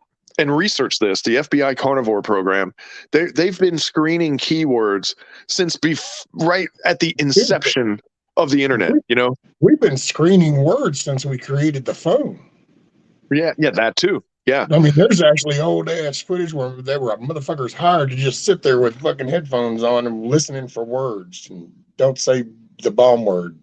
Don't say president. Wait, what? It's like, yeah. But see, my thing is I don't mind talking about it. It's like a news thing. It's what'll get it is when you, and I think that might be what draws some of the attention is when it's like this. I feel like, okay, I'm here and I just ask everybody to kind of respect the idea, and everybody seems to, and everybody, that it's like it's the topic, but it's not like the topic. So it's like to talk about the shooting that happened in Vegas and how there's been no answer or accountability, you know, and you can talk like that, but it's when I think people go into going, yeah, and you need to, and they start trying to piece together something to the point, and that's probably got some key phrases involved that brings attention. Well, look at when I also accept the fact, and this is going to probably piss some people off, and if it is what it is, but this is YouTube's platform. So it's kind of like you do sign this as an agreement when you create an account and you say, hey, you know what? I'm going to play by your rules. You don't say I'm only going to play by the rules that you make that I like. You say you make the policy and the terms and conditions. We've just become so mind jacked that we just sign on the line. Yeah, we forget you have to. That this is software apps. You have to, but you do. And you bring up a really good point. And this is so funny because I got bounced from Facebook eventually, which is funny. I never had a warning, never had a suspension, never had anything. They just one day I woke up, I went to turn it on, and it said, you don't have an account anymore. It was just gone. I mean, nuked. But anyway, regardless. And that was because now I'm looking back, and I think it was because of the subject matter that I was discussing, not what I was saying, but where I was going, you know. But what I used to tell people on Facebook is you keep saying that this is against your rights, but your rights have nothing to do with it. It's like going into a McDonald's and saying, I have a right to eat a burrito, but McDonald's doesn't do burritos, you know, like, you know, it's a commercial product and you follow their laws. Now, the real subject there is the government is using corporations to enforce their will. Now, look at our surveillance programs. We're not allowed to spy on American citizens, but nothing says the British government can't or the Israeli government. So we're having British and Israelis spy on us, and then they're sharing the intelligence with our government because they're not the ones doing it. There's these little things, and like that, like I'll get a hate email from that for mentioning that. You know what I mean? But whatever. But like this stuff is happening and people don't want to talk about it. They want to go, oh, I think the end times are coming. And I'm like, well, you think the end times are coming because all these things are happening. And they're like, no, don't talk about that stuff. I just want to talk about that. I think the end times are coming and have no reason for it whatsoever. And I'm like, that makes you look like a dumbass, you know, like quantify what you're telling me, find reasons, try to prove yourself wrong. And when you can't, you're probably right, you know? And like, if I tell somebody something, if I say, you know, XYZ or whatever, assume that I'm lying to you and prove me wrong and do the research. And then you might just find out that I'm telling the truth. You know, that's what I was trying to get people to do on Facebook, you know, years back. Right. And it worked. You know, I was flipping people left and right, you know, and like diehard right wingers were coming towards the center. Rabid Antifa supporting left wingers were flipping to the right wing. And like, I just had, I was like, man, everyone's believing what they're being told, but you don't have to look at what you're told. Just look at what's happening. Like, that's what's going on here, and we're just starting to scratch the surface on this with the trafficking stuff. We almost blew it open with Epstein, right? And look at all the effort that they've put into hiding that trail. They just poured on that list. Yeah, they just put like 90 metric tons of concrete and rebar on top of that shit, right? Because they're like, no one's ever going to get to the bottom of this. Well, now let's pretend it was somebody that did, I don't know, a hate crime. Okay, let's pretend it was somebody that shot a president, or let's pretend it's somebody that a mastermind in the cartels that like sold drugs. Or let's look at Milosevic when he got arrested. Remember, he went to Den Haag, and they, like, it's so visible with some bad guys that they catch, and the news is all over it. Like that, they ended up in Florida for a while, but that couple, that young 20-year-old couple, and the guy ended up killing the girl, and then he went in hiding for a week or so, and then he turned himself in. God, I forget their names, but they were just two regular people, and like the news couldn't drop it for 2 whole weeks. All you could watch is this, like, I forget her name, Jenny Petito or something like that. But I'm like, these are regular people, and the news is just obsessed with it. Why doesn't the news get obsessed with, hey, let's open up this pedophile sex trafficking ring? But the news doesn't want to touch it. What does that tell you? Like, I don't need to know who's doing it, but I know it's happening, and that's enough for me. That's enough. Well, see, but you gotta, but like the news. And by the way, hey, what's up, backwoods? What's up? Now sorry, my throat. But when you look at who I said burrito, and he couldn't lay off the button. He's on burritos. Holy shit, where? Yep. There, kiss off. She said, "Rescue, give me the holiday finger." Well, I don't think they're. I don't think that. I mean, it's like what was it, Anarchy, or somebody said there in the chat that it's not profitable.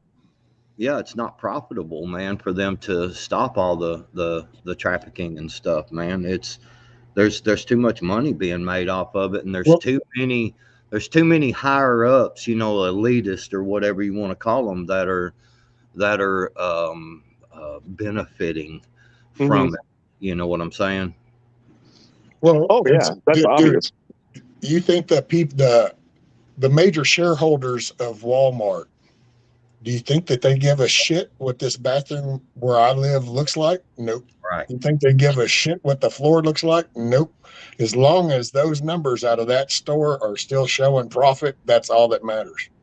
Well, when you're being governed by people that have that same type of mentality, that's why they don't give a shit when 1 million people die from this. That's why they don't give a shit. They've taken control of the media. So there's the communication to the people. So then this is how you can just play this off how you want it. You can send out the newsletter to all the little stores to say it's all just going to be fine. We're having this new holiday. Here you go. There you go. Employee of the week is this. Bam. And you just kind of go, well, wait, nobody's ever going to say, you know what? Fuck this. Can't do this. Need to pay attention. Stop sweeping the floor. Well, first off, I wanted to say, Bug Out, man, you know me.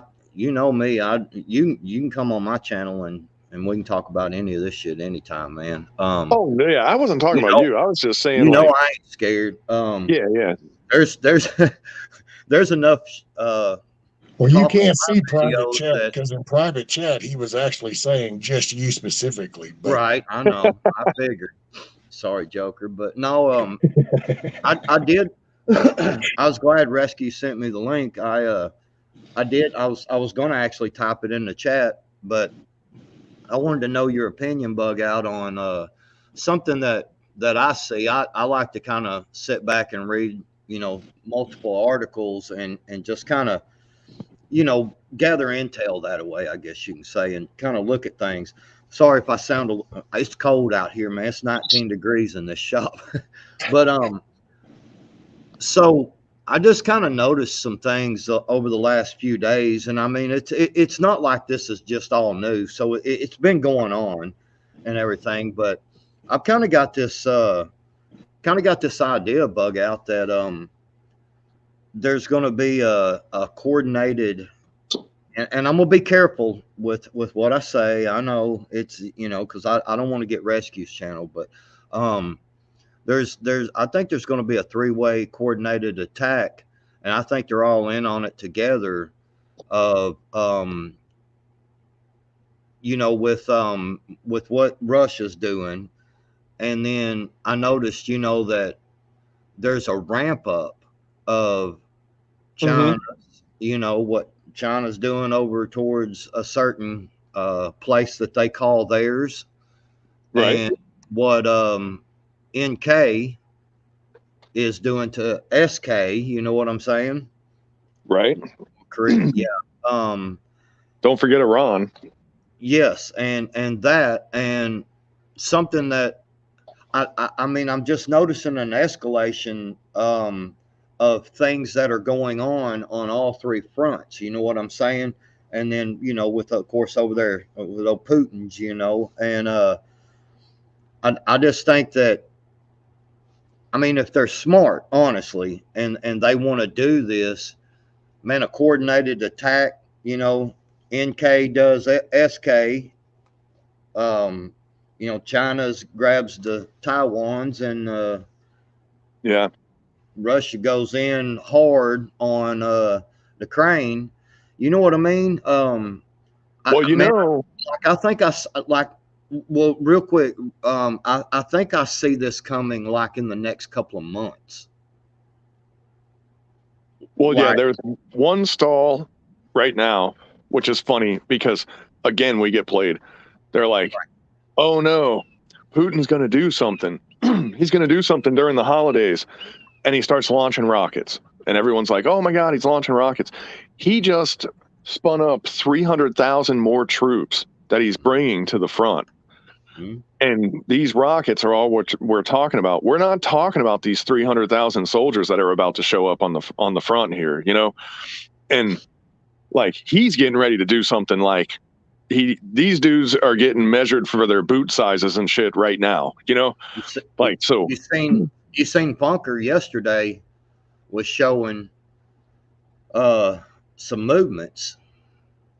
I think it was Bunker that I watched yesterday. They were a bunch of new military equipment moving in towards Ukraine from Russia. Mm-hmm. Yeah. And that's part of that whole big thing. Like there's definitely going to be a push there. I think drone assets were just given, this is my guess, was given to the Norks, right? Mm-hmm. I think they were just test driving them to see how they worked, Yep.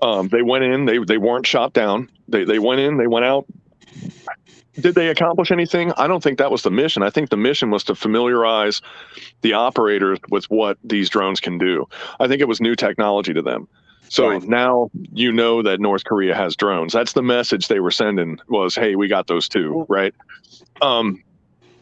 Iran really has a hard-on for blowing up Israel, but if you read the Bible, we already knew that. Right. So that's coming into play. That's the one that scares me, because it's like we've just completely forgot about Iran, Well, the thing about Iran is what a lot of people are not understanding. Like, oh well, they might get a couple of nukes. Well, Japan was like one of the strongest, nastiest forces for a little while, and it was just a couple of nukes that took them to their knees. Made them surrender. They was like, we're done, man. Sorry. Hey, we screwed up. And a lot of people are not realizing that, man. And with the chaos and the draining of the reserves and in this country and the things, man, man, a couple of well-placed nukes, I believe, could bring this country to its knees quickly, you know, during these times that we're in, you know, and dude, there's so much stuff going on that I think if people start and put the puzzle pieces together, just yesterday or the day before, the cartels down just below, I believe it was Laredo, just below the border, attacked the Mexican military, man. I mean, had them pinned down. It's not just there. All the border towns, Juarez, Tijuana, it's that they're challenging the authority. They've been doing it, but there's been an explosion of that lately, and they're making roadblocks and catching whole government convoys and just blowing them right straight out of the water. You know, no pun intended, but like. Because there's more experience in the cartels now than there is in the military. The military is a bunch of 18-year-old kids. Those people that get out, they get waived all this money, and they end up joining the cartels, you know? The military is the training for the cartels now, you know? And it's like, how do you get some boot that just got out of boot camp to fight these dudes that have been doing this for so long? And this is becoming a huge problem, man. And it's like, we're so worried about what's going to happen in Taiwan or Ukraine. It's like, man, I'm worried about what's happening here, you know? Yeah. Well, and that was kind of the circle I was trying to take this to, is that, man, it could so easily, you know, a three-headed attack, you know, like I was talking about before, to take you know, all of our eyes over there and be like, oh my God, you know, look what's going on over here, and then meanwhile here at the southern border, man, they're like, boom, you know what I'm saying? It's they've got a large force down there, and seems to me, I kind of remember a certain Obama appointee that played around with a movie title. Yeah. Remember that movie Fast and Furious? Yeah, I just brought that up a couple minutes ago, actually. Yeah. And nobody wants to talk about that, you know? Nobody. I mean, that's like, and they don't realize how relevant that is. And that was so long ago in the scheme of things. But that was the moment. I can guarantee you that attack that I watched, because I watched some video on it, man. It was, dude, they pinned that military down quick, dude. They had them, man. You know what I'm saying? I mean, had them. And dude, there was some. I guarantee you, there was some weapons. You know what I'm saying? From that little ordeal being used in that. Well, that wasn't the only delivery, and that's the part that everybody thinks that was a one-off. That was a routine stop. And if you look at, I forget his name, but he was a Chinese senator in California, I think, and he got arrested for arms trafficking. Do you remember that? Mm-hmm. It was a while ago, and I forget his name, but the guy was an arms dealer, and he was a senator, I think. No, he's all pissed off at me. And, sorry. I'll mute. That's what a lot of people. That's what I'm saying, man. I like to, you know, I like to look at things on a different level, you know, of sitting back and going, yeah, this, man, I could see where they could do this. Then they, you know, they could take the eyes to over here to take the eyes off of this so they can do this. Man, I mean, I see it coming, man. I see a day real soon where we're liable to be having to take up arms here on our own soil. You know what I'm saying? Well, the part that kind of, I don't want to say frightens me, but the part that I have a, I guess, healthy respect for, maybe, or whatever, is like they don't even need to invade us, because the conditions they create will cause, we're already getting an influx from the southern border.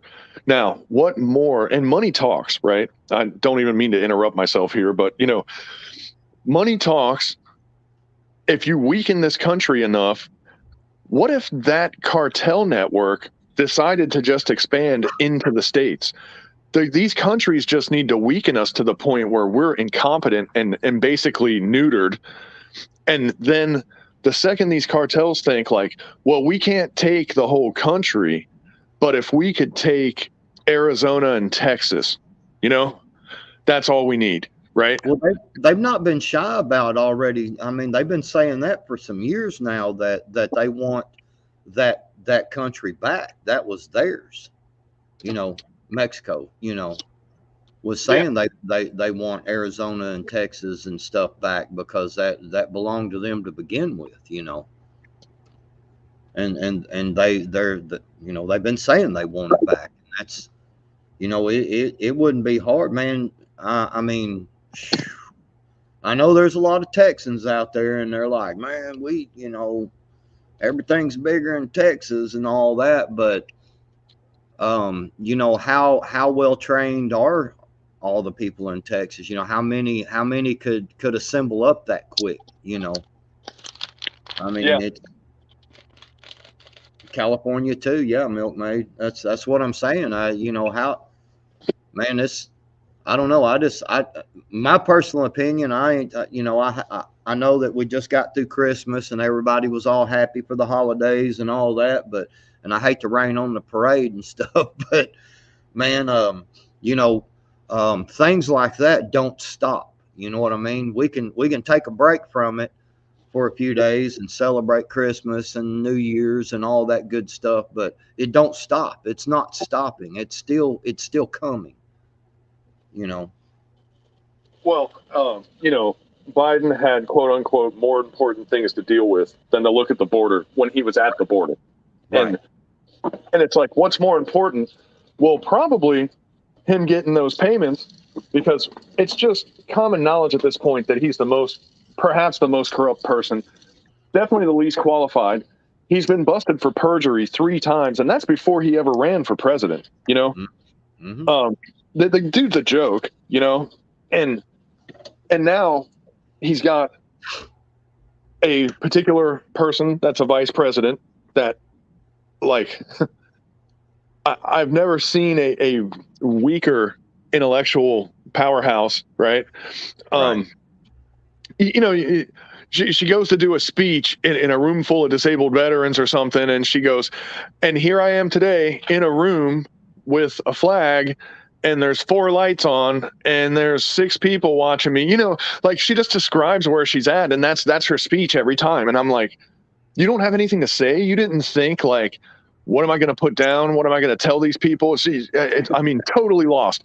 But also didn't go to the border, went to North Korea and was going like, where's North Korea? And the dude's like, North Korea's right there. And she's like looking through binoculars and she's going, wow, I can't see it. And the guy's like, it's right there. Like, I don't know, man. I'm just like, shouldn't there be a test or something to run for government? Like, I mean, you got to. I've said that many times, Bug Out. I ain't kidding, man. Over the years, I've said that, there's certain things that should be more than just, whatever is in place to qualify you to become a president or vice president. There should be a lot more to it, man. Well, let's look at this, dude.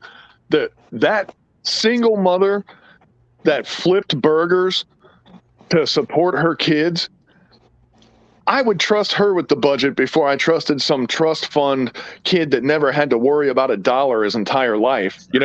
Like, exactly. somebody who had to bleed to make the ends meet at the end of the day. That's who I want in charge of the money. Exactly. 'Cause I'll tell you what, man. If you gave my wife the purse strings of this country, we'd hate it. Oh my God, but we hate it. But we would get out of debt like tomorrow. You know what I mean? My wife too, man. Yeah. Man. Shit, not mine. We'd be in worse shape. Well, let me tell you this, man. I just got a little handful of money, and I sat around and I mentally congratulated myself and said, man, we got all this money. What am I going to do with it? And I thought of all this irresponsible shit I was going to do. And she went, well, it's gone. And I was like, gone? What's wrong with you? Well, she traded in her Outback for that brand new Wilderness version. And she's had this car for a couple months now, right? We got a handful of money. She paid the car off. Can I argue about that? Can I yell and throw something across the room for that? No, I can't. No. And it pisses me off, you know? It's smart though. Right. That's what I'm saying. And it's like, sometimes the smart thing sucks. It's like, you know, like, that's not fun. You paid the car off. Oh, that's not exciting at all. That actually kind of pisses me off a little bit. I wanted to do some dumb shit, but no, we had to pay the car off and be responsible, you know? But I did that shit with my 401k bug out. I during the COOF, you know, they lifted the 10% penalty for early withdrawal. And on the 401ks, and I took a certain amount of it and stuck it over in that real high risk, high reward deal, and you know, made some good money off of it. But I drawed pretty much like it's all gone, just to be honest with you. But I paid off stuff and I bought hard assets. You know what I'm saying? That are mine, that belong to me now. You know what I mean? Well, see, and that's where I really needed to caution myself, because I've been talking all that crap. It's real easy to be smart with money when you don't have any, right? Well, what you should do, you know, like I'm that guy when it comes to money. I'll tell you what you should do, because I don't have it, right? I don't have money, so I don't got to worry about it. But what you should do with your money is this. Well, I talked all that shit for all this time. And then when my wife got a hold of money, she did exactly what I said. And I'm like, since when do you do what I say ever? Right. You know, but this time she sure as hell did, you know. Man, I was looking at this AR over there and this part and that thing. And that's exactly. It's gone. Yeah. He had a list ready, buddy. He was like, ooh, shopping time. Wait, it's gone. Like this one's like a regular AR, but it has a parachute on it. Like, what if I need that, right? Right. Man, it's I don't know, man. I just really I don't know. What do you think though, honestly, about that 3-headed attack? Like I was saying, man, I mean that's just what I see, you know. Well, it's known. It's a known thing. They've China and Russia have been doing joint training for years, you know, for at least a decade now, at least that we know of, right? Actually, probably more like 15 years. Now, we never knew what they were joint training for. And I thought when this thing kicked off that it was going to be a two-pronged attack simultaneously, you know? So I've been sitting back and I haven't really been talking about this because I realize that we're in the realm of real life happening where I don't know what they're going to do next, you know? But I'm like, they didn't do all that training together for no reason, right? Because that's expensive, you know? So they've done the training. They conducted joint training ops for some reason. And other countries, like you look at, for example, I'm calling it the little end, but it really isn't, because what's probably going to hem us up over there are these countries, by the way. So this will become bigger later. But you know, the Belarus and God, what's the other country that's stepping up to the plate here? Damn. Chechnya. Chechnya and Belarus. Look at where they are on a map and look at where we're sending troops right now to Latvia and Lithuania. They are basically right next to each other, and something not good is going to happen there. You know, like that's a given, right? That's just a matter of time. You put two football teams next to each other and eventually a game breaks out, right? But so that's going to be a thing. Where does China fit into all this? North Korea is the lapdog of China. So North Korea wants to please China so much that they'll do anything. And they don't really need much instruction because they only have one standing order, which is to destroy South Korea, right? So they know that once the game starts, you know that North Korea is just going to do their thing, right? So, like, they're pretty much on autopilot. So now it's like the real wild cards here is Iran. What exactly are they trying to do here? You know, And I think them giving those drones to Russia that were used was them beta testing their product, right? Mhm. So they can go, and that's what we used to do in Israel. We used to test all of our weapons over there, if you remember, back in the old days. And all our little submachine guns and all these little cockamamie ideas that we'd come up with that we'd try, and we'd go, well, yeah, that's cool. We don't really like that. We like this. The A4s, when we phased those out, we were like, man, they have a blind spot in the back. They're not very good at dogfighting. We gave them to the Israelis, and then we sent engineers over there, and they figured out how to put a rear view mirror on a plane like a car, that covered the blind spot, and now it's a perfectly good plane, and they use those planes for years. Like I think Iran is doing the same thing, where they were like, hey, Russia, you have targets, here, take these drones, let us know, give us a feedback report. Just like when a YouTube channel gets a freaking lawnmower or something from a company, like, here, take this and do a video on it and let people know what you think. So Iran's getting ready to do something. They clearly hate Israel. Israel's somehow a player in this, Yes. and that's hidden, because the news won't touch that. But Zelensky said that Ukraine was going to become the next Israel. So, he's got a foot in both doors here. What I'm saying probably doesn't make any sense. And I know this is fragmented because I'm trying to put like 20 pieces together at the same time. No, it makes perfect sense, man. Because, well, Bug Out, you and I've talked about this before. I do believe in the Bible, and the Bible talks about that, man. Israel is a key, is the key, man. It really is. But anyway, go ahead. Yeah, everything you're saying makes perfect sense to me, man. Right. And the kind of frightening part about this is it does keep coming back to Israel. Now, why is my next question. Like why does Israel keep showing up, and why is Israel continually being like a factor in this stuff? But then I think, and this is where it's getting weird, man, and you're really not allowed to talk about this stuff today, but like, a lot of our narratives and a lot of our fake flags type things, they've been tied to a lot of those in recent history, and it's making me wonder if we're not actually being driven by an entity, let's say. I'm not saying like the actual like country itself, but there's some influence over there that has heavy influence over us, and I think for a lot of people that's no secret, but some people have never thought about it before, and it's a big bite to chew up and digest. But we've been kind of doing the will of a country that we helped put on the map, back in the day. And I think this is all connected, I think that they have a lot more to do with this than was let on before also, Right. And you look at the, I'm trying to think of the different types, but there's an Ashkenazi population in Ukraine, and there's also a, trying to think of the other type. But like, there is a reason why Israel would have a vested interest in that country. Let's put it that way. You know what I mean? Right. And you look at what they did in Ethiopia in, what was that, the 60s, where they flew into Ethiopia and took the, I forget the name of those people, but one of the lost tribes of Israel, pretty much.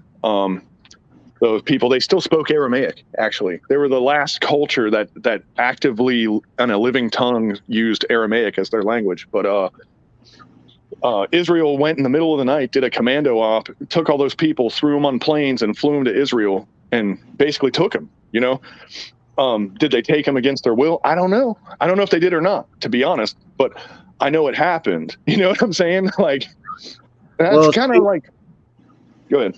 Well, see, there's some people in chat, talking about, a lot of bad people care a lot about Jerusalem and Israel, stuff like that. A lot of people are, talk about that, about the every president has expressed allegiance to Israel and stuff. But again, that goes back to the Bible, man. For me, it's those that stand against Israel will fall. you know, and according to the Bible, and you know, none will be able to stand in the end when the great war happens, you know. Wait, you know who else falls though? Israel falls for not standing for Israel. You know? Yes, but no, it's people. I'm talking about the people. right. Yeah. And you know, I think we're seeing like that part never made sense to me when I was a kid, you know? And they call it the messianic side or whatever. But if you take that part out of it, let's forget about the messianic references for a second. Right. Basically what they're saying is there are people there that wake up and go, whoa, hang on, you know, like what's going on here? And those are the people that book is referencing, right? Not all of them, this small percentage over there, you know. And what is the percentage over here? Who knows, right? You know what I'm saying? Like, I think we're all going to be in a different variation and a different treble setting of wrong. Like, I don't think really anybody's going to be fully right, you know? And that's kind of scary. That's what makes the apocalyptic stuff really sort of like a downer for a lot of people because it's a real hard act to follow. It's like everybody's screwed up. The Hindus called it the Kali Yuga, the Age of Iron, Age of Quarrel, whatever you want to call it. Constant warfare. Countries are ran by idiots. I think we're there, right? I mean, I don't think anybody would argue with that. Well, that's kind of what I was going at, man. If you do, you know, and a lot of people, you know, I know they don't like the talking about the Bible, and they don't like, you know, they don't believe in this, and they don't believe in that, and that's fine. I mean, I'm not trying to force any thoughts or beliefs on anybody. I'm just saying, look at the facts, man. I'm just saying, look at the things in the Bible that it talks about, and we are seeing that now. I mean, we are seeing that on a grand scale now, and that's the whole point of it, is that, Eric keeps talking about what's the Fast and Furious, and I guess I probably got to be really careful about what I say about it, but it's basically during Obama term. It was, dude, it's an easy one. It was the best gun show that ever happened, except we weren't invited, you know? Yes, there were guns given out by our government down towards the Mexican cartels to try to be able to trace, to prove where the stuff was happening. You know, so they armed cartels so that they could more readily bring narcotics into the country. Basically. Meanwhile, a twofer, and this is how you know the government had something to do with it, because it was efficient. A twofer is they were like, if we ever get caught for it, we'll just frame the American people and we'll use it as an excuse to ban guns. Exactly. So it was a double-edged sword, except the trace guns that somehow the government didn't know about their own laws. And those trace guns came out. They figured out that a civilian never owned any of those weapons that were in the trace gun package. And they knew that there was a leak in the government. They followed it. It went straight up to the top, to the top. Eric Holder and you know who. Yep. Eric Holder, that dude was behind. He had his hands in Solyndra, and that's a good one to look into, because this energy stuff, they blame us for not investing into green energy, but people did do it, and it was a scam. They stole everybody's money, and the government was involved in that, you know? So it's like, you burn us once, it's like, shame on you, but then it's like, you're not going to burn us twice, right? So now they're going, hey, everyone invest in solar, and they're like, no, you robbed us the last time. Why would we be stupid enough to do that, you know? Yeah, and it wasn't Still and True. It wasn't that the movie had anything to do with it. I was just referencing the title of the movie, because I was just trying to be careful of what I was saying on this channel. That was the name of the operation. Yes. That they give everything that they do. They put a name on it, you know. Right. Operation Fast and Furious was that crooked gun sale operation. Yes. And if nobody's ever heard of that before, if you look up just that, that's the only thing. If you want your daily dose of black pill, man, that's the perfect place to go. Yes, man. But you know, the thing that I was referencing though, you know, with the Bible and everybody, like I said, you know, a lot of people, I don't know if they just don't want to believe, if it scares them to look at it, because I mean, even with, you know, what I believe and know about the Bible and everything, you know, it scares the hell out of me, man, in some ways, you know, because I mean, it even talks about the currency and being a one world currency, a one world government. It talks about you know, taking the mark upon the right hand of the forehead, you know, and look at the chips that they're talking about implanting. They're already doing it. They're already implanting these chips in people's hands. You know, this. And, you know, I'm not a religious guy. You know, right. I don't discount it. I don't throw stones at it, but like, kind of the Han Solo approach. I like to deal with what I can see and touch, and that's enough to keep me busy. That, you know, what happens after we leave here, I think about it all the time, but I don't think about it the same way other people do. You know, neither here nor there. But here's the thing: these apocryphal writings. How could these people? They didn't have electricity. They didn't have freaking steel or aluminum or titanium. You know, they didn't have automation. They didn't have factory assembly. They didn't have any of this shit, but somehow they could see that, you know, like, doesn't that freak you out a little bit? Like the bizarre specific accuracy of what they're telling us to look for and what's happening today. Like, yes, you can't help but just get freaked out a little bit by it, you know? Right. And seeing like wizards, see, I've heard some other people say that as well. Well, this ain't the first time the fiat and the control and stuff has happened. No, it's not. I understand that.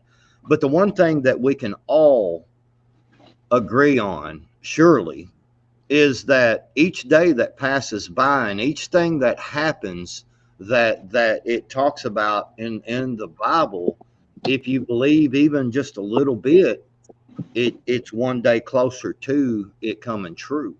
You know what I'm saying? It's you know, it's just like waiting for a party 2 weeks from now. You know, each day that passes by is one day closer to the party. You know, and that's the thing that people don't need to discount. You know what I'm saying? Is well, dang, you know, I mean, because you know, there's that one saying, I mean, how many coincidences before it's actually the truth? You know, I mean, do you see what I'm saying? How many times are we going to go, well, that's just a coincidence? Oh, well, that's happened before. Oh, that's before it becomes truth, you know? And don't forget, there are many antichrists, you know? There's not just one. There's one big grand poobah that they keep referencing, but they're pretty specific where they're like, he wasn't the only one, you know? There was a whole host of bad actors out there in this particular time where things go on. And man, wars and rumors of wars and plague and pestilence, you know, and we're about to have a famine. I don't know, man. You tell me, you know? Yeah, well, like, has it ever been closer than this? I would say, though, okay, so this might sound a little hardcore, so sorry, but it is. I don't know. What we sit around in this little comfort zone, and when we go, oh, this is some bad shit, you know, Walmart doesn't have what I was wanting, you know, oh, this is bad because Amazon's out. And it's like, rewind that back to, like, I don't know, when you read about the other towns that were going to Carthage and shit and stuff. And it's like, yeah, I'm not sure that it was their hard time was that the vendor down there didn't have the fucking peaches in the basket no more. I think it was when the bodies were actually laying down and there was actually people on pikes and shit. And so what we call bad shit, I'm I believe what you're saying because I believe in the Bible. I'm a faith believer. I believe in God. I believe in my creator. And I believe that there's an accountability. And I believe that there was a book written on 7 continents that all tell this tale. And that's some spiritual stuff. Yes. Whether it's right now, I don't know. You know, if it's right now, I don't know if these are the actual signs. I know that it talks about humanity and just how evil people become and how we've lost our whole relationship inside of God and our creator. And that there's a repercussion for that. Yeah, never been more true than now. That part. Yeah, for sure. And then, dude, let's think about this. And I'm not trying to become the statistics and numbers guy here, so don't take it that way. But if you realize how many people there are today and what's going on in the world, and I wish I didn't go there to see it. I wish I didn't know what I know. You know what I mean? But there are atrocities happening all over the world. There weren't enough humans back then to come close to touch what's happening today. There just weren't enough of them. You know, you look at like the siege of Masada or whatever, when the Israelites went into that castle and fought to the last man. There were 600 of those people, right? 600. That's a day in Ukraine almost in the beginning, you know? I mean, like we're losing industrial scale amounts of people right now to violence and atrocity and abuse and all kinds of stuff, right?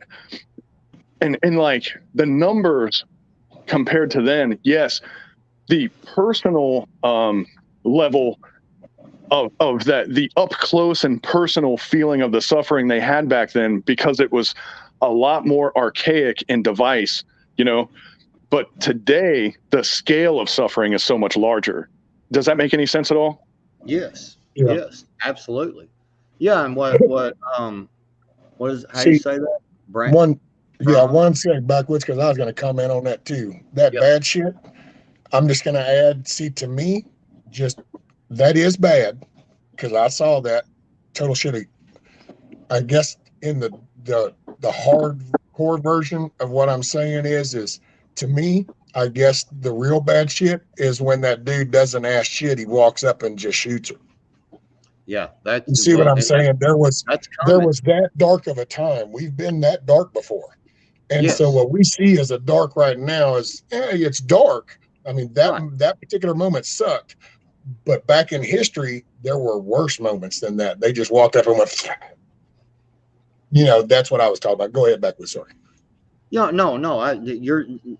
You pretty much hit it on the head there. I mean, that is bad, but that's, you know, it's always about watching the signs, man, and watching the way.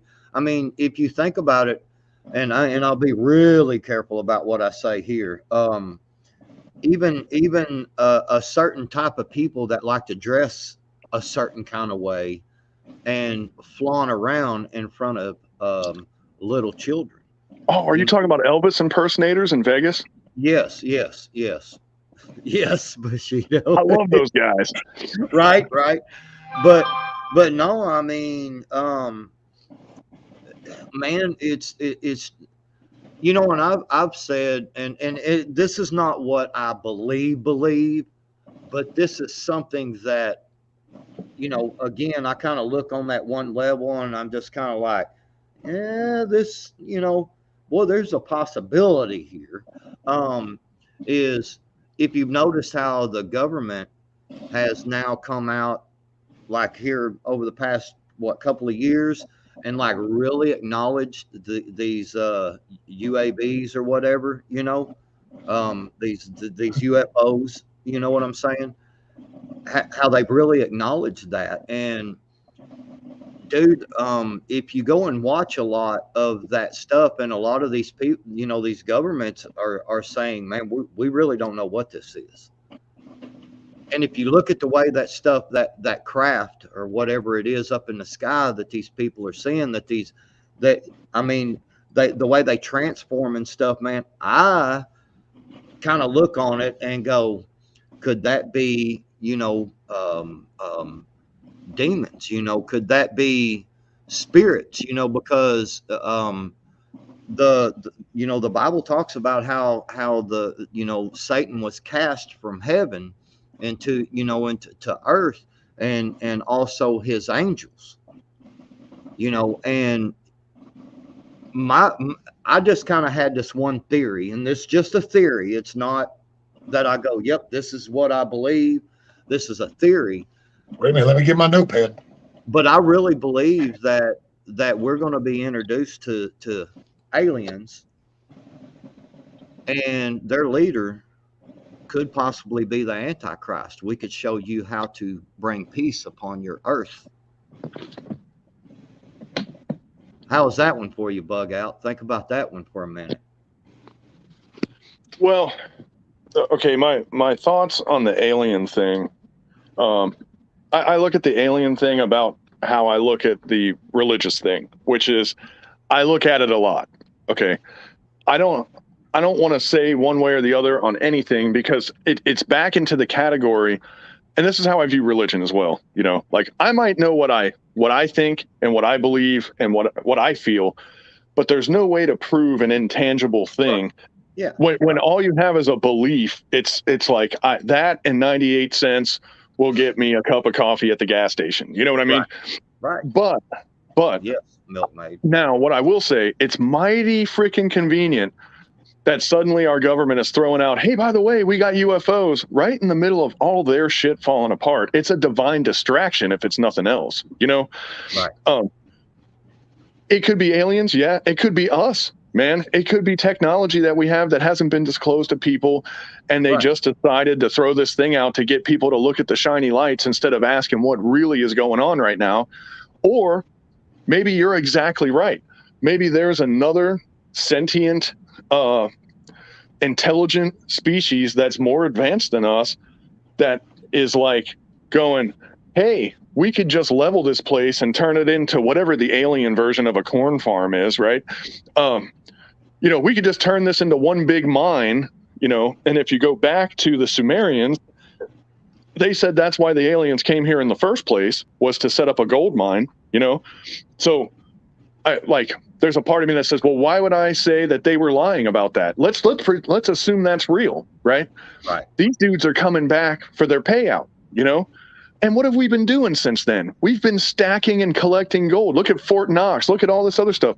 We've been waiting for them to come back to hand them this shit. Is that what we've been doing? Because if it is, those cows are coming home right now, I mean, this might be way bigger than we thought, but it always goes big, and it gets hard to believe when you talk about it. But if an alien or demonic, and look at what the Greeks called a demon. In Greek back then, what they called a demon, it didn't necessarily have to be evil. It was just like another entity that was not human, that was like a genie or a leprechaun, or all these things were basically demons to the Greeks, and demon and demonic comes from the Greek word, but with the Christian spin, it definitely got associated with an agent of satanic origin, right?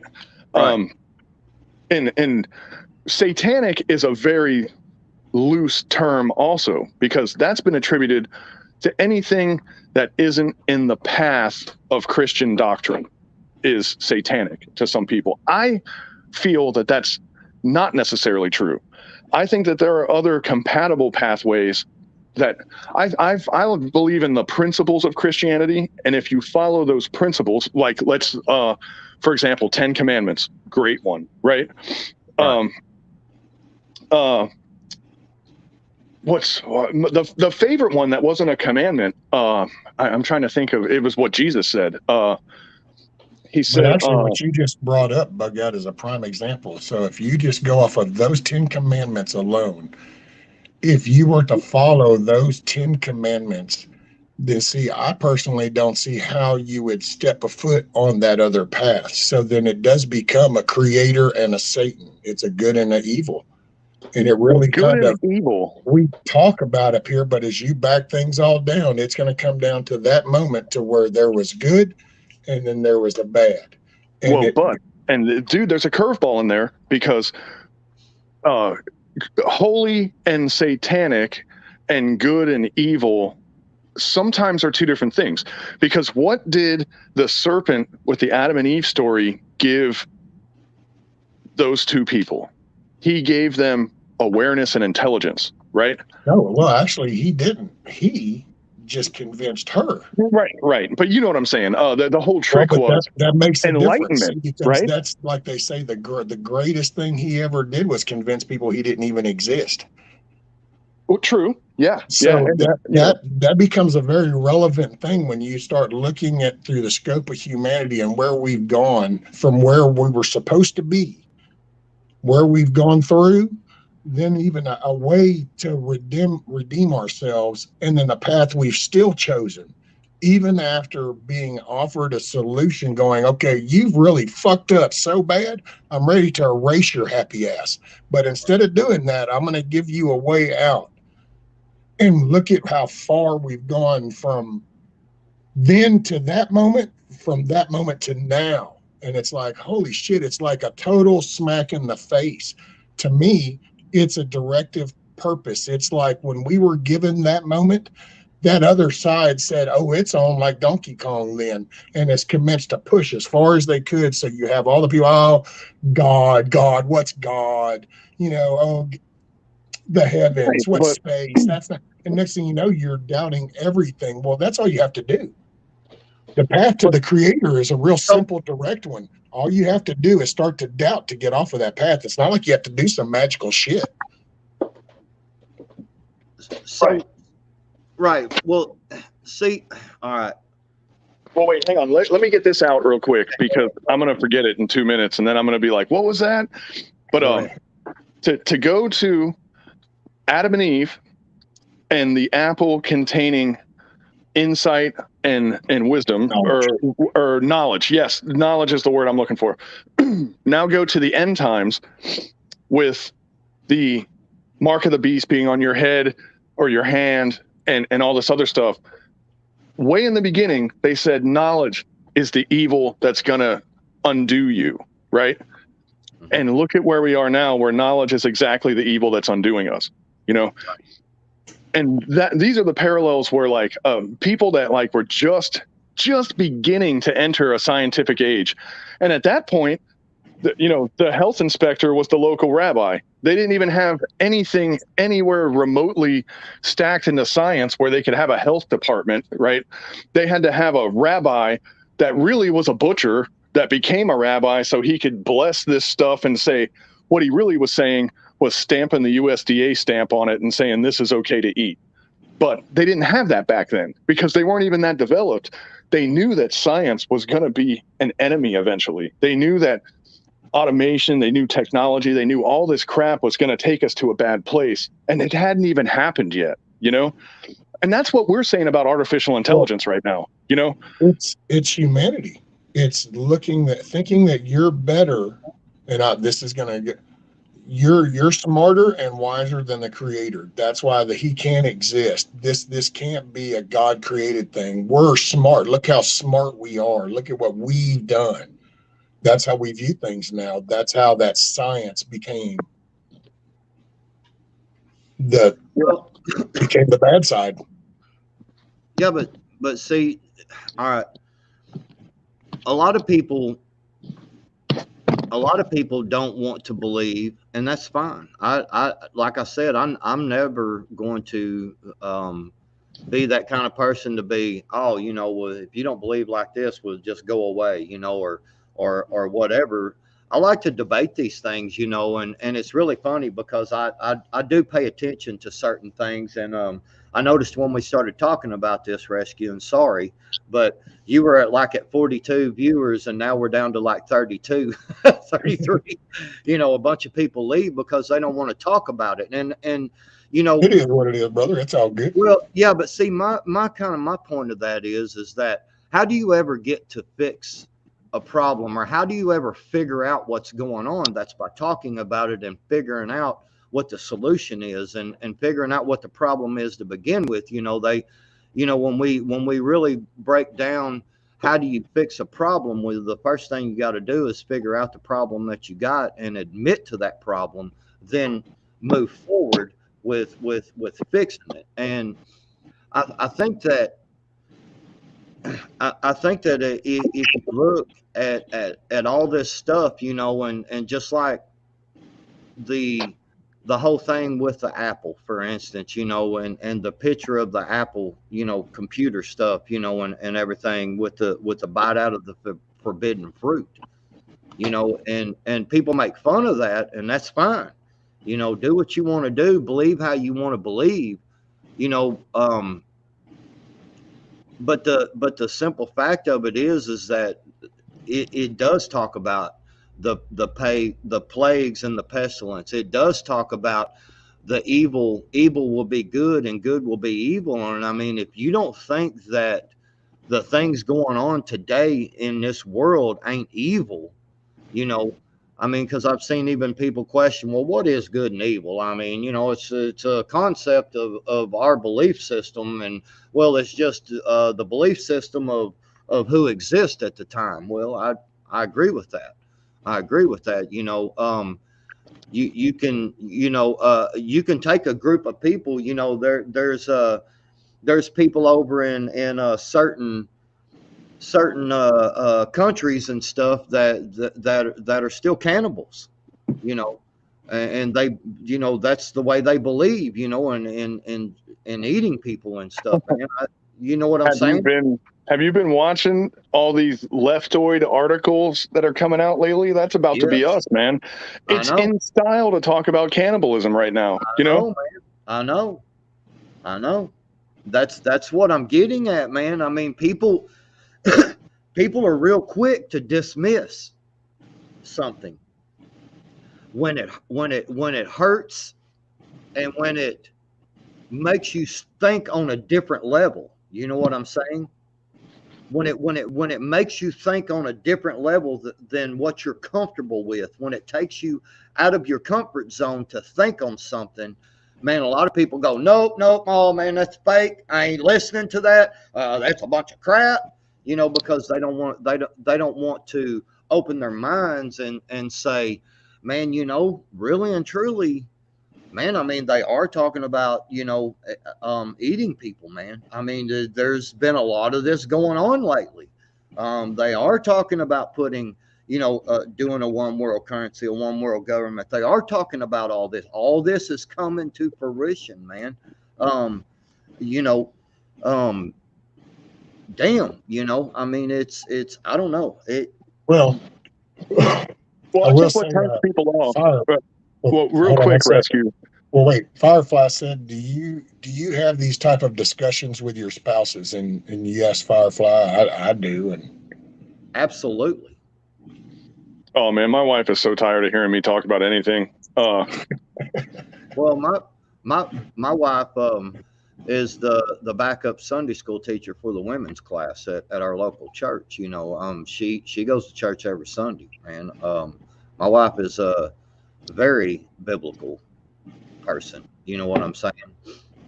Wizard, I'll tell you what, Wizard, it is indoctrination. That's the point. Is that you got to stand for something or you'll fall for anything. And that's the problem is they took. What does that actually mean, though, Backwoods? So it's indoctrination because, no, I'm not attacking you, Wizard, but it's the way that phrase is. So I want to say, but so there's always the counter, you know. So it's like, well, you believe in God, you're just indoctrinated. It's like, well, if you're following the same path of that he's not real, then isn't that an indoctrination into anti-God kind of? I was going to go there. Rescue, because one time we were sitting at the Thanksgiving table, and I've got a very liberal, left-leaning sister. Okay. My sister is, you know, like I've never let my kids go to her house and stay the night, you know, and we got a niece, you know, that's my daughter's age. And I've never let my kids go there because of the way she believes. And one time we were sitting at the Thanksgiving table, and we were done eating and stuff, you know, and we were just kind of hanging out and talking. And I had I had a brand new pistol. Okay. Well, I told my dad, I was like, hey, Dad, check out this new pistol I got. And I started showing him. Well, my sister chimes in real quick and goes, all y'all with y'all's guns and always, I don't understand why y'all all got to have all these guns and what's the point in it. And my son, without hesitation, pops up and looks over and goes, pops over and looks at her and says, well, that's just because you're a liberal, why you think that way. And man, oh my God, dude. My boy was like 7 years old at the time, right? My sister goes, see how you've been in the indoctrination that you have done on him? And I looked at her and I said, now, wait a minute. You taught your daughter to believe exactly opposite of what I taught my son to believe, right? You don't, no guns, things like that, right? Yeah. I said, well, isn't that indoctrination too? And she just kind of looked at me and she's like, I don't even want to talk about this. And I said, I figured, whenever people bring facts, nobody wants to talk about it. It's the indoctrination. It's this, it's that. And no, Wizard, we're not ganging up on you. Okay. This is just a debate. This is just a chat. I'm not upset. Are you upset, Rescue? Yeah, no. Let me throw this in. I'll throw this in here because this is this is why this whole topic gets sticky. This is why people don't want me on their channel, because it goes here sometimes and people tune out and nobody. But here's why they tune out though, because one, or at least me, I'll say me because I don't want to speak for anybody and maybe insult anybody, but I'm probably the least qualified candidate to talk about anything that involves God or the Bible, right? I know about it, but people feel like I'm not the person to be talking about that message because I'm not in it. I'm not deep enough into this. I'm not about it or whatever. You know what I mean? But then when you talk about the other side, people are like, well, if you don't follow that path, then you're just on the wrong path. And it's like either way you go on certain topics like this, no matter what path you pick, you're going to be wrong, And I think that's where people get frustrated because you can't find the right way. And that makes everybody happy. There are just different kinds of people out there. Yep. But I think one luxury that we have in society right now is people are getting more and more isolated. It's easier to tell exactly who's who right now than ever before, And I say take advantage of that and take notes, because what's going to happen, when after the Ardennes retreat in World War II, we're talking 1944, right? You know how many people in Holland and France that were banging all the German soldiers and getting candy bars and free food and living better than everybody else? They tried to make it seem like they were all about the home team when it was over, And the people were like, oh, no, the hell you don't. They pulled them out. They shaved their heads. They put swastikas on their foreheads and stuff. And they said, no, you live in that shame. They're gone now. We won and you sold us out. We need to remember that, because that's the part where you get vindicated. That's the only time you're ever going to win, is when it's over and you expose these people that made this thing happen in the first place. Here's the whole kind of crazy question, especially more backwoods than I than you, Rescue. But every once in a while we talk about what are we going to do about it? We got to make sure we're not the wrong people, Right. Yep. That's the responsibility.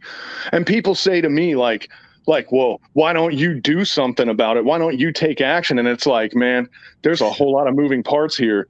And what I don't want to be is wrong. I don't want to be like, I acted too fast, too soon I acted against the wrong entity or people. There's so much to that.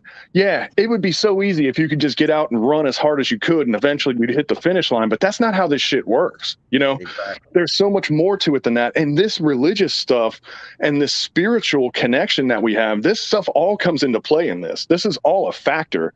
And if we get it wrong, it's big time wrong, capital W wrong. And there's a side which wealth tends to make this stuff not matter, because you can distract yourself with the comforts of this earth and detach yourself from the struggle, And I think right now those are our enemies, because these people, and it's historically always, Nero, the fat Roman emperor who fiddles while Rome burns, it always ends up that way. And we always pick the worst possible leader at the worst possible time. And man, does it not seem like that's where we're at right now, Right now. Yep. I mean, I agree 100%. And that's what I like to let everybody know. I'll get in these debates and I'll talk about, what I think, and it's just a debate, man. My neighbor across the street, he's one of my best friends, man, and he absolutely does not believe in the Bible. He don't want to talk about it. He don't want to hear it. It's a no conversation period to him, and I'm cool with that, man, because I do believe in freedom of choice, man. I do believe in freedom, man. I believe in what the Bible says. Yes, and I seen it earlier in the chat. God gave us the rules to live by, but gave you free will to choose that. And a lot of people question that and go, well, I don't understand that. I mean, if that's the rules that you're supposed to live by, why does it give you free will to choose? Because it also talks about that in the Bible as well, that when the lady gave the coinage, and it was all the money she had, right? And some of the richer people gave just a few pennies of what they had, but this one lady, she gave her last dollar basically, to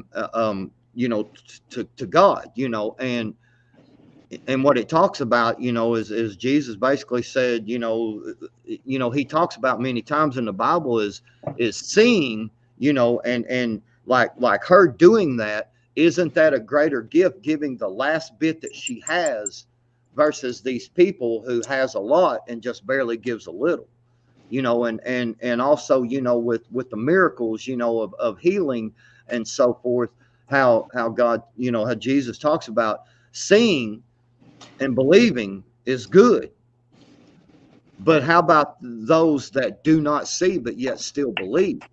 See, and that's the point, is that coming to it and believing it without, it's that faith. That's what all of it is about faith, and really it boils down to that all the way around. If you think about it, you know what I'm saying, the faith, because if you have that kind of faith that you don't believe in this, you know what I'm saying? If you have faith in your belief that you don't believe in none of this, then cool, believe that way. That's what it's all about, man. That's all about the freedom of choice. I stand by that. Believe what you want to believe, and I'm cool with that. We can still hang out. We can, my buddy still comes over and has a beer with me sometimes, and we hang out and bullshit and talk and listen to music and laugh and carry on. But he believes exactly opposite the way I believe when it comes to biblical stuff. Does that mean, are you trying to say, Backwoods, that you don't get pissed off when he doesn't show up at Sunday school class? No, I don't show up for Sunday school class either. I'm just saying, I do my own stuff here. I will say, though, what you were saying about faith is, and that's where it's, matter of fact, I think the phrase is something about faith without works is dead or something. And it's because you're supposed to live it. There's been a picture in my mind, there's been a picture painted that if you have a belief and a faith in God, then you're supposed to go out here and you need to go out here and convict people. You need to judge them. You need to shame them. You need to make them follow. And I never get that take. I don't get that. That's not the way. The relationship I have doesn't push me that way. But it seems like there's so much of that, and now that's been a picture painted, and people have attached any belief or any faith to the Joel Osteen kind of thing, and it's Right. like that's not it. It's I really believe somebody it's like I will sit and I have no problem talking about my faith and how I come to believe that way and things that I see. I just don't bring that out because I'm not trying to convince anybody. But then again, I mean, I've helped people get sober and get off drugs and change other things. I've trained people. So That's I'm tangible. really a hardcore believer of I will take that horse into the pen. I don't even take that son of a bitch to the pond edge anymore. I've desensitized to that. I will take you into the corral that has the pond right over there. But if you're still not smart enough to sense the water and walk your happy ass them 10 yards, then I don't know, man. Stand there and dehydrate is all I can say. Thirst to death. No, but what you're talking about are kind of, I don't want to say apples and oranges, but like, like, for example, struggling with sobriety is a very tangible thing, although it is intangible to where, like, it's not a physical thing that you can see, but it's, when it's there. It's a very obvious struggle that you're having, right? So you just said tangible on something you can't see. It almost sounds like it's a faith thing. But what I'm saying is, like, if somebody's struggling like with addiction, it's a very physical thing that visceral, I guess would be a word maybe, right? But faith is more like magical fairy dust, It's like, you know what I'm saying? It's like, for example, there's a holy book for each religion. But like, I could pick up a Spider-Man book and say, well, in Spider-Man number 119, page 17, chapter 3, it says, my web will hit the Empire State Building, so that must be true too. It's easy to shoot a hole in faith because there's no product, there's no stack of firewood that it makes, it's invisible. And a lot of people are shysters out there and they peddle faith. And that's how all these cults get started and all that other shit. And it delegitimizes true faith.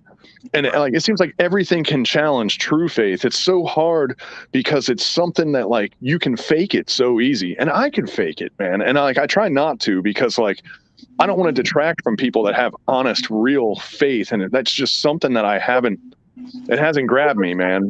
I don't know why, but it just hasn't. Bug out. Let's think about it on this level. If Christianity, for instance, if praying, if God is so fake, why is it such a threat? If you think about it, why is it such a threat? Why is it the first thing that communist governments get rid of? The first thing that communist governments get rid of is faith, is Christianity, or they're, I mean, just like we seen, we talked about earlier with the lady being arrested for not even praying out loud, for just saying that she was praying in her mind. That shit was in Canada, right? Yeah. Yeah. Let me tell you, Canada is becoming a 4-letter word lately, man. I don't know what's going on with those guys, but, like, I feel bad for those patriotic Canadians out there that have to deal with this shit right now. Well, if you think about this, Bug Out, think about this for a second. All right,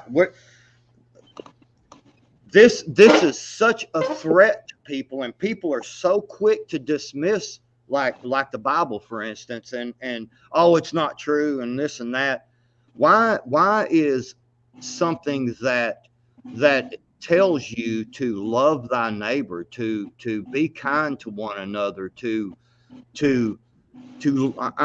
you know what I'm saying, to live a good life. If you go in the Bible and read about how to live your life, and you live your life somewhat according to the Bible, your life is actually pretty good. That's a proven fact.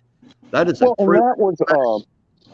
But I mean, if you get down to, go ahead, man. Well, I'm just saying, but yet it's so bad. It's so many people want to disbelieve it and like, no, we can't go there. And what they always do is go, well, I mean, look at what God did and what Christianity did throughout history. It's hard to put faith into something you can't see. And that's why even in sobriety, it's giving over to a higher power. And it's because to relinquish that thought that you are in total control of everything. And as people, I don't think we like to hear that. We don't like to think that we're not in control. Even here's a funny thing, even right now with these radical ass little the Antifa fuckers and all this little shit, it reminds me of the punk rock group back then. That whole little gothic, I guess gothic is what back then it was called punk rock. When that little thing changed, you think you're being different, but you're not. You're really following a same trend. Yeah. You know, and I don't know. They just went blip. I looked at chat. Squirrel. Yeah, I know what you mean. I don't know, man. It's almost like if you say that word, it scares people.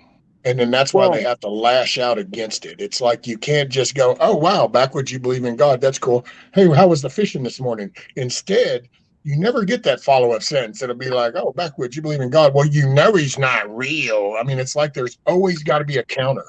What drives that part? I've noticed everybody is an expert on foreign policy, policing, and religion. You know, like nobody ever goes, oh, I'm a self-appointed car mechanic expert. Never went to school, never learned anything, but I'm a pro, because you instantly can be proven wrong once they pop the hood and say, well, fix that. And you're like, well, I don't know what I'm talking about. Right. But with things like religion, everyone's a cop expert, you know, like everybody's like, no, that guy should have did this. How many times have you heard that? You know, but it's like, you know, when you're not there, you're not in the situation or whatever. Like, I try to keep an open mind about everything. Like, I just try not to just make a blanket, like, condemnation or even acceptance of something that I don't understand, that I don't know about. But man, religion, everybody's an expert. And here I was just running my mouth about it. So like, maybe I'm part of that, you know, to be honest, but like, you know, there's no way to be an expert on something. And let's even look at the evolution of Christianity, for example. In the Old Testament, he rolled his sleeves up and he showed people who's boss. Oh yeah, you're going to leave this city. If you turn around and look behind you, you're going to get it too. Well, guess what? What, Lot's wife? That was Lot, right? Yep. Was it? Okay. Yeah, there we go. Yep. Okay. So I still know a little bit of what I'm talking about. His wife looked behind her. She turned into stone or ash or whatever it was. That was the Old Testament God. Now, why is it that it was harder, more complicated, and more difficult to send Jesus, where going, okay, trying to give you the stick just didn't quite work. Let's try giving you the carrot. Let's try to give you positive motivations to be a good person. Let's send somebody that's going to try to show you how love can get you out of this over hate or fear of reprisal, you know? Mm-hmm. And he gets the most criticism out of anybody, but that's what everybody wants, you know? And then you finally had a guy that quantified it, laid it down, and talked about it, and then everybody shoots a hole in it, you know? Like, people just can't be happy, man. It seems like, you know? I don't know. Later, kiss off. Have a great day. Well, that's no different than, like, even on because I did watch Bunker yesterday. I was noticing some people in the chat was like, all right, enough about this topic. Let's move on to something else. And it's like, well, go start your own fucking channel. Excuse my language, but you know what I'm saying? I mean, this is the topic we're talking about right now. You know, it's like, you know, these people were in chat constantly, you know, and that's the kind of thing I'm talking about, man. It's like everybody has this idea of how they want everything to be, and that's fine. But it's like anymore, it's like anytime you get on a topic, you know, there's multiple people that'll be like, well, I don't want to talk about this. Well, I'm so tired of talking about politics. Well, I'm tired. I don't want to talk about religion. Well, I don't want to talk about this. And it's like, well, what the hell do you want us to talk about? I mean, hey, Bug Out, man, we had a little warm spell, and I saw some kitty cats and some flowers popped up, man. And I was out there smelling the flowers, and this kitty cat came and rubbed against my face, and man, it was really cheerful and delightful. I mean, you know what? Yeah, it's can't win, right? Right. Me and my wife were talking about this yesterday because she was talking about with work and stuff, and you know, It's like everybody is in the me, the I. So it's just in, I'm driving, I want to go through that door, I want, and it's like anything or anybody else is in the way. Well, it's almost like the same thing here. It's like people forget that when you're clicked on the YouTube, okay, that was some company's platform. I'm going on to that. I want to go look at this. Hey, wow, this dude named Backwoods has this channel. Click. Oh wow, I'm gonna listen to this, and then all of a sudden, somehow in my fucking brain, I think that I can run the shit, and it's like, hey, why are you saying that? You shouldn't say that. You shouldn't do that. You should let this happen. You, and it's like, wait a minute, what? And it's like rewind that shit all the way back up, and it's all this me, I, and it's like, do we zoom out and acknowledge any fucking thing sometimes? And sorry for all my little F-bombs. I just kind of went on a spiel. My throat's getting to me, I guess. Morning, Bonnie. Well, morning, everybody. Good morning, good day, good evening, wherever that's working for you. Thanks for being here.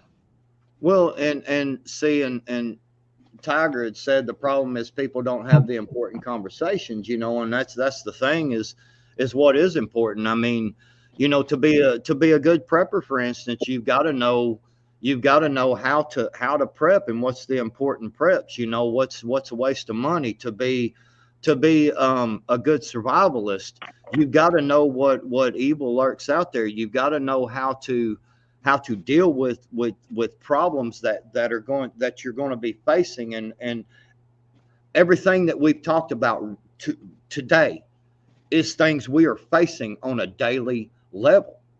I mean, I even talked about how women, for instance, should use the curbside pickup instead of going, to the store and then walking across the parking lot, especially if it's of an evening. I mean, all these conversations I think are really important, man, because where does your moral value stand? And I'm gonna make a point about this, is that I'm a prepper.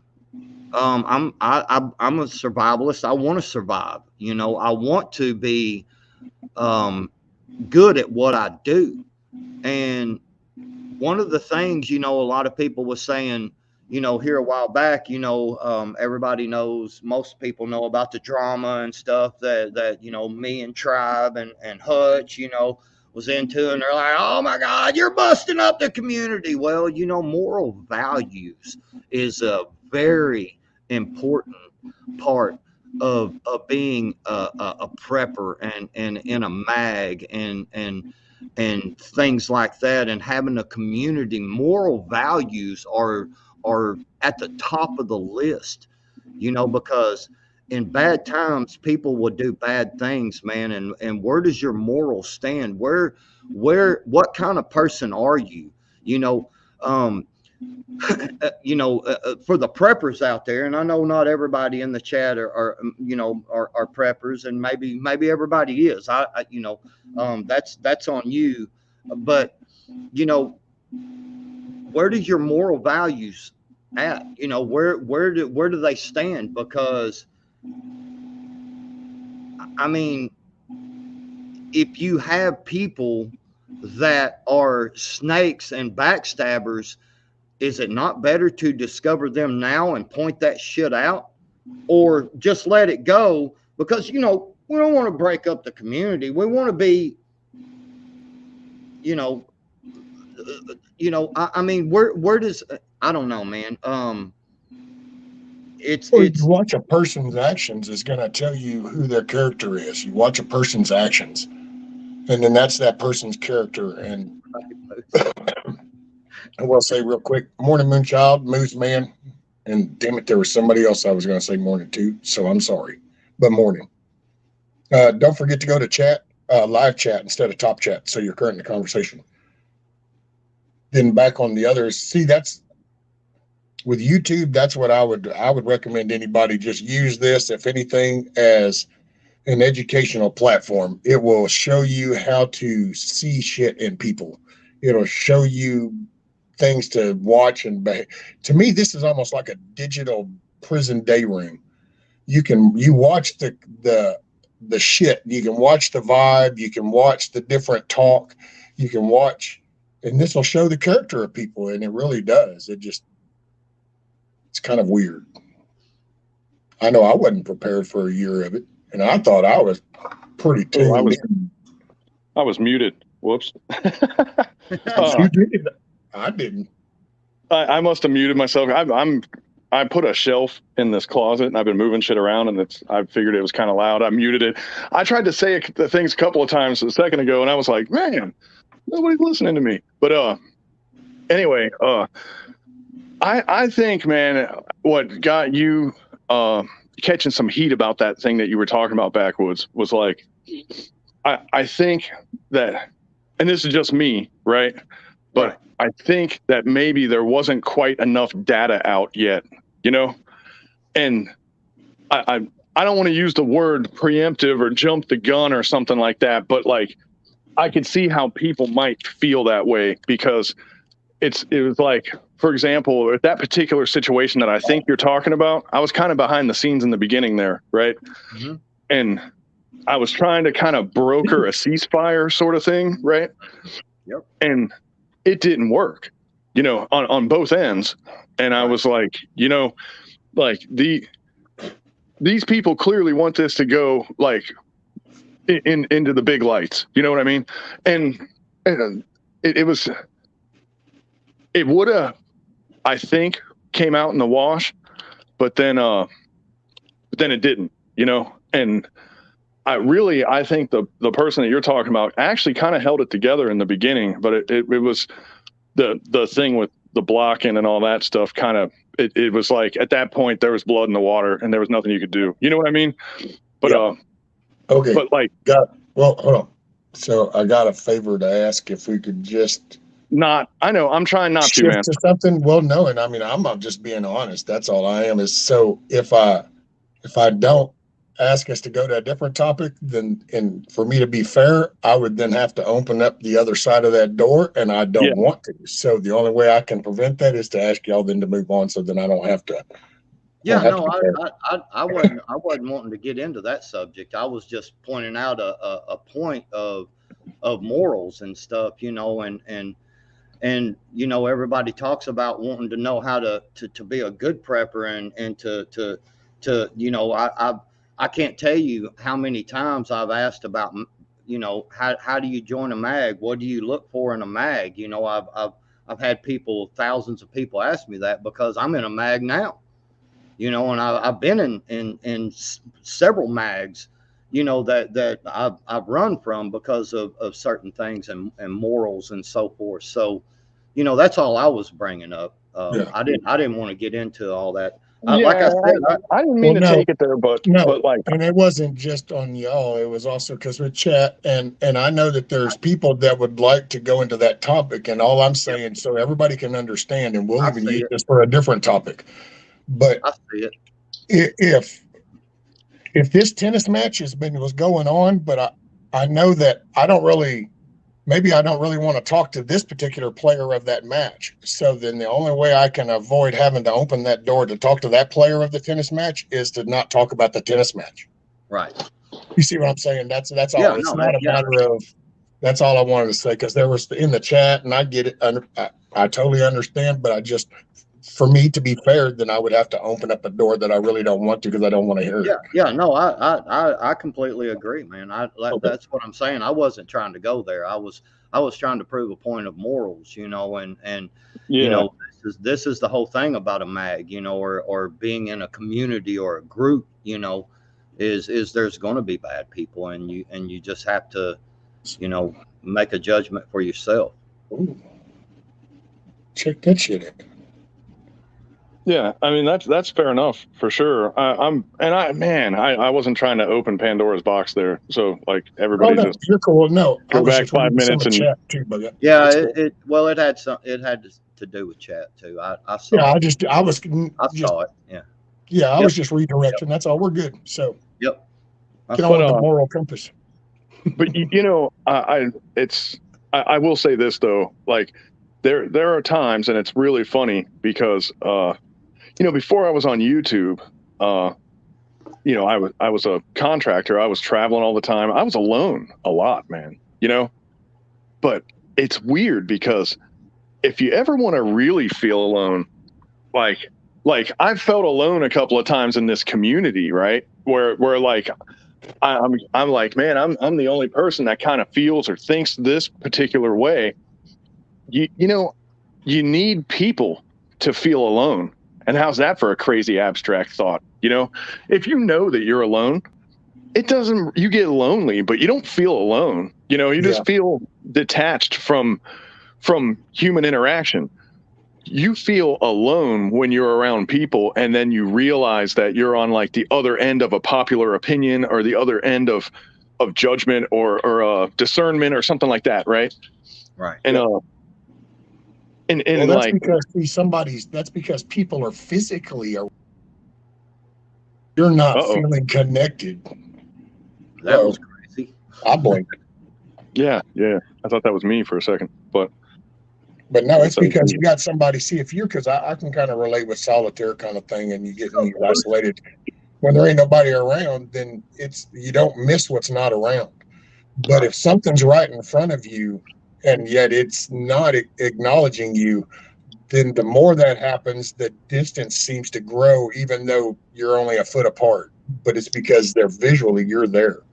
Yep. You're around people. That's what I think makes the difference. I've thought about that before with solitaire and shit like that. And we can adapt like that, being by yourself.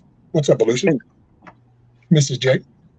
And I think what Backwoods was getting at is you want to surround yourself with people that, I don't want to use the word are like you, but are stable minded. You know, like-minded. And you want to be like-minded. You want to be. You got to be like-minded, but there's more to it than that. I mean, there's a lot of crazy people out here that believe stuff that I believe, but like, man, they'll take your team down quicker than shit, right? Yes. Yeah, on a moral compass level, you need to have a common moral compass. Look, I'll tell you this. When the you know, just to let everybody know, it ain't all talk. You know, when I was going and standing at the Capitol steps, you know what I'm saying? Bug out, you know a lot about, you know, me and you talked about a lot of that stuff. We had one guy on our team that couldn't take the ribbing that we were getting from the Antifas and BLMs, you know, because let me tell you, some of the shit that come out of their mouth, man, was, God dang, man, our mamas and you know, all this, you know what I'm saying, man? They were talking crap, man. And, you know, we just stood there because, you know, words, man, you know, we're standing there fully loaded, man. I'm talking, you know, ready to go to battle. And so are they, you know, so you can't let words get you into a gunfight, man. And dude, he just could not take it, man. He'd get mad and he'd start across the road, man. And you know, and we had to grab him multiple times and pull him back. And we finally had to make him go away. You know what I'm saying? Because he was going to jeopardize what we were doing there and jeopardize the, you know, we were there to try to keep the peace. You know what I'm saying? We were just saying, hey, y'all stay over here, y'all stay over there, and y'all can argue back and forth and everything's cool. But yet we had this one guy, man, and he just kept on, and he's good at what he does as far as it goes for, you know, knowing his shit, shooting and movements and things like that. But he could have cost us or got us into a firefight really quickly, you know, and he could have taken us down. We would have been on the news everywhere, you know, you know what I'm saying, man. And that's it's when a good intention becomes a bad idea really fast, you know, and really fast. Right. And you know, the one thing about this like YouTube thing, going back to the intangibles, right? There are no repercussions for going too far. There are no repercussions for getting too hot or having an emotional reaction. It's like, let's be honest. And this, dude, you know, y'all are gonna hate me for this. Yeah. if you anyway, that's funny. Trust me. But it sounds critical, and I don't mean it that way. So anybody in the chat, don't get pissed off. But people on YouTube have a memory of about 3 days. You know, like I could walk into Rescue's living room right now and poop on his desk and just lay low for 3 days, and I could come right back on, and people would be like, "Hey, how you been?" You know, because it passes. No. You know, Rescue would then be beating your ass, and you wouldn't show up in 3 days. But you know what I'm talking about, man. And I've seen this time and time again where things happen, and I started feeling bad because when people would say, one was obese man, if you know who I'm talking about, the guy got real upset about people talking about distilling on your channel a long time ago. Yeah. That guy got into a little pinch, and he wrote me and said, "What should I do?" And I said, "You know what you should do? Nothing. Just shut up. Don't come around for a couple weeks. Everybody will forget, and you can come right back, and it'll be like it never happened." But he didn't do that, you know. And then I was like, "Oh man, I can't help you now." You know, like you just rubbed your own nose in the shit, and now like people are gonna have a longer memory. You know, like your window wasn't closed, and now you're like setting a trend, and people are gonna remember that. You know, and it's like the problem is, I guess what I'm getting at here is this is a forgiving, permissive environment, right? And in real life, it's less so. But in the times that we're talking about that are coming, where the stakes are high, it's going to be a non-permissive environment. It's going to be you screw up once, you might just be taken out of the game. Yeah, your game piece is surrendered with one mistake. And these people are used to making a mistake once a week, you know? I mean, they can fly off the handle, they can do whatever they want, and people You're not with once a week, ain't you? I'm thinking they're once a day. Right. Oh, I mean, it's always somebody, and that's what I'm saying. I'm not singling anybody out here, but what I'm saying is, and it gets rewarded almost in this community where some shit goes down, the numbers go up and the views go up, and it's like people want to see that shit, and it's not productive, but it's all people want to see sometimes, you know. And it is like you slow down at the traffic accident and you look just like the guy in front of you did, and you're like, well, we wouldn't have a traffic jam if everyone just kept driving, but then you do it, you know. So I catch myself doing this shit too, don't get me wrong. I'm not saying I'm immune to this, but like what I'm saying is like we might be setting some bad habits here on YouTube because it's stuff that might not fly on the day of, you know. This wasn't a standard set on YouTube. This is just give it a platform to play on. But this has been the non-accountability. This has been the excuse making. There's a reason, a why. There's a person. There's a something that was staged before. Before this. You know, that was in the creation of this was. That's what this just gave this a big old field to play on, because now you can just get on here and you can trash talk this or trash talk that, and you can do this, and then you go, oh wait, that's too bad, click, and it's kind of like a duck and hide, and then you come back in as a different name, and now it's like, okay, and it just, you know, yeah, and it is going to be, I don't know, man. I mean, going where y'all go with the balkanization, you know, the kind of the mag and that type of thing. Yeah, there's going to be a major wake up call. But then I think if you could just take out the grid, I mean, my God, dude, I still crack up over the fact of just how the public reacted over Facebook down for, what was that, like 6 hours or 8 hours or something? And it's on the damn mainstream news like some big war, and it's like, holy shit, dude. Yeah. Crack me up. So take that little bitty minute thing, and then you throw in some serious shit, and it's like, oh wow, yeah. And then how many people? And I can use Backwoods as a example for this. Actually, it's not a bad thing though, so don't freak out. Go ahead. I don't. But you know, there was a time with Backwoods, and I guess the point what I'm saying is like, there's a certain point where you're like, how much of my life has become electronic versus real? you know. And there was that time right when Backwood started his business where he said, okay, look, because he was doing a lot of time, putting a lot of hours in on the shows and the streams and all that stuff. And he said, nope, I'm going to get my shit together here. I'm getting these mowers. I'm going to start a business. And, you know, a lot of people knocked him for that.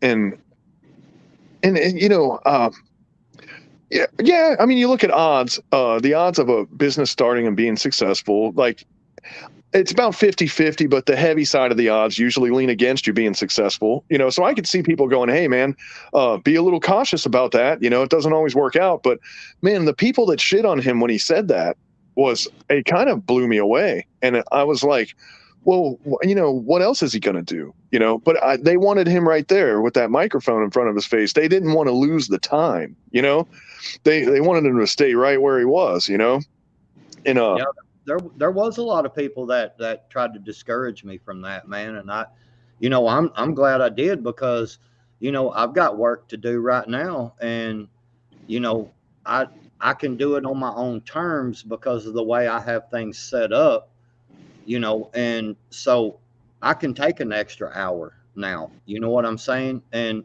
still make my money at the end of the week. You know, if I take an extra hour or two on YouTube in the morning, for instance, you know, man, I can still go out there and just work a little bit extra hard and get enough shit done that I get a good paycheck at the end of the week, you know? So I'm glad I started my business, man. I'm glad that I took the time and took that chance, man, because it's paying off for me. I don't know. It's, you know, but then I work hard, man, at it. I go out. You know what, Backwards, and you need to be proud of that too, because there is something to be said about somebody that does that successfully and maintains it, because I see a lot where it doesn't. And I chose to close mine, so I won't say it's a failure, although I chose to close it because I was just, I'm not the person. I'm the best employee you'll ever have. Mm-hmm. I don't need to own it because I don't give a shit. Monetary value doesn't matter. My time, I got 24 hours in a day. What do I need? I need 4 hours to sleep. So next thing I know, I just push myself too far. I will just give shit away. Where that's not successful business, but see, like what you did this and you can maintain that. There's something, I mean, it's not just on the business level, you know, but on a personal, being able to do that. Cause that's hard, dude. It is. It is. It's hard finding that balance. You know, I've got one property. This real old lady, man. She can. I mean, like, she can't even hardly get up and down the stairs and stuff, man. And I do her property, and you know, she had, you know, this extra thing over here, you know, that extra thing over there. Each time I started showing up, and finally I told her, I said, "Ma'am, look, I have these lawns scheduled on, you know, I've told people I will be there today, you know, and so this extra stuff, I'm gonna have to start charging you for it, and we're gonna have to plan this, you know, so that I don't, you know, I can't tell someone, well, I done a bunch of extra stuff over here, so I couldn't get to your yard today, you know, and so, you know, it's a hard balance, man, because you want to be nice, you know, and I've done some extra stuff for that old lady, you know, just to help her out and stuff, to show good faith, but at the same time, you know, I have to balance it, you know, of, hey man, you know, and then even spending time with my family, you know, I keep my properties to where I can work a certain amount of hours a day and still have plenty of time. I can leave later in the morning and then get home at the right time in the evening when the family's here, you know what I'm saying? And still do my YouTube stuff, you know. Yeah, balancing it all. It's I did not do good there towards the end. Matter of fact, that's why she even told me that she goes, you'll either need to close the doors or we're done, because I'm not going to stand there and watch you fall out, because I kind of got to where I just couldn't tell people no. And then but it was like shit. Next thing I know, dude, I was coffee, no dose. I'd work 4 days in a row, crash for a half a day, and then go for 3, crash for a half a day, go for 4 days, just trying to get the computers done and shit. And dude, I mean, only people that kind of into the computers back then would understand. But dude, I would do a whole redo Windows and everything for $100. That was it. The diagnostics, which was updating all the drivers and cleaning it all up, I did that for $50, and I just nonstop business. But I wasn't. That's not my mindset. Not everybody's designed that way, and you just got to accept it. And that's what I learned to do. Because Well, I there had was a ton of church in a people church. back in the day when you had to assign your IRQs, man. That was some easy money if you had the patience for it, you know. Because now it's like you plug something in, especially USB. Remember how much of a headache USB used to be because the computers weren't really designed for it, you know, and like you had to tell it, well, you had to map what to do, you know, and Yeah. The BIOS like- wasn't as smart as it is now. right. And now it's like it just happens, you know, it was, I guess, in the long run, a good thing to kind of get closer to that NT platform. But like, yeah, back then it was like, man, being a computer guy was kind of fun. I did it for a long time too. Not a long time, but I did it for a couple of years. And you know, as the operating systems got smarter, it became less rewarding for me. Not like necessarily money wise, but it was just like everything just happened, and I was like, man, this is no fun. You know what I mean? Yeah, it kind of took the middleman out of the deal, you know, and that was when I kind of got out of it, because then they wanted all these certifications, and I was like, well, it used to be hard, now it's easy, and now you want me to go to school for it, you know? Like, You know, really? it's kind of weird. Before Yeah, you could yeah, it was just, oh, do you know how to fix it? Yeah, I know how to fix it. Okay, cool. Now all of a sudden it's like, well, I don't know. How many certificates do you have? Yeah, But it it's, was like, I will say though, it's something because it's like being and going kind of circle back to that, even though I'm not redheaded, but we'll circle back on this, you know, the business aspect, because working for yourself and doing, but that's also part of the prepping, and it's self-reliance, you know, and it's and that plays a part in just, I don't know, man, you can break that down into so many categories, because it's having the drive to schedule yourself for your family time and to manage and be responsible. Now there's another topic of being responsible. And I just there, man, it's just that, I'm not a prepper. I've said that numerous times. I got nothing against the prepping thing, but I'm not a prepper. For me around here, it's just, that's life. It's like when this free shit happened. Hell, we go out and we gather up fucking the buckets, and we gather up some of the containers and we fill them up. And then there's a certain routine. And, you know, I water more plants naturally than normal because that way not using it. So it's just a way of life. Power goes out, light up a oil lamp. It is what it is. But to me, the prepping part, I guess my term would be doing like that, becoming self-reliant, working for yourself, finding some way to get off of the system. Because in the debt, there's the slavery part, and that's the biblical part, tying that back in. I was going to say something earlier about that, because debt is actually slavery. I forgot the phrase in there. Yeah, John. Being self-reliant, like you're self-reliant while you're working within the system, but you're relying on yourself, your drive, your fortitude. Right. It's, you know, and that is critical. It's very important. So that's what y'all hear when my shit goes off. Only all you hear is a bunch of knocking. I see now. Well, see, I don't. Well, what John's saying. Well, for one, and where I live at, if you charge $65 an hour, you ain't working. I'm just saying, it's, you know, because like a lot of the properties here, they are small, and if I can do them within an hour, I usually charge around $35, and I'm usually about $5 cheaper than other people, and that makes a difference, especially in the springtime, you know, when it's $5 a week cheaper. That's yeah, you can't charge that kind of money where I'm at, but I do some stuff for free, but it's, you know, I maintain about 19 properties, and you know, but I have a big account with the phone company, you know, so That's where I make my really good money at, you know. But I maintain around 19 properties each week, and I do them myself. You know, I'm not hired nobody, and I don't want to get. I'm trying to keep my stuff to where I can do it myself.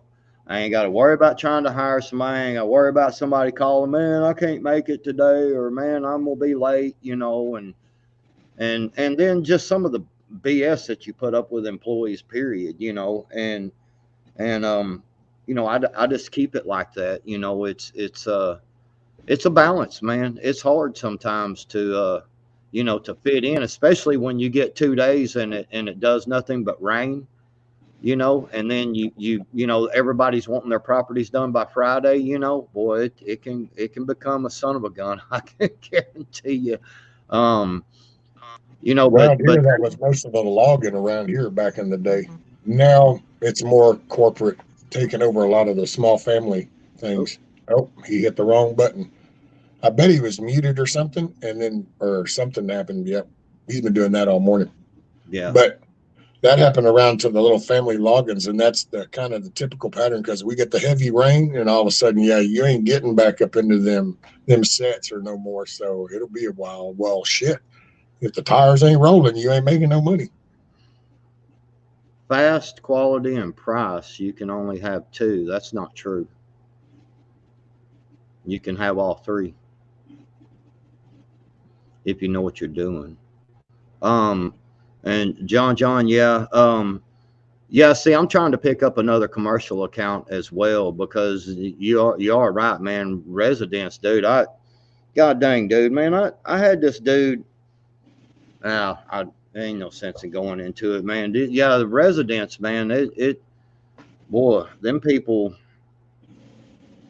Some of these people, man, their expectations, and I mean, you can come and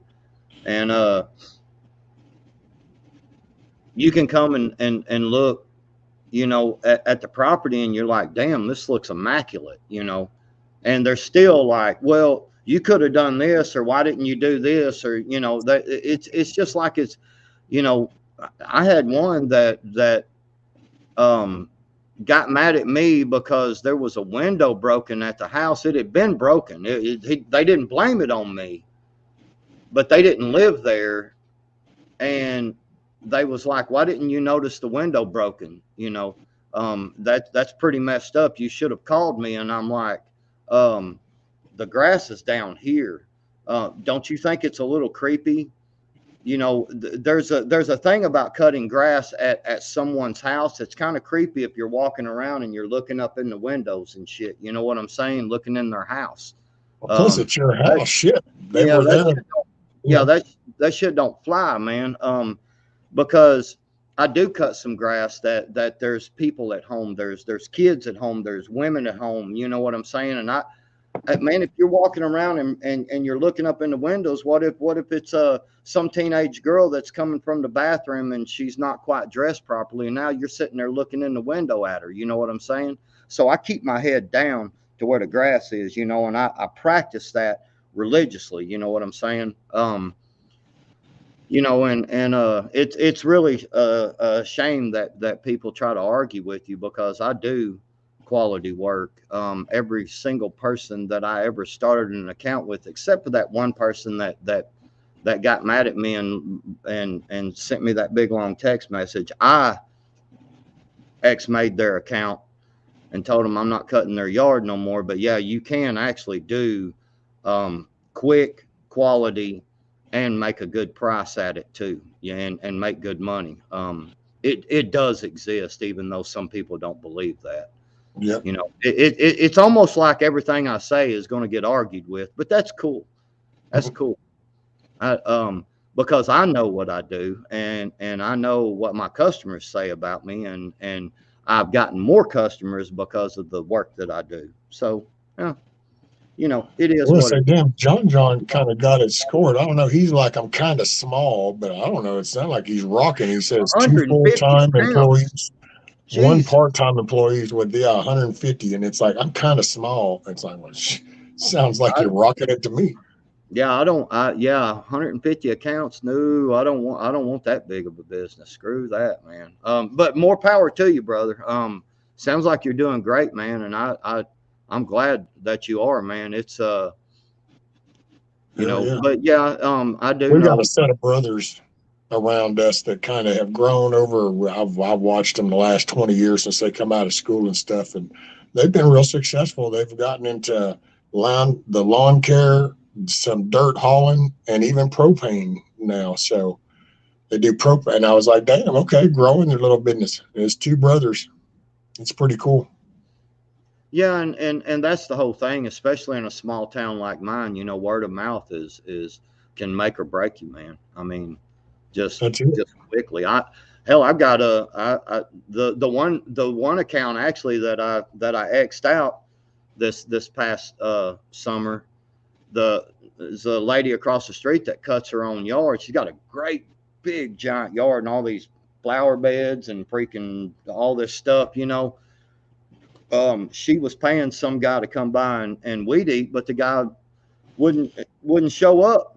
She would cut her yard and call him, and hell, he wouldn't show up for like 3 or 4 days.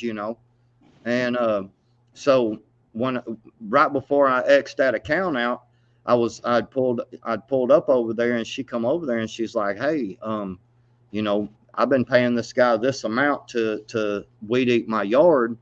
She said I can mow it, but I can't weed eat. I can't, because she's an older lady, and her husband has passed and everything, and so I was like, sure, So she said, I just noticed, you do a really good job over here, and I want you to.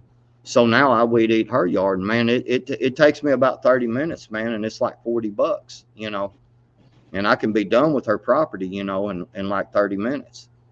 It's $40, man, just real quick, and it's right around the corner from my house, man. I can hit it at the end of the day. I just tell her, just give me a call and I'll be there that day. And I do, because it's 30 minutes. It's right around the corner from my house.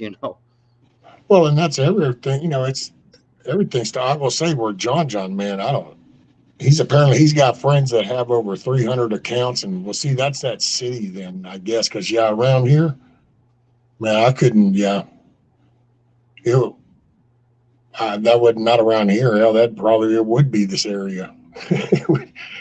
It's not. Yeah.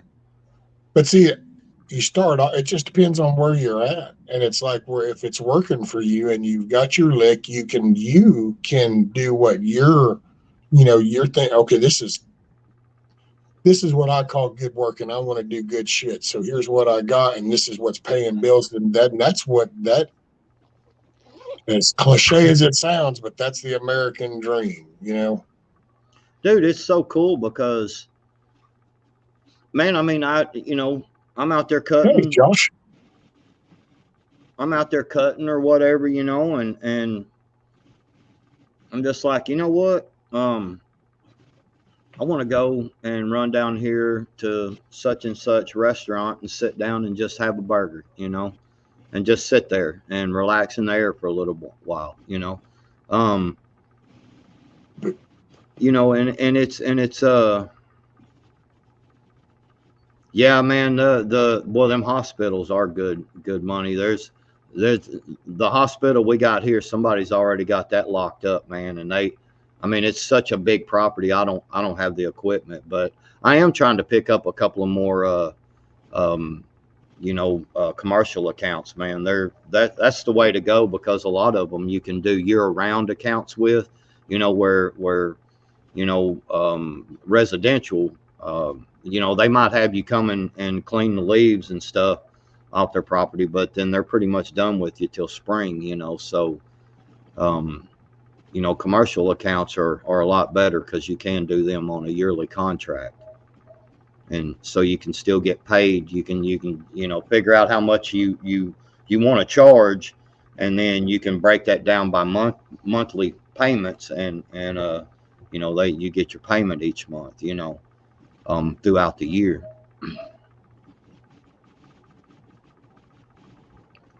I'm listening backwards. I was just sending a link to Josh. He was going to come out for a few. Yeah, I'm gonna have to go here in a second. It's already 10:30, and I need to go and because it's supposed to rain Thursday and Friday here. No, man. Like they're talking about 2 to 3 inches of rain Thursday and Friday. Yeah, I got to Like move that's that damn coop again before it rains. Otherwise, it'll just be a moto and won't be it's getting about to out there. rain. So I'm basically going to be dead in the water Thursday and Friday, so I won't be able to do any work. So I ain't gonna be able to collect no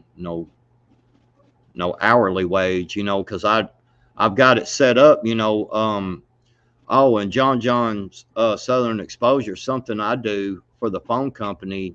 This was my idea. I went to them and because they've got a bunch of remote locations, so I take care of all their locations during the spring and summer, and then I blow all the leaves off because their buildings, they don't want a bunch of leaves and stuff piled up against their building because the ants and stuff, and they'll get in there for winter time or even during the spring and summer, and they screw up all that equipment. Ants are electronics.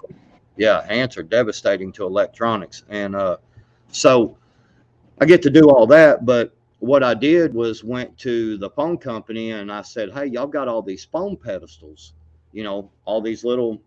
I know y'all seen all them little phone pedestals around, the little gray little boxes, they stand about 3 feet high. I noticed a bunch of them were covered up, you could barely see them and stuff. And so I hit them up about, hey, can I go and clean them pedestals? You know what I'm saying? And clean around them and stuff and make them where y'all can easily access them. And they was like, man, that's an awesome idea. Nobody's ever approached us about that, and the guys do complain about it all the time. So now they pay me an hourly wage, a good wage too, and I just drive around and they give me maps and say, hey man, here's all the phone pedestals in this area, or here's all the phone pedestals in that area. And I just drive around at my leisure and I clean them and stuff. You know what I'm saying? Oh yeah. Hey, Echo. Yeah, he said when you find a commercial account that the owner will also let you do his personal home and lump that together, best tip I can give anyone is cut rich people's grass. They pay the best. Yes, I'm trying to. We have a community over here that is a lot of well, basically what it is, it's a bunch of people that moved from like up north and got up north money, you know what I'm saying, and they moved down here to this community, and they have this it's just this area over there, and that's where the rich folks live. And I'm just about to break into there, man, and get and start picking up some accounts. I'm talking to a couple of people over there, and I may be getting some accounts. And once it's kind of known around here. Once you get in over there, yeah, you're good. You know what I'm saying? You can make a lot of money over there real quick. So that's one of those little spots when everybody kind of just goes, oh, well, if you're doing theirs, go ahead and do mine. Oh, if you're doing theirs, do mine. Yeah. Oh, if you're doing there, next thing you know, you're doing it all. Yeah, they all talk amongst each other. So, yeah. What's up, Josh? Mama, what's going on? How is everybody good, man? How are you? Mine was good. What about yours? Good. Good. I liked your tree. I saw your little video with the tree and stuff, Josh. That was pretty cool. Thank you. I look forward to putting that up every year. There you go. Heck yeah. Get me in the holiday spirit. Hey, Benjamin. Well, anyway, I do need to kick off here, man. I got to go make some hours before this rain comes in, because right now that's the only way I get paid is my hourly work, So that's it. Yeah, I've got to go make them hours today and tomorrow, because Thursday and Friday it's a washout. Cool. Well, appreciate you, brother, being up here chatting and shit, hanging out anytime. Thank you for the invite, brother. Thank you. You got it, man. Make it a good day, brother. Yes, sir. Josh, you have a good one, okay? Yeah, thank you. Happy holiday. Peace out. Peace. Yeah, I was up about 3 o'clock in the morning. I told Bonnie on. She said something about her being in the hospital. I didn't get the full detail. So I thought you were on, so I figured I'd jump in. Well, I think she's at home. I know she was feeling bad, and I thought she was feeling better though. So if she's taking another downturn, I didn't know that. Yeah, she had said something about being in the hospital. She's home now, though. Oh, good. Oh, so she's home now, right? Yeah. Okay. I thought she was doing good, and last I'd heard was she was about her mom, and her mom apparently was doing good. Okay, Random, you have a great day. Make it a good one, and I know you'll make somebody smile. Yeah. So, you get anything for Christmas? Oh, no, sir. Nah, just my wife worked, and that was that. I got Amazon gift cards, and I ordered myself a new microphone. I got the Blue Yeti microphone coming my way. Awesome. There you go. I ordered that. Oh, you'll like that. Yeah, not much is happening. I mean, I'm on vacation for a whole entire week, so I got to try and find things to keep me busy. Got you a whole week off. Yep. Can't wait. Okay. Later, Pilgrim. Have a great day, buddy. Appreciate you. Can't work 355 days a year. Gotta have time off somewhere. There you go. So, how the chicken doing? Doing pretty good. Yeah. They made it through that little freeze. So that was good.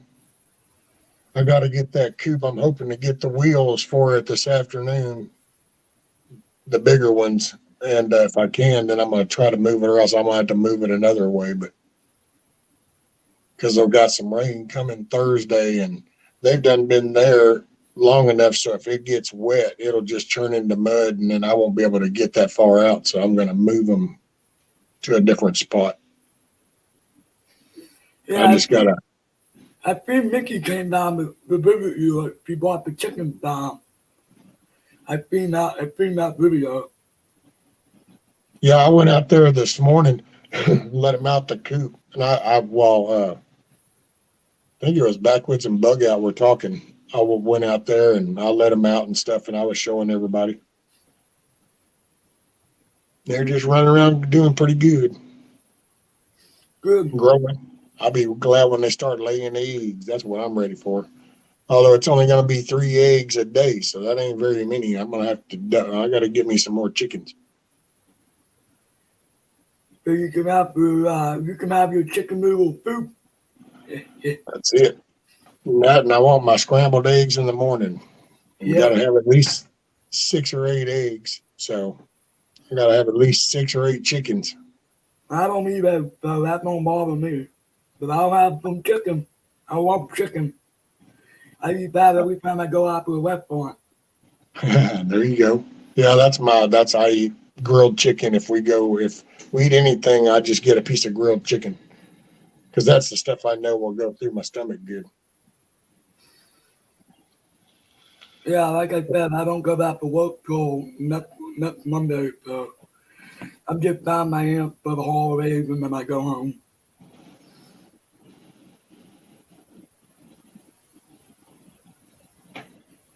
So what Huckleberry said, rescue 17 chickens will get you 5.5 dozen a week. See, I don't really need that many. I will say,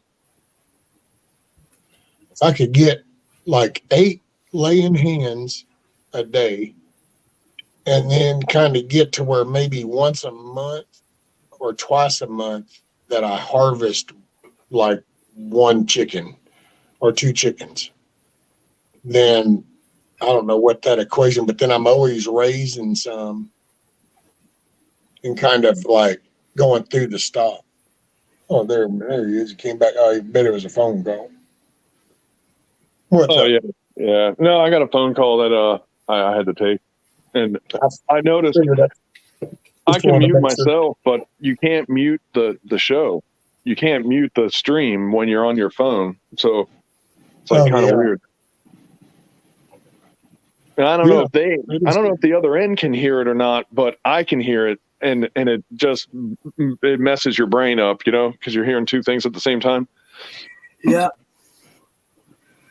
I'm dealing with that problem right now. When I go to my YouTube channel, I upgraded the microphone. So now I have to get a microphone for down here, because whenever I stream, I hear myself echoing.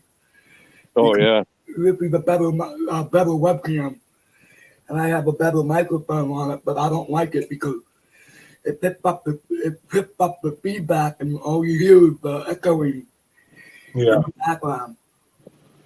Oh, Nikki says I'm doing chicken math. Well, I'm going to get there too. I got to say, come next year, I'll probably be doing, I guess, the chicken math, because my ideal scenario is to have eggs every day, and then at least once a month, harvest 1 to 2 chickens, so that there's always a meat source going. That's my goal. And then if I have a garden, bam, I can do my own chicken noodle soup.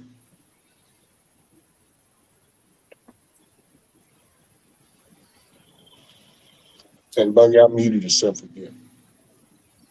Hey, what now? Oh, I said Bug Out muted himself again. Oh no, I'm still trying to put stuff in this here little shelf. Trying. I sure am trying. Don't know about that. This shelf, I can't get as much stuff. I had it all piled up, which is not good, but it fit more before I had the shelf in. So now I'm like kind of struggling a little bit,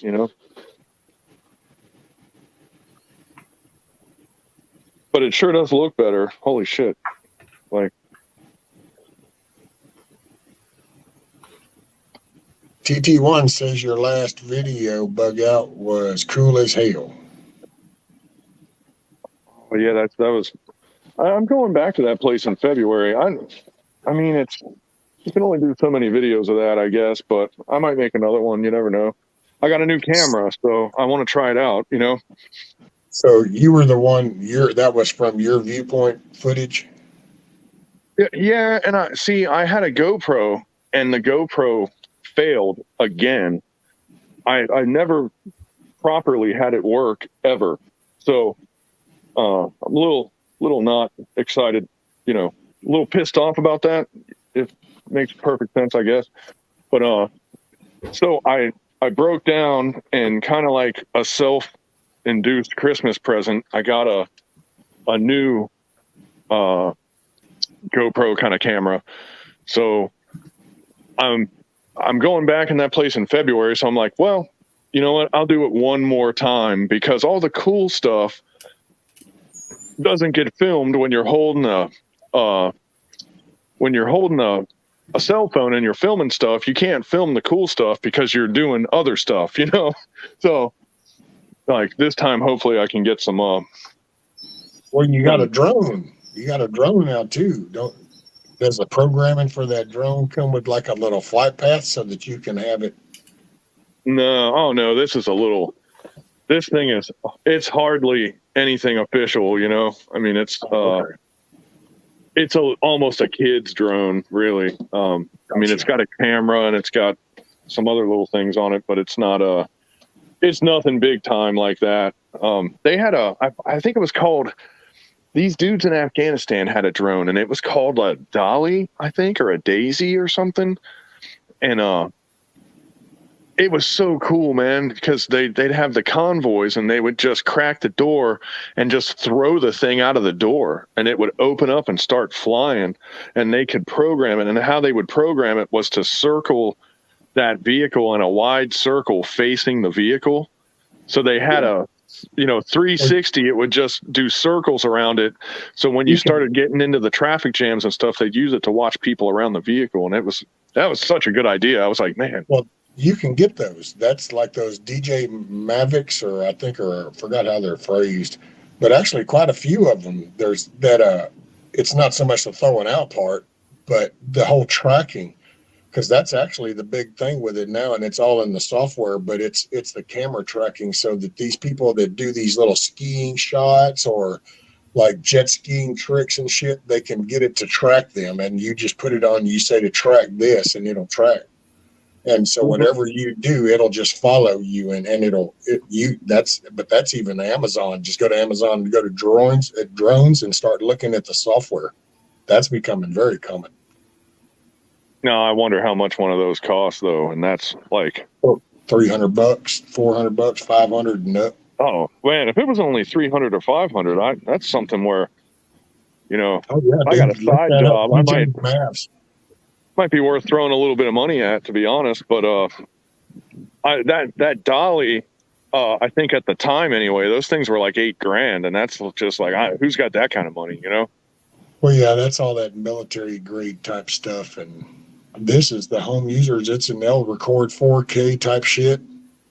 You know, you get the dual battery packs, and that'll probably be the biggest differentiation. Will be the battery life, because I think the most you get is about 30 minutes to an hour off of some of like the regular residential users, whereas some of those are designed to actually then fly for hours because they're on a mission status type thing. Yeah. Right. That's, you got to have a beefy enough drone to haul all that battery, you know? Yeah. So it kind of puts itself in a different food class right off the rip, just for being able to hold the battery, you know?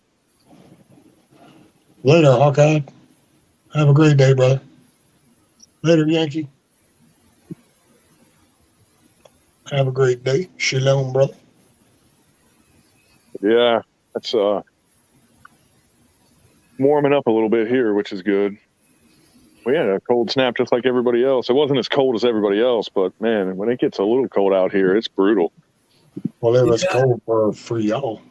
Yeah, it was really cold here. It's going to be in the 50s by the end of the week. Yeah, it's going to be in the 80s here at the end of the week, if you can believe that.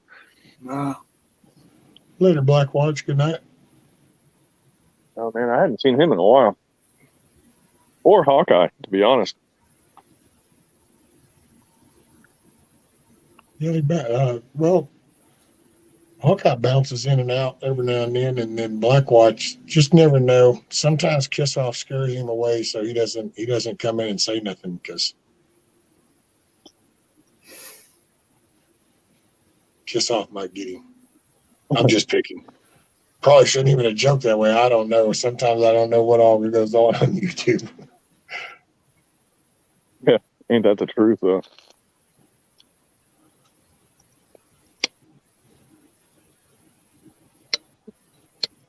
Trying to chop some of these vines while I'm out here smoking. Oh, by the way, I cut a little tree down with my DeWalt Sawzall. I was actually hoping you'd be around whenever I was going to do that. Oh, man, if you could get a good pruning blade on a Sawzall, that's always going to have its place, man, you know? There's something rewarding about using a Sawzall, you know? Give it King call. Josh, I'm going. Hey, have fun. Be careful. My aunt's going out with my cousin Joy today.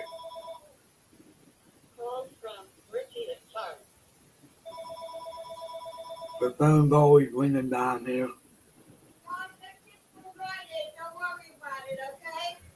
Bye. It's just from Friday. Okay. Somebody said something about the drones. Oh, Carl said, wait, where'd it go? First drones I seen were in the 1950s remote controlled naval ship target practice. Oh, yeah. Third size MiG jets were podium controllers, targets for ship gunners. Yeah. That's why I'm saying that's earlier. I showed that one with Sky Elements, and man, drones are just that's because it's the electronics. Electronics have just, and that's why I'm not trying to. I don't ever try to talk down on nothing. It's like with the AI. I could see AI doing everything. Hell, I could see AI carrying a motherfucker out of bed and then putting him in the damn bathtub and turning the water on and scrubbing you and putting you back in the bed. I mean, you can program and script anything to do it. And then now with all the actuators, hydraulics and air pressure and all that we've designed, oh yeah, anything's possible. You got the money. Yeah, everything costs money nowadays. Nothing for free. Yeah, that's kind of the problem, really. I guess for some people, it's the solution. I guess it all Yeah. depends on whether you have it or not, you know? Yeah, depends on too much money will get you into trouble, and not enough money you can't do nothing with. Well, I used to think it mattered, and that's why I always used to think, damn. And I made good money. I didn't manage it well at all, but I just whatever they wanted to do, we just did it. And but I gotta say, nowadays I just see it, and you know what? It might be on what you said, Bug Out. You know, when you don't have it, because I don't. All I have is my monthly shit. My disability stuff comes in. There you go. No big stock market things. No big wheeling and dealing and side trading or none of that. It just, there you go, simple little thing. But it's actually helped me put things in perspective on what's really important. Yeah. Because I think that's what's wrong right now is we get so far out of whack because people have, there's people that have some weird ways of thinking things, and they now have access to money that allows them to fulfill their little, what you could say, fantasies or thoughts, or, you know, that's not always a good thing. That's how you build islands and shit, when you have money that you don't have a compass to. And it just, so, I mean, you can, I kind of really see it in a different perspective, because you just start to realize just how there's really so much still going on around. And actually, it takes me back to being a kid, because it's when I was like a kid, you don't have a lot, and you just go fine, and you enjoy outside, and you enjoy just what's here. Mm-hmm. Or at least for me, and you know, like I'm sure with you now, the kids nowadays, of course, yeah, but well, you had what you had. That was pretty much how that worked, you know? Well, and that was the general consensus. It's like you just, you know, like nobody ever thought about sitting on the porch step whining and bitching because, well, I don't have a Nerf gun. Instead, you just found a stick that looked like it was a rifle, and you used that and made noises, and you just had fun because you weren't shown that alternative. It was almost like you never bit into that little baby apple that was offered. And then one day we bit into that little apple, and now we have kids that sit on the step going, eh. And it's like, wait, what happened?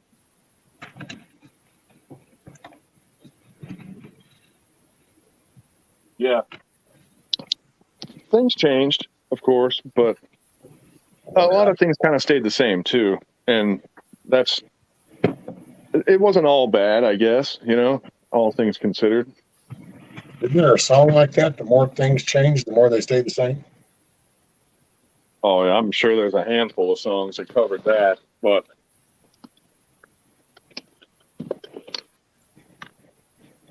yeah, I wonder where old Hutch is at, Milkmaid. She said Hutch probably has more experience in living with less than we all do. Major props to him. Who? Hutch. Yeah. Yeah. I mean, he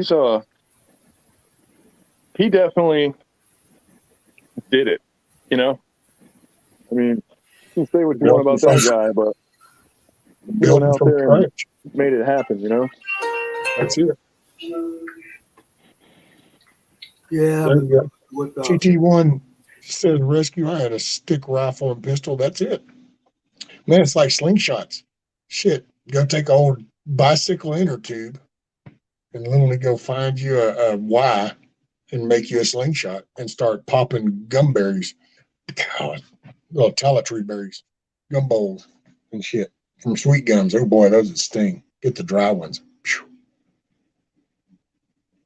And nobody ran, and nobody went, and nobody went to jail.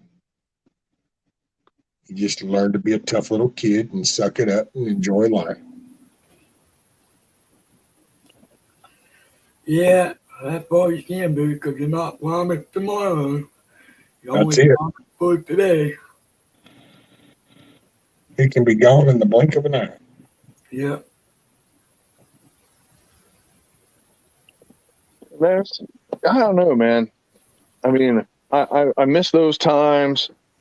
But, and I was thinking about this the other day. I think I was talking to my wife about it, but it was like, you know, I miss being young. I miss all that. But with all the bullshit that I had to deal with along the way, I sure wouldn't want to do it again, man. It's just, I wouldn't want to go through it again. I don't know if I would have made, like, I think I got lucky and I just happened to make the right choices at the right time, but I just as easily could have made the wrong ones, you know? And I don't want to get tested again.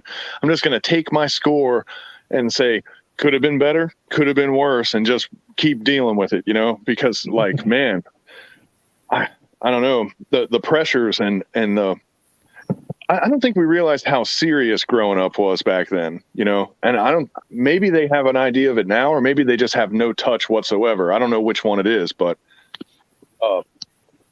yeah, that's it.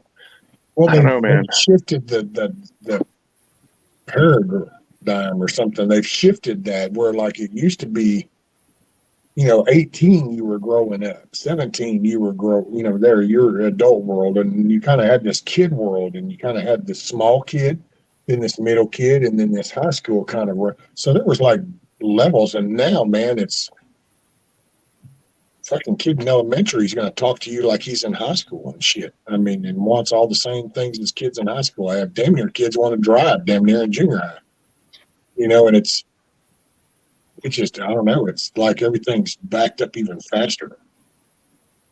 And the complacency with just wanting, kids don't grow outside hardly anymore. You hardly see kids outside playing except for real small kids. You ever notice that? The real little kids you might see still out at the playgrounds at the school or in the cities or whatever. You'll see the little kids at the water parks. But that middle teenage range, phew, it's like there's a big vapor gap right there. It's like, they're all inside somewhere. Yeah, there's still that energy of youth that those devices still haven't figured out how to suck the life out of yet, you know? Not yet. They'll figure it out. Give them some time, I guess. They'll get there, you know? I mean, yeah. they'll make another, because it started off with that cartoon channel, man. And it was real funny because I had recently, at the time, you know, when my kids were real young, I had some training, and all I saw was flashing lights and a bunch of other stuff. And I was like, man, that's what we do to the people after we take the hoods off their heads, you know? I mean, I'm like, this is what you do to prisoners, you know? Like, and that's what the Cartoon Network was. I was like, hey, this is like, then the kids were enthralled by it because, you know, it changes scenes every 2 seconds and the lights flash, you know, there's a light coming from the left and from the right, and it was something happening on that screen, you know? And it's pretty wild. Uh-oh. I got a call. Hang on, man. I'll be right back. Okay. All right. No, that's what it was. All of a sudden his voice went way away. Right, Millmate? I wouldn't trade my mistakes for the good lessons learned. Yeah, well, that's, you know, I used to. There was a time whenever, oh, man, if I could do this over again, if I could do it over again. But I realized actually one day just, you know, because if nothing else, I have my kids. And while there's, I might not like the choices they're making as adults, but they're my kids. And so if I back up and to go redo stuff, then I wouldn't have my kids. So if I could go back to when I had them, I would gladly step into those shoes. I would redo raising them again, just not in the current time. Oh, I so wouldn't want to raise kids right now. This would be a tough call.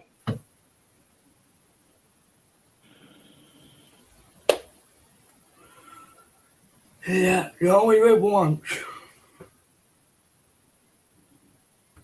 That's it. It's just a blip right here.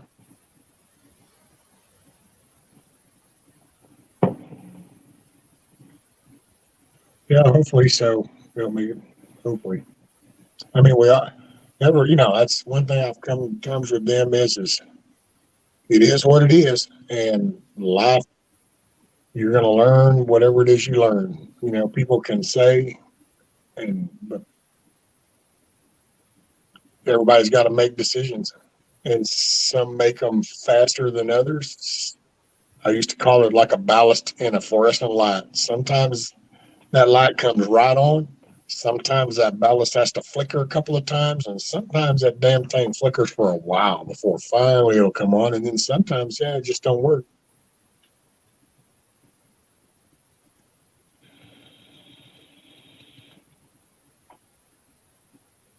Oh, there you go, Milky. My sister-in-law just had her first. She's going to be an amazing mother. I don't know a better, more solid chick in my life. Well, I might know one. Might be milkmaid, but you know.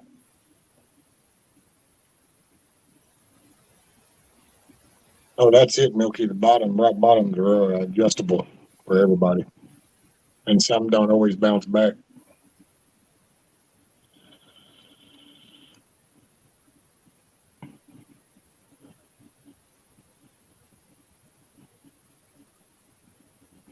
I'll tell you what, bear with me for 2 minutes and I will be right back. All right, we'll be here.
Okay, there we go.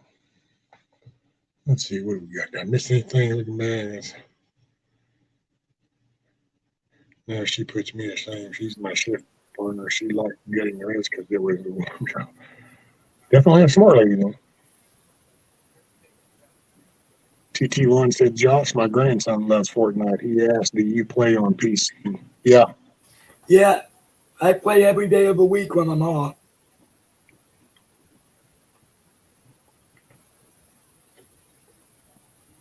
I got to run. You guys will catch you on the flip side. Remember, God loves you all, and so do we. Have a blessed, adventurous, fun, safe day. Bye for now. Okay, Miss Ellen. And please stay warm. Yes, ma'am. Make it a good day, ma'am. Thanks for being here. Yeah, actually, TT1, if you go to Josh's channel, he'll go live. He does this. He goes live when he's playing. Yep, I go live every day.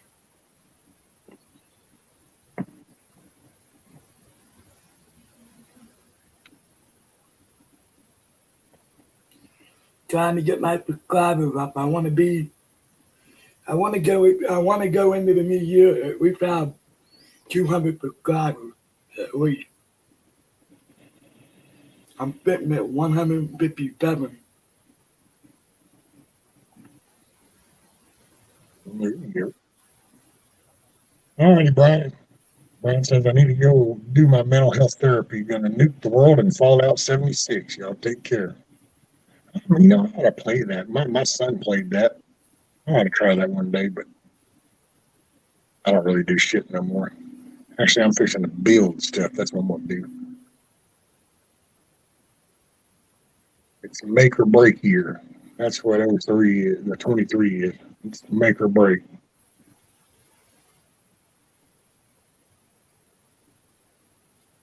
Josh, can you say so? There it is. Indy's got it. Thank you, Indy. Nobody said what I look for in people I trust my life with is the perfect mix of good at hard calls and a huge measure of understanding and heart. Those are a rare breed. Yeah. Oh man, that heart thing. I have it, but it's got a lot of scar tissue on it too. Over the years, you see so much, you just kind of go, it gets a little tougher and tougher. I try not to let it affect me, but to say it doesn't would just be bullshit. So, playing a game called 1403, Koba pushes my cheap GPU to the limit. There you go, Magic.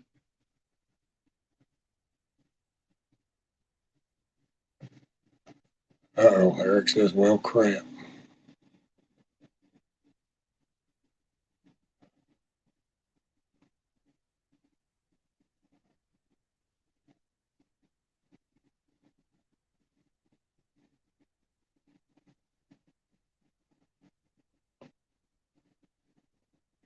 Uh-oh, he said something about looking back.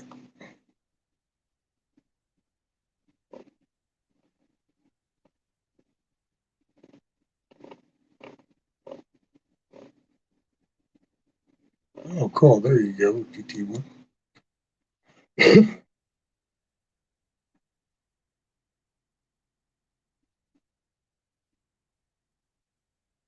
Scar tissue isn't bad. It's only when it takes over the whole thing.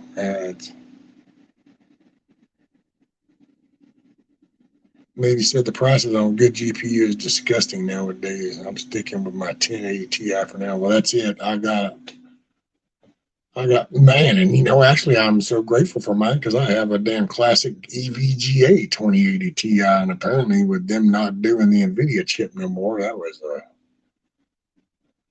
and then I got a 1060 Ti or 1080. That's a 1080 Ti back there in that one. 1060 down in that one. That's what it is. Or no, that's a 960 Ti.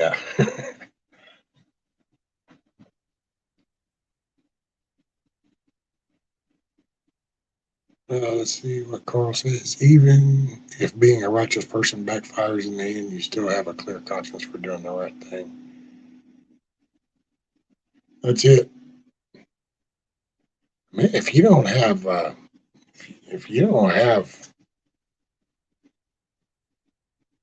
don't know what the spine, the backbone, that the right and wrong. I don't know. Yeah, the defining, but you gotta have. Otherwise, you're not true to yourself, and if you're not true to yourself, you ain't true to nobody else. So.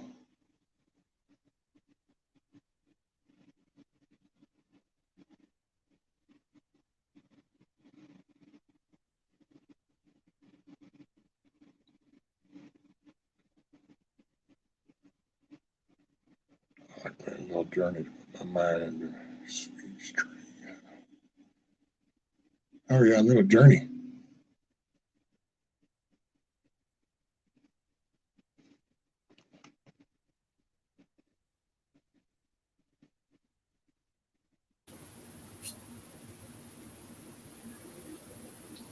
You doing anything for me, you, Bucky? Sir? You doing anything for me, you? Oh, no, sir. You Hopefully staying I'll up, wake up. you staying up and ringing in the new year? I don't know. I might be up.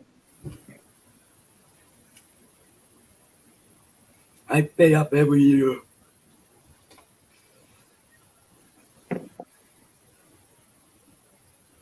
Uh-oh. Nobody said, well, the plumbing patch job didn't work. Back to the drawing board. Shit.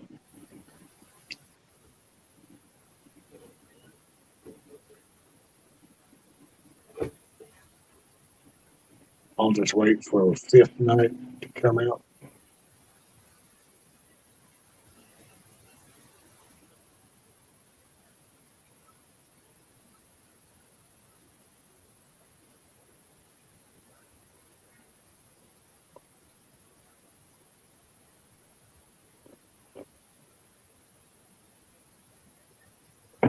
Luckily, not little shit.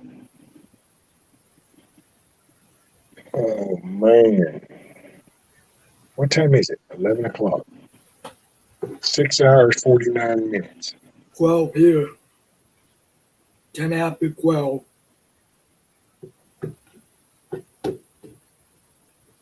I can still bucket flush. Oh, okay.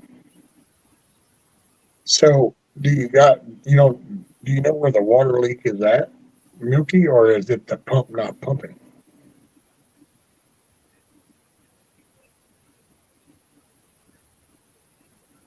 Because I gotta say, a plumbing patch. It ought to be kind of obvious where it is. Unless you can't find the leak. That's where I hope 2023 is a little more productive.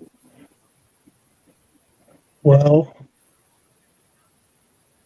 I would, ma'am, I hate to be that, but I guess I can go ahead and do it before the balloon gets too big, but pop that balloon. But just so you know, the fires are going to get bigger.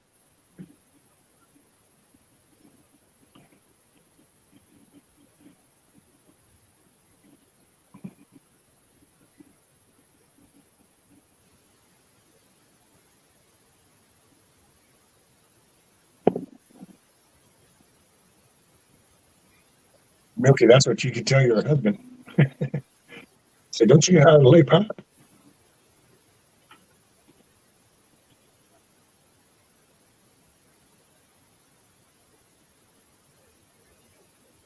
But if it's any consolation to popping that bubble about the fires, it will also has the full opportunity to be more productive at the same time. So we'll be productive while putting out fires.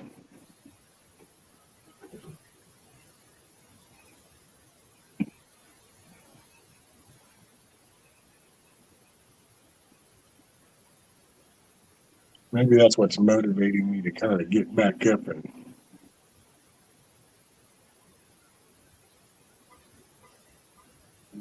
get active, because it's going to take some active stuff. It's going to be getting real next year. Hey, what's up, David? Hopefully you're starting to warm up a little bit up there up north.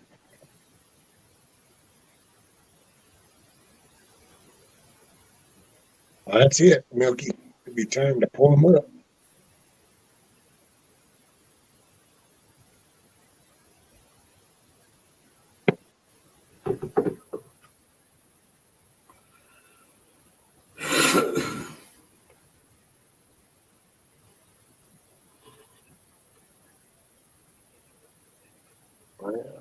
We've got Happy New Year, David. Yeah, wonder how many days we got? We got what, 3 more? Four more days.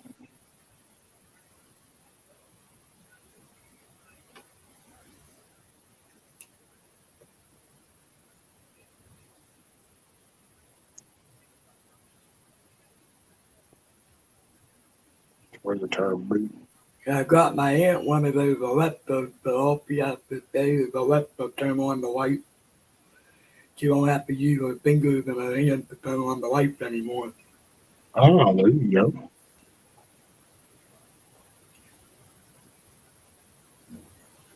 Right, Milky, it's a nice dry run for the harder stuff.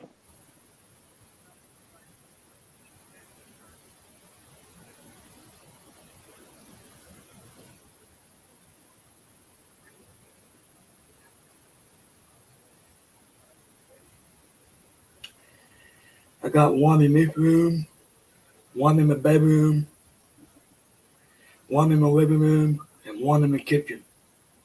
Oh, cool. They're all battered. Awesome.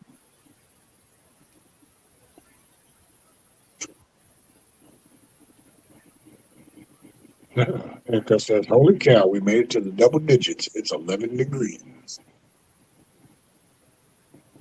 And I'm grateful it is 43 degrees. Yeah, I don't go out when it's cold like this. I stay home. It's not good for my health to go out when it's cold like this. Definitely makes my bones ache. Yeah, same here.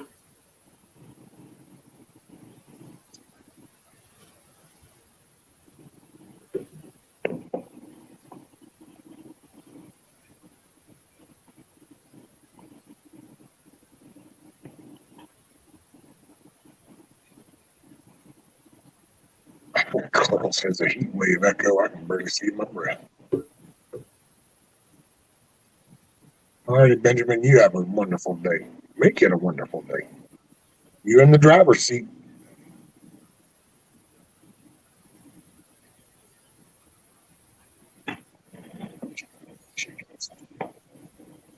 Yeah, I can't wait till I get the chicken cam going. I gotta start working on that before long.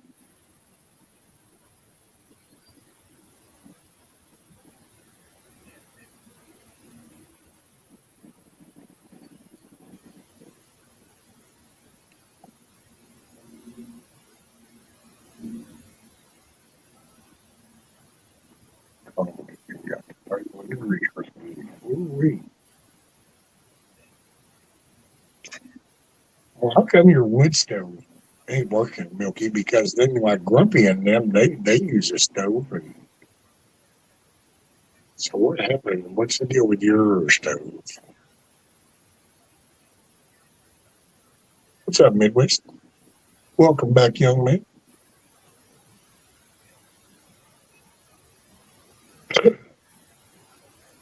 And yeah, I'm still going for the moment. Maybe about 4 more minutes or so. That'll be 7 hours. Leaky fucking farmhouse. I was 100 years old. What that was? The age has nothing to do with the upkeep. So you may send you a bunch of Walmart bags and you can staple them on the wall and it'll seal off all the cracks and stuff.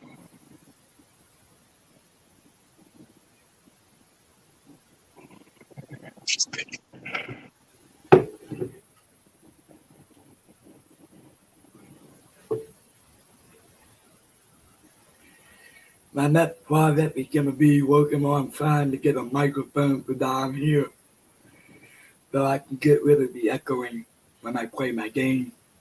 Oh, there you go. You ought to get you a headset with a mic. Yeah, I don't like the headset. I don't like the headset that much.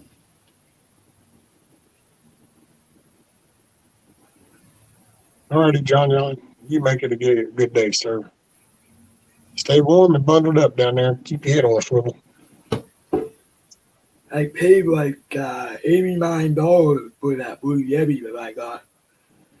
Those microphones are expensive. They're not cheap. Yeah, they can be pretty expensive.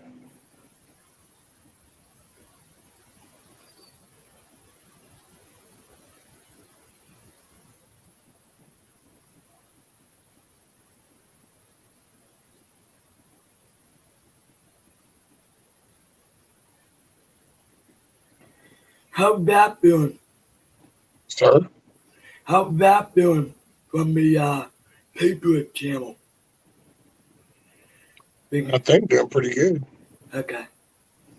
What was it on Steve's channel, Steve Harlow's channel? He come up for a little bit. He's been working real hard.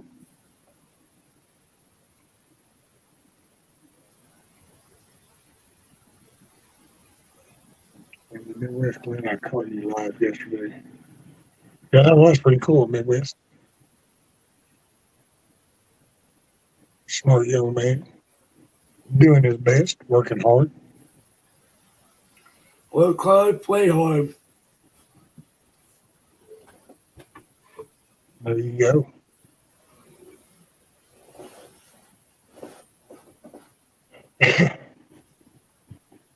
Well, Josh, I think I might be fixing to call it a day, sir. It's been right at 7 hours, and it's coming up on 11:30 for me. I'm gonna get me some chicken noodle soup, I do believe. Actually, I might go in there and make me some scrambled eggs. All right, Rescue. Take care. Thanks for having me up. Everybody take care. Hope to see you around. You got it, Josh. You take care, sir. Make it a good day, buddy. Yep. You too. All right, bud. Bye-bye. Bye-bye. Midwest. Yep, Midwest went live yesterday.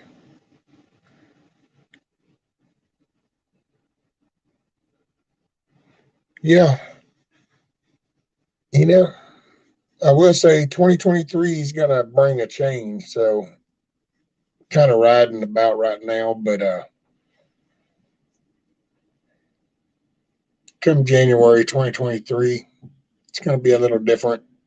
Nothing on the negative side, at least not from my perspective, but it's going to, I think I might try to do two different things, kind of that way. Some people try to do the night thing. People can talk and then, but I want to focus on getting stuff done and just getting myself up, and I'll just take y'all along for the ride, and we'll see where it happens.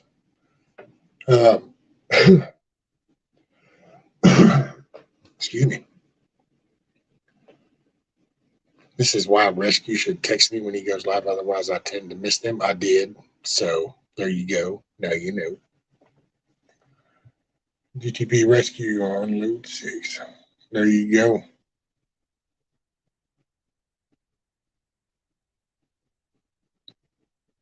But yeah, y'all have a good day.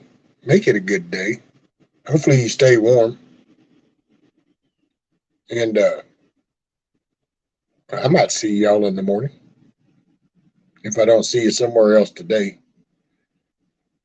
But if I can get these wheels, then I might see you in the morning, because then I might be putting wheels on the coupe. So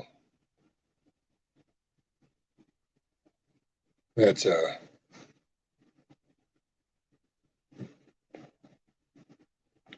I guess hit the thumbs up. I guess I'm supposed to say that. I guess I was supposed to say that a long time ago, but hit the thumbs up and all that good stuff. But I appreciate y'all being here. I appreciate y'all hanging out. Hopefully you enjoyed yourself. We had some good conversation, man. Had some good I thought this was a good morning. This was a good combos. Some good guests. Glad y'all were here to enjoy it. With that, I'm out. Peace.